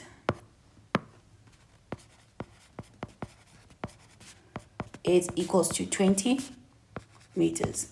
So that's how you would solve this question. So now we're going to do question 10, right? Which is this, it's a Venn diagram. So let's read the question. They say a survey was conducted amongst 100. So we know that n is 100. So we know the fact that this is n, and we have a total of 100 grade 12 students, right? In a high school, regarding their preference for the following subjects, right? Mathematics, which is going to be represented as M, then physical science, right? Then life science, which is going to be L. Then the following, then they say the following was revealed in the survey. So let's go down. They tell us the fact that 8, right, prefer O3, right? 12 prefer mathematics and physical science. Then 5 prefer physical science and life science, but not mathematics, right? Then X prefer life science and mathematics, but not physical science. 61 prefer mathematics. Then 19 prefer physical science, then 72 prefer life science, and 14 prefer none, right? Then the first question, we need to draw a Venn diagram. So just looking at the side is that I gave you guys like terminology on how, where to basically making it easy for us to basically draw the Venn diagram. So I'm going to be using this, right, to basically make it easy when drawing our Venn diagram. So now let's do this, right? So I'm going to draw 3 circles. So here's the Venn diagram, right? So we're going to fill it in. So the first information, right, it says that 8, so it tells us like 8 prefer all 3. So if we go here, right, so the keyword here, it's, yeah, let me just use this, prefer all 3, right? All of it means is the intersection, right? All means the intersection, meaning 8 is going to be in the middle. So 8 is going to be here in the middle, right? That's what it represents here. Do you see the fact that in the Venn diagram, all means all of them, right? Then they tell us the fact that, maybe let's take the highlighter, right? So all, here they tell us the fact that 12 prefer mathematics and physical science. So prefer mathematics and physical science. So prefer mathematics and physical science. So keyword, right? And so prefer, we know the fact that 12, right? But it's mathematics and physical science. So mathematics and physical science is the same as this one, right? It's A and B, right? It's A and B, meaning it's going to be the intersection between the two. So now we need to look for mathematics and physical science. So we know the fact that this is mathematics here, right? And this is physical science. So this whole thing, right? So this whole thing, So basically this whole thing, right, is mathematics and physical science, right? So it's 12, right? So that is going to be 12. So this whole thing is 12, right? But you see the fact that it includes this 8. So meaning I want this portion, right? So it's going to be 12 minus 8. Hope that makes sense, right? So that part is going to be 12 minus 8, right? So when you say 12 minus 8, so let's just leave it like this. It's going to be 12 minus 8, right? Then now the next statement, right? It says 5, right? Prefer what? Physical science, life science, but not mathematics, right? So let's read it here, right? So it's going to be physical science. So physical science is here, right? And life science, right? And life science is here, but not mathematics. So it's physical science, life science, but not mathematics. So this will be physical science and life science, right? But physical science and life science and not mathematics is just this one, right? It's just this one. So this 5 is just this one only, right? Because they excluded the mathematics. So if they just said physical science and life science only, right, and they didn't say and not mathematics, it was going to be the whole thing, meaning we needed to subtract. But they told us the fact that it's physical science and life science, which is just this and not mathematics. So 5 is going to be here, right? So 5 is going to be there. So 5 is going to be there. Okay, cool. So 5 is going to be here. Hope that makes sense, right? So now let's move to the next statement. They tell us the fact that X prefers what? Let's see, mathematics and life science, right? But not what? But not physical science. So it's going to be mathematics. So let's go back. Mathematics, right? And life science. So it's going to be this one, right? But they tell us the fact that and not physical science. So it's going to be mathematics and life science, right? So it's going to be mathematics and life science and not physical science. So it's going to be this excluding the intersection. So this is going to be X. So this is going to be where our X is. Hope that makes sense, right? Then now they tell us the fact that 61 prefers mathematics, right? 61 prefers mathematics. So when they say mathematics, do you see the fact that the 61, right, prefers mathematics, and they just say in mathematics? Let's avoid the prefer part and look at what they tell us. So mathematics. So here is the same thing as this. If you're saying the fact that maybe 12 prefer A, this is A, right? So in ours is that 61 prefers mathematics. It's going to be this whole circle, right? But this circle has what? Has X, it is 8, and it has this 12 minus 8. So 61, right? 61, right, is going to be minus what? We're going to minus it by this, this, and this, right? So it's going to be 61 minus X. So it's going to be minus X, right? Then minus 8, then minus this. So let me just do this. Minus this 12 minus 8, right? So that is that part, right? Then they tell us the fact that 19 prefer physical science. So physical science, again, is this whole thing, right? Right? So 19 of them prefer physical science. So 19. So let's go to 19. So we know the fact that this is going to be 19. Then we need to subtract this. Remember the fact that to get this portion only, right, is that we need to subtract by this whole thing. So it's going to be what? It's going to be 19 minus, then it's going to be 12 minus 8, right? Then it's going to be minus 8. Then lastly, it's going to be minus 5, right? Then lastly, right, they tell us the fact that 72 prefer life science, right? So 72 prefer life science, so the whole thing again, right? So meaning we want this portion, right? So we need to subtract by this. So it's going to be what? It's going to be 73, right? Minus X minus 8, then minus 5, right? Then lastly, in the statement, they tell us that 14 prefer none. So none means outside. Do you see? None means outside. So 14 is going to be just outside here, right? So that's going to be that, right?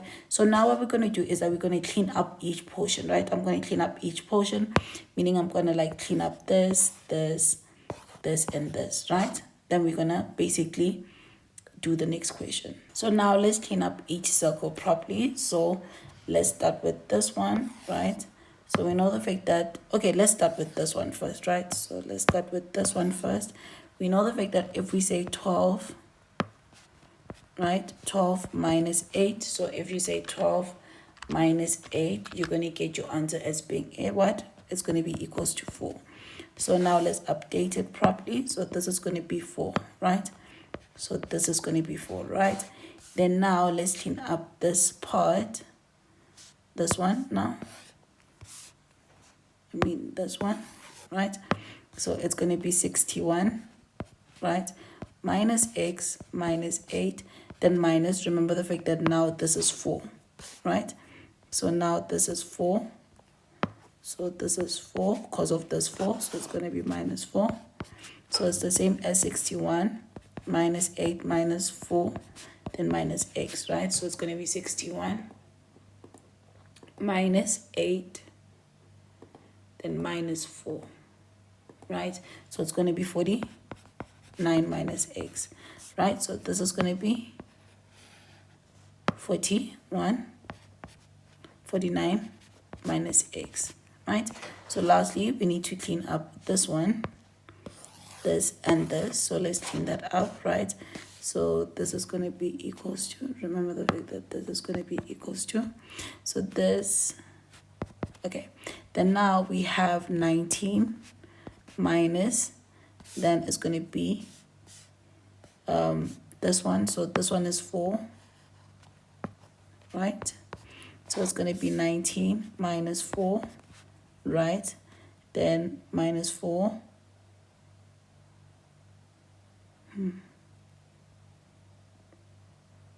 Yeah, it's going to be minus 4 minus 8, then minus 5, right? So if you say 19 minus 4, then minus 8,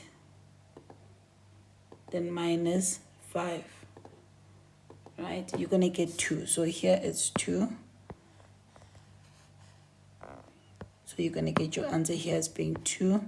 Then lastly, let's clean up this one, right? So it's going to be 2 here. So it's going to be 73 minus x minus x minus, yeah, just that. So it's going to be 73 minus 8 minus 5 minus x, right? So it's going to be 73, right, minus 8, then minus 5, right? So it's going to be 60. So it's going to be the same as 60 minus x, right? So this is going to be 60 minus x, right? So that is how your Venn diagram should look like. So now let's do 10.1.2, right? It says calculate the value of x, right? So to calculate the value of x is that what we're going to do is that we're going to add everything. We already know the total sample, right? It's 100. So we're going to add everything, meaning this, and this, and equate it to 100, right? To solve for x. So that's what we're going to be doing. So let's just maybe zoom it out. We know the fact that it's going to be what? It's going to be 49. So I'm going to put, so it's going to be 49, right? Minus x, right? Plus 4 plus 8 plus x plus 2 plus 5 plus 60, right? Minus x. And that is going to be equals, no. Remember the fact that plus the none, so it's going to be plus 14, and that is going to be equals to 100, right? So now let's clean this up. So we see the fact that this is going to be 49, right? Minus x plus 4 plus 8 plus x plus 2 plus 5 plus 60 minus x plus 14 is equals to 100. right? So now all the numbers together, right? So the numbers, so it's going to be this, then this. As all the numbers together, let's add all the blue ones, then all the variables together. So it's going to be this, it's going to be this, then it's going to be this, right? So now let's add the numbers together. So we're going to say what? We're going to say 49, right? Plus 4, plus 8, plus 2, right? Plus 5, right? Then plus 60, right? Then plus 14, right? And that is going to give me 100. So that is going to give me 142, right? Then the x's, we see the fact that we have this one. Do you see the fact that this? So do you see the fact that this and this is a negative and it's a positive? So those two are going to cancel out and you're left with 1x. So it's going to be minus x, right? And that is going to be equals to 100, right? So take the 142 to the other side. So it's going to be minus x is equals to 100 minus 142. So we know the fact that negative x is going to give me negative 42. Therefore, x is going to be equals to 42. So that's your x value. So now we're going to do 10.1.3. It says calculate the probability that a learner, right, chooses randomly, prefers only one subject. So a learner prefers only one subject, right? Only one. Let's go back to our diagram, right? Only one means this. So this is exactly one, meaning only one. So that's what we're calculating. So we're going to add this, this, and this divided by the total number of students. So that is the probability of what we're looking for, right? So in our diagram, right, it's going to be what? It's going to be this. So let's highlight the section that they're talking about. So it's this, right? So it's that. So let me maybe just reduce the highlighter, right? We're looking for this. Right, so we're looking for this, right, plus this, so that's going to be in the numerator, right, that's only one, right, and this, so this,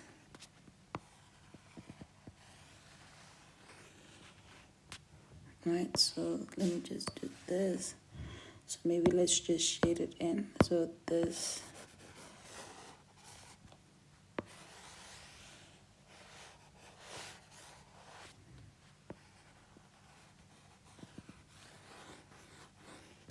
so that's what we're looking for, the probability of this, right?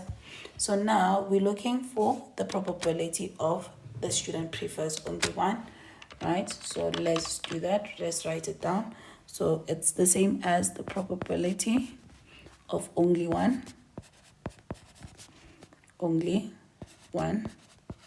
right?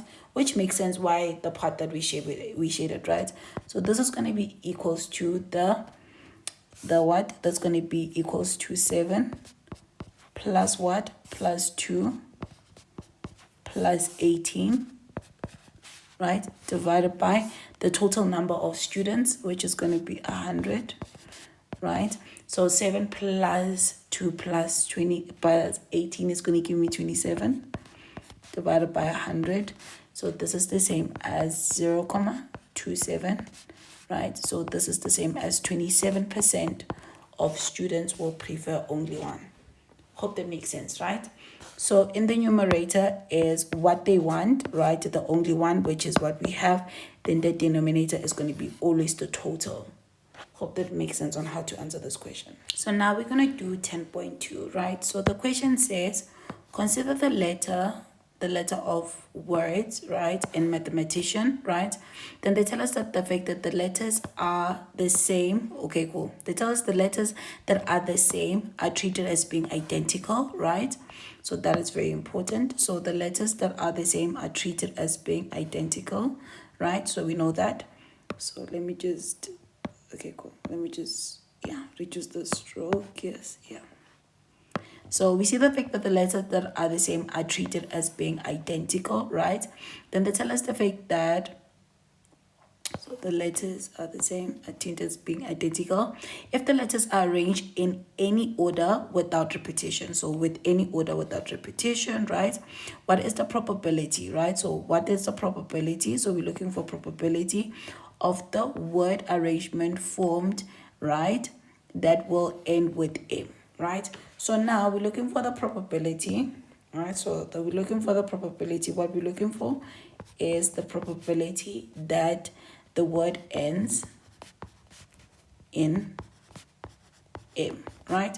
So to get the probability, we need to find what? We need to find the number of words, the number of arrangement, right? So arrangement, right? Arrangement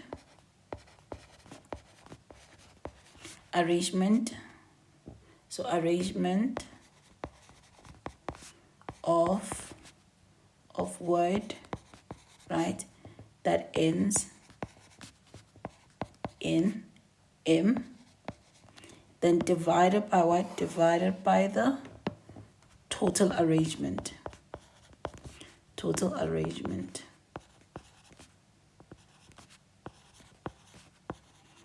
So divided by the total arrangement, right? So this is what we're looking for. So let me just put this inside a box. So it's going to be in red, right? So now the easiest one to find first is the 1. So let me just take this block, right? Because I just want to deal with it here, right? And like, let me just put this up. Yes. So the easiest one to find is the total arrangement, right? So finding the total arrangement, it's going to be easy. So finding the total arrangement,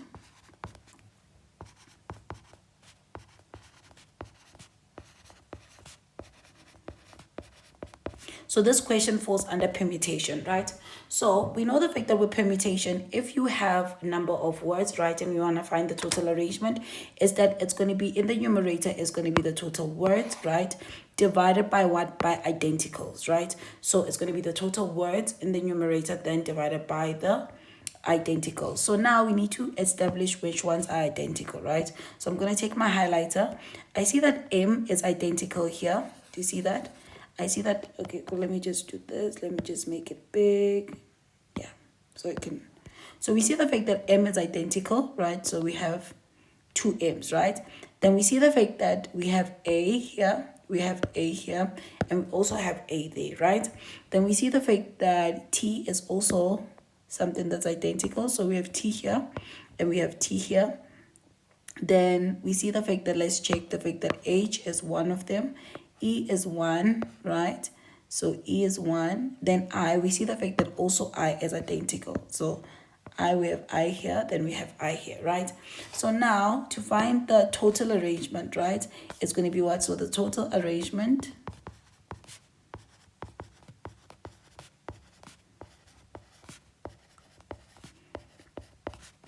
is going to be equals to the total number of words, right? So the total number of words of letters, right, is going to be 13, right? Then you're going to say permutation, so that exclamation mark, right? Then divided by what?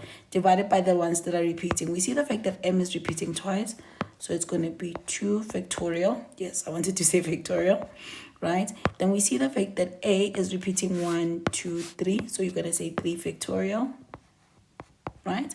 Then T is repeating 1, 2, right? So we see the fact that T is repeating multiplied by 2 factorial. Then lastly, that I is repeating twice, right? So it's going to be multiplied by 2 factorial, right? So that's going to be the total arrangement, right? So with that said, is that we know the fact that the total arrangement is going to be equals to this. So let's write it down. You punch that into the calculator. You're going to get 1, 2, 9, 7, 2, 9, right? Then it's going to be 600, right? So that's the total arrangement, right? So that's the denominator. Then now we're looking for arrangement. So it's what did we call it? Arrangement of words. And so we're looking for the arrangement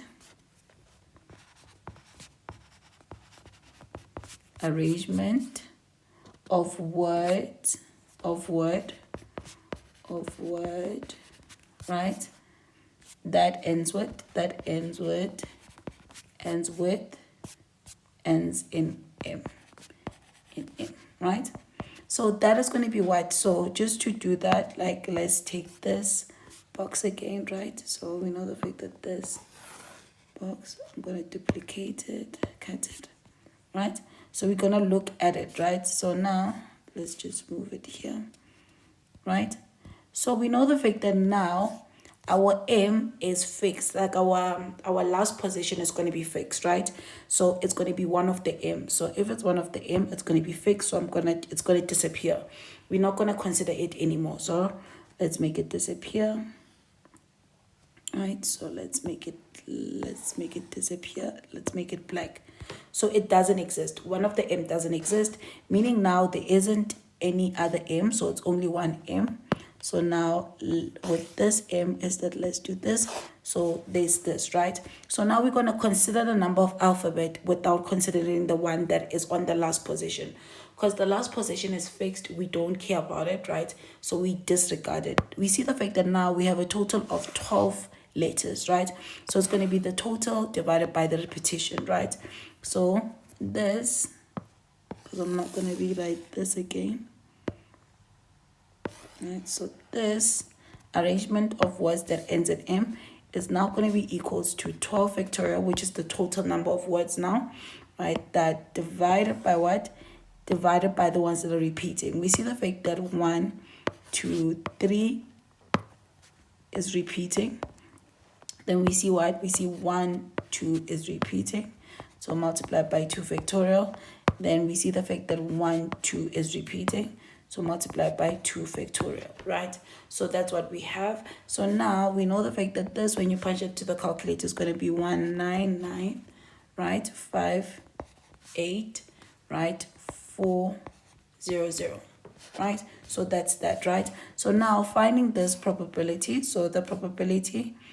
finding this probability, maybe let me just copy it again. Duplicate it, cut it, right? So we're going to paste it here. Right, so let's delete this, right? So finding this probability is going to be equals to what? It's going to be this, because I don't want to make a mistake. So it's going to be this, right? Divided by what? So it's going to be this number divided by this number. So let's do this. I forgot to cut it. So it's going to be this number. So this number, duplicate, cut. So it's going to be here. So it's going to be in this number, right? Then divided by this number. Let's duplicate it and cut it, right? So it's going to be this number, right? It's going to be division. So it's going to be division, right? So it's that two numbers, right? Then after that is that you're going to punch that into the calculator, right? So when you punch that into the calculator, you're going to get what? You're going to get that it's going to be equals to 2 divided by 13, right? So that is the probability that a word ends with M, right? So that's how you would answer this question.